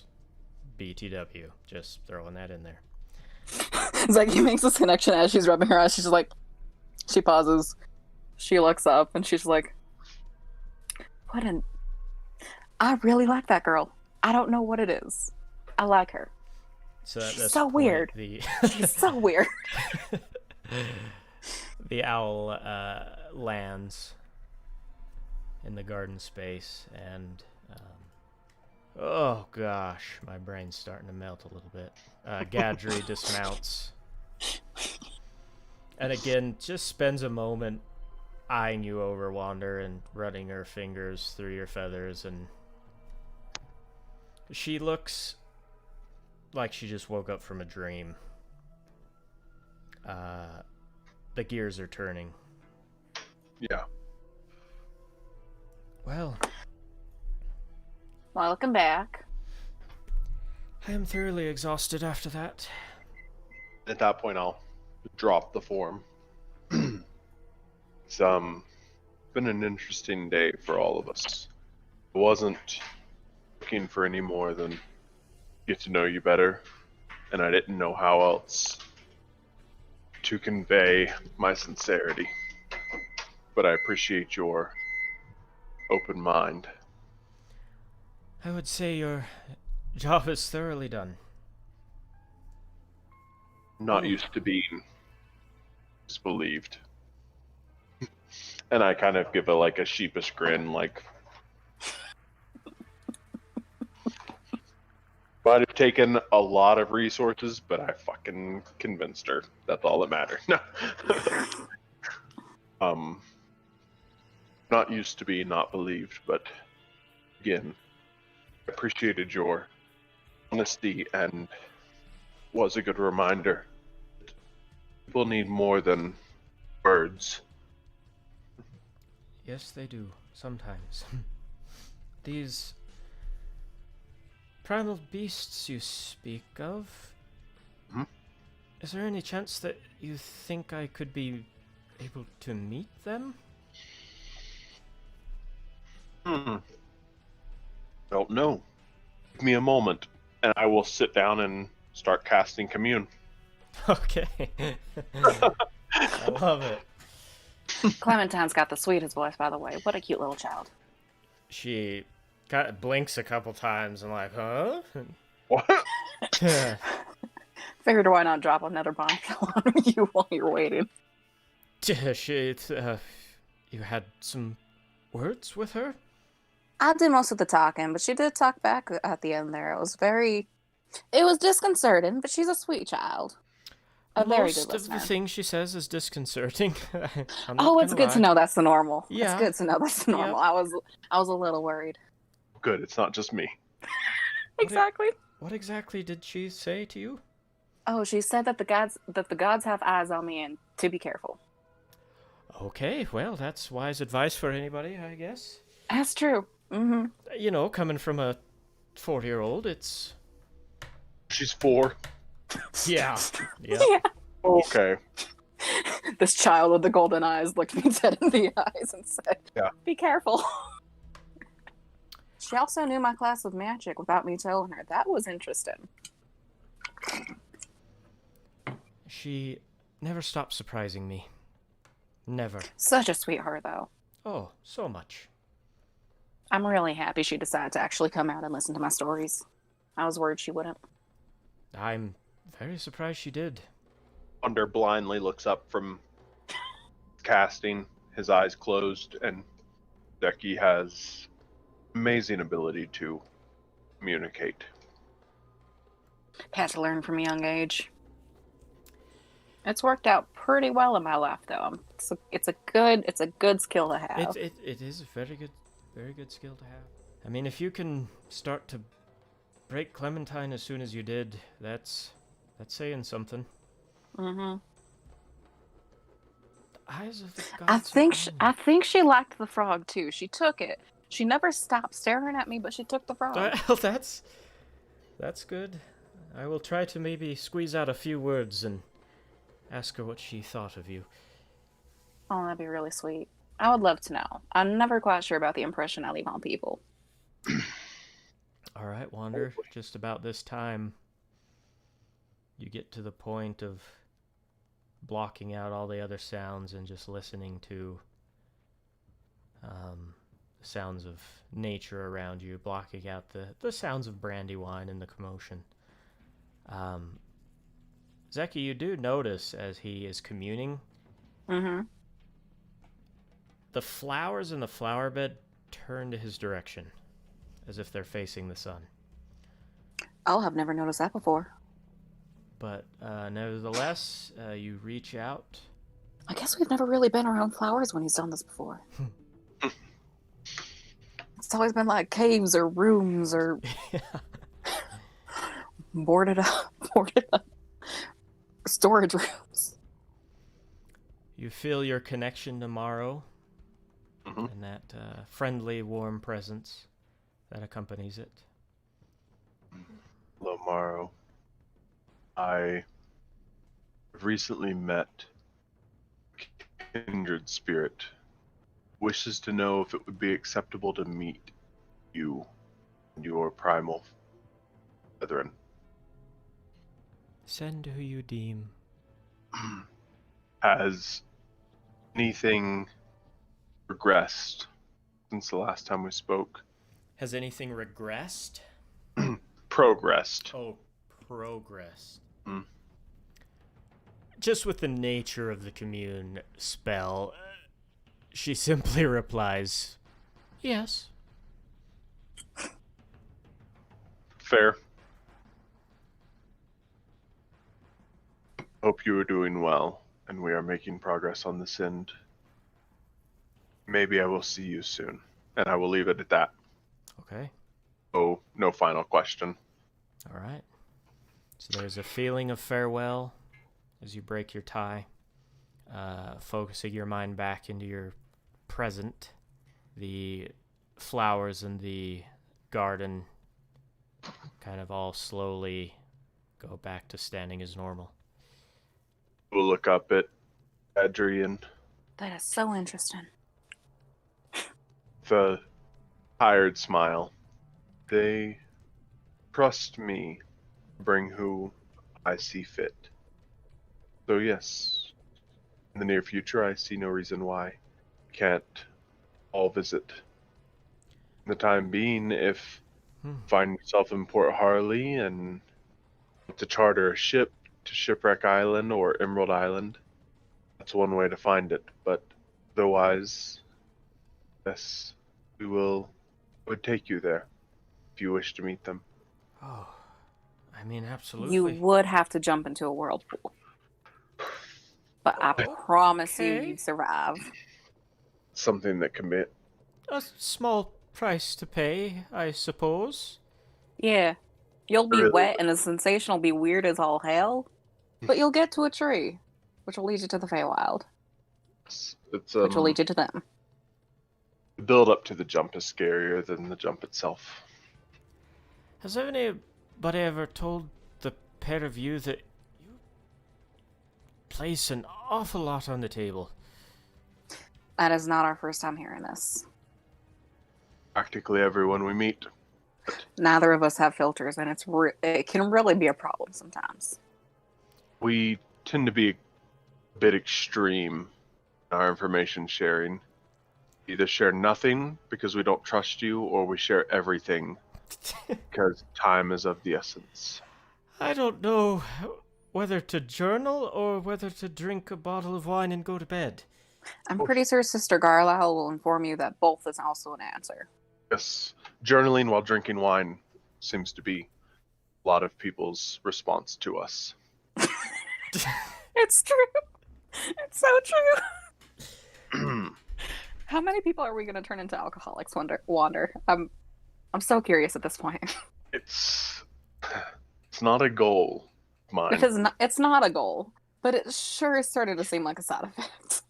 It's not a goal of mine, but it is becoming a mile marker. As you're talking, the back door cracks open. You see Clementine just staring at Gadri, and Gadri kind of smiles. I think she wants your attention. Yeah, I do believe it's time to get her tucked into bed. My druid craft allow me to project the image of a halo above my head?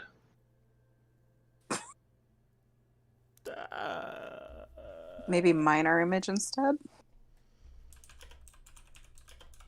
I'm not sure how Druidcraft works, honestly. It says small sensory.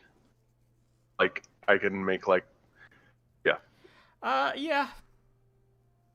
As I turn to look at her, kind of, don't make direct eye contact, just kind of looking in her direction towards the ground, I'll project the image of very similar looking halo above my head, and then drop it. Or I don't wait for nothing, I just show it for a second and then drop it.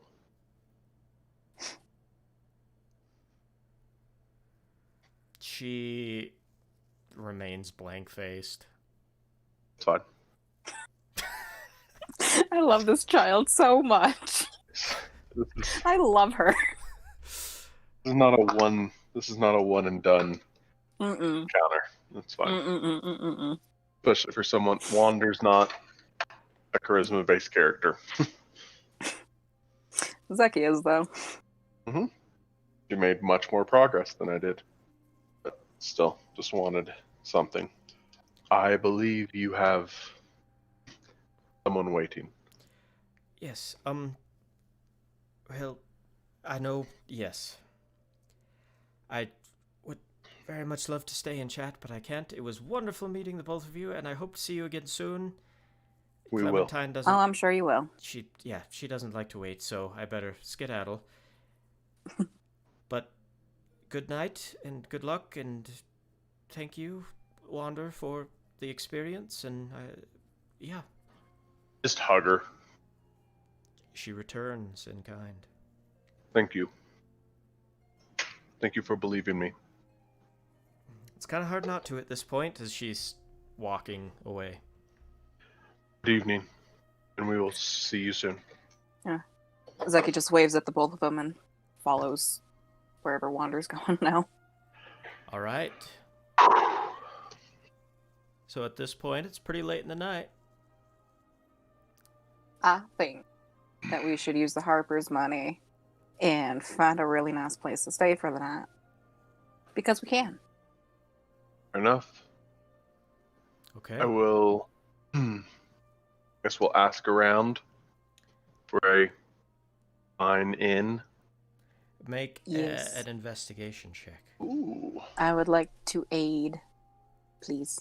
Oh yeah, you betcha. Just give me That, advantage. Advantage on my old roll there.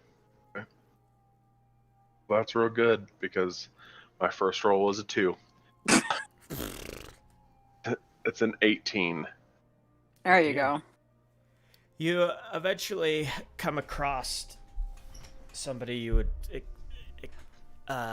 assume is some sort of magistrate. He tells you that there's really no nice in between for Brandywine. You either take a dive bar in the festive ward, or you spend a pretty penny in the inner east and inner west ward for a nice inn. There is also... Now, how pretty of a penny are we talking here? You're talking probably about 5 gold a night. Oh. He goes on to tell you that in the castle ward is the most prestigious structures. Usually only the lords hang out in there and traveling people of importance. And that gets much more expensive. But it's an entire experience and something like that. Running about 15 to 20 gold a night. So our most medium, our base medium in between is 5 gold a night. Yep. He explains all of this. Do my best to just stare at him. All right. And as soon as he finishes explaining all this, as deadpan as I can, I say, "Can you please held a carriage for the castle ward?"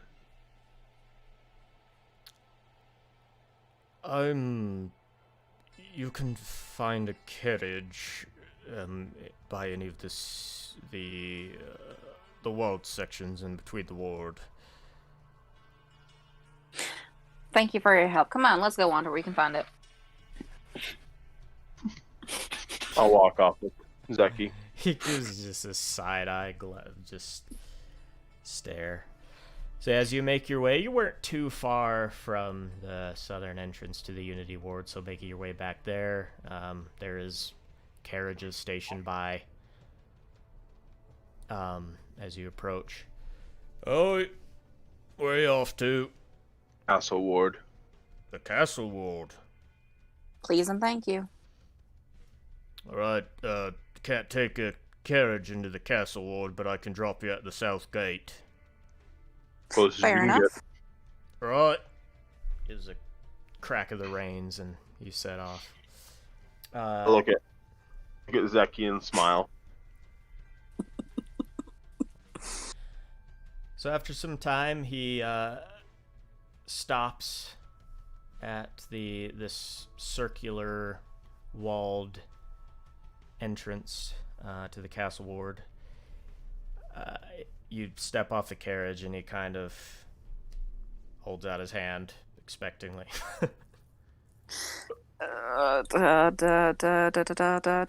Carriage ride Hand cost. hand him 3 gold. He Oh! gets like wide-eyed at that point. And Mhm. kind of adjusts himself. He was slouching, but he sits a bit straighter and Mighty thanks Thank to you for your help. my lady. What was your name again? Oh, Zeki. Zeki? Alright. Wonder. If there's anything either of you need, Zeki Wanda, you just let me know. Will do, thank you. Mm-hmm. Is there... Actually, can you point us in the direction of the inn? Or a inn? So once you enter the castle ward, you'll Uh-huh. just want to go directly northeast, and you'll see a structure that almost looks elvish in design. That's where you want to be. Gotcha. Thank you so much. You're welcome. Alright, let's go, Wander. Indeed. So as you... go ahead. I'm going to lead us in. I will look down at Zeki and say, tonight is on the Harpers. See how much Absolutely. fun we can have. And I will, using Druidcraft, I will make it seem as if lightning is crackling around us at all times. Maybe not that dramatic. Maybe not that dramatic. Oh, that's what I'm rocking. Like not like all the way. I mean, it's just like, on our hair and stuff like that. Small. It's Druidcraft. It's prestidigitation level. As you approach the gate just outside of the wall, there's two blue cloaks flanking the sides. He kind of raises his spear towards you. Wander, I think you should cut it. And I will pull out my blue cloak and my invitation from Lord Breen. Present that. Right, before you approach, please drop whatever magic it is that you're doing. I nod and drop it. He notices the cloak, gives you a nod, takes the letter and skims it. You do realize that this is for tomorrow evening? Correct. We will need an inn tonight. Ah. Very well. Please stick out your tongues. What? Just stick out your tongue. May I ask why? To make sure that you haven't been drinking Brandywine. Oh. Huh? I will oblige happily. All right. In you go. You don't mind Thank my you. asking, what is the danger of Brandywine if that is the namesake of this city? I actually haven't had any yet either. I'm kind of curious too. No doubt whatever inn you pick will have some Brandywine to choose from, but the process of making it is a bit different from the Brandywine you will find in the festive ward. The Brandywine there is highly addictive, easy to drink, and makes you act like a fool.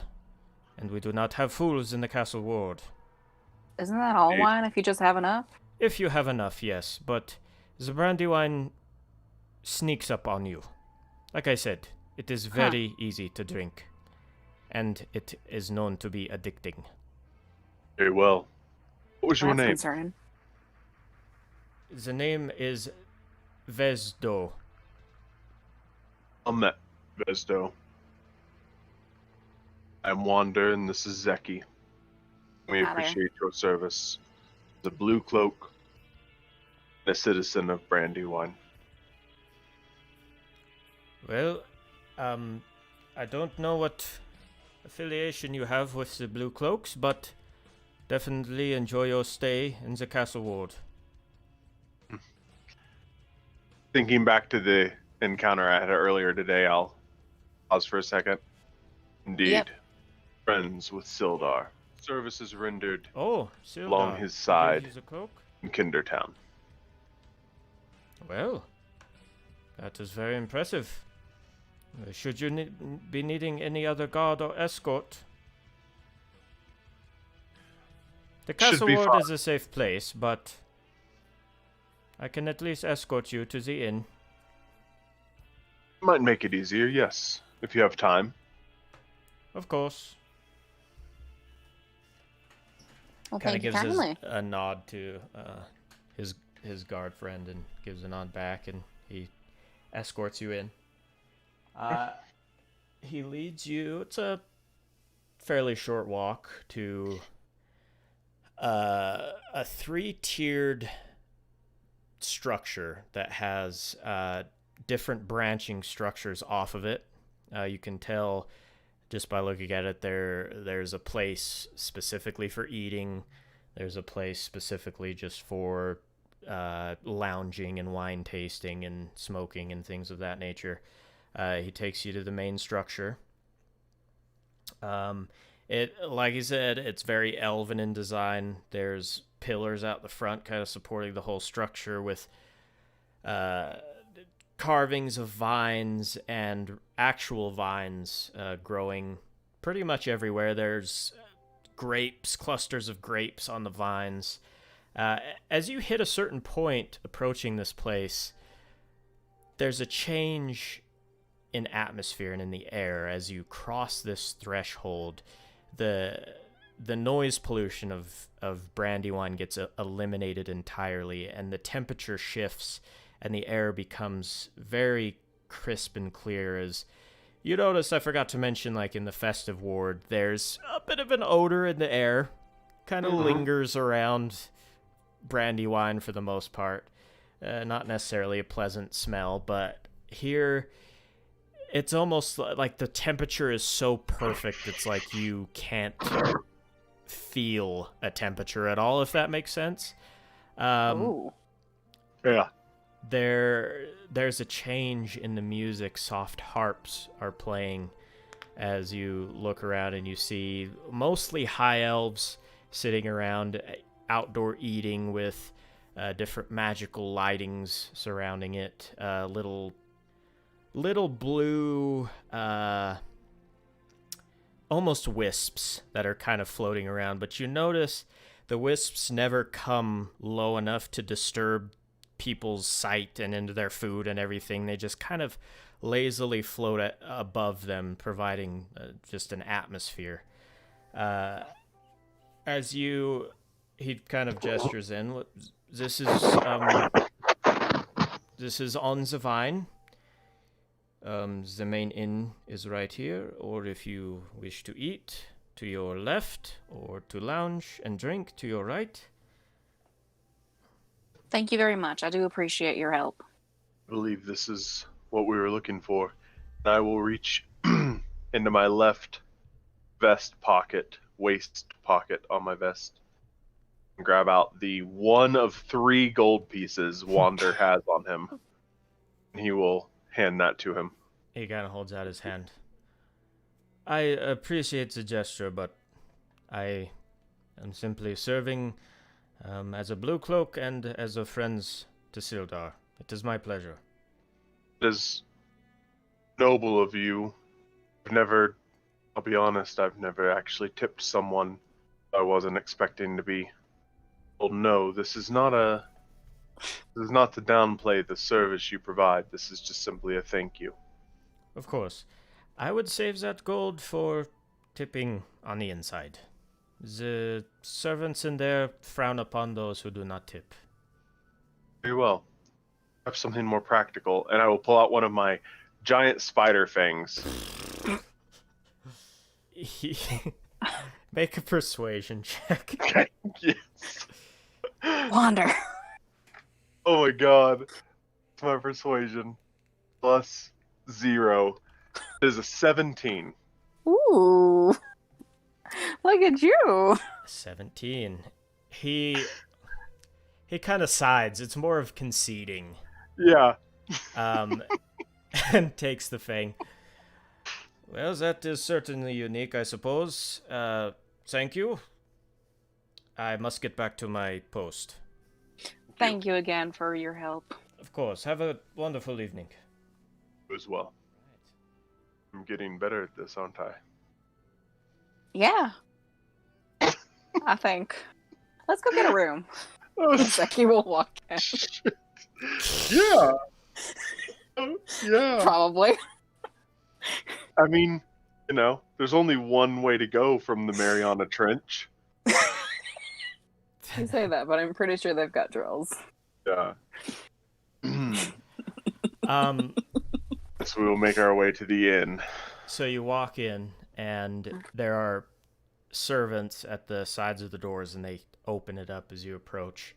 Immediately being greeted by a high elf female, blonde hair, tight braid, kind of a soft face. She's wearing a very tight uniform, all black, with a black vest on and a purple bow tie. Welcome to On the Vine. How may I help you? And Wander, with your passive, I mean, you're wearing like okay clothes, but she's eyeing you and she's eyeing Zeki, and you can tell just that immediate, she's looking down a little bit on the two of you. Hi, we would like one room, please. Thinking, looking around the room, do I notice a theme to the dress and garb? It is all... So in this main space, there's a fireplace and kind of a lounge, a few sets of lounges where pretty much all high elves are sitting and just talking to each other, and they are all very finely dressed. Everybody has extremely ornate, detailed clothing on. It's all fine material. They're all wearing jewelry. They're all sitting properly. There's an air of lordship in the air as you're scanning the room.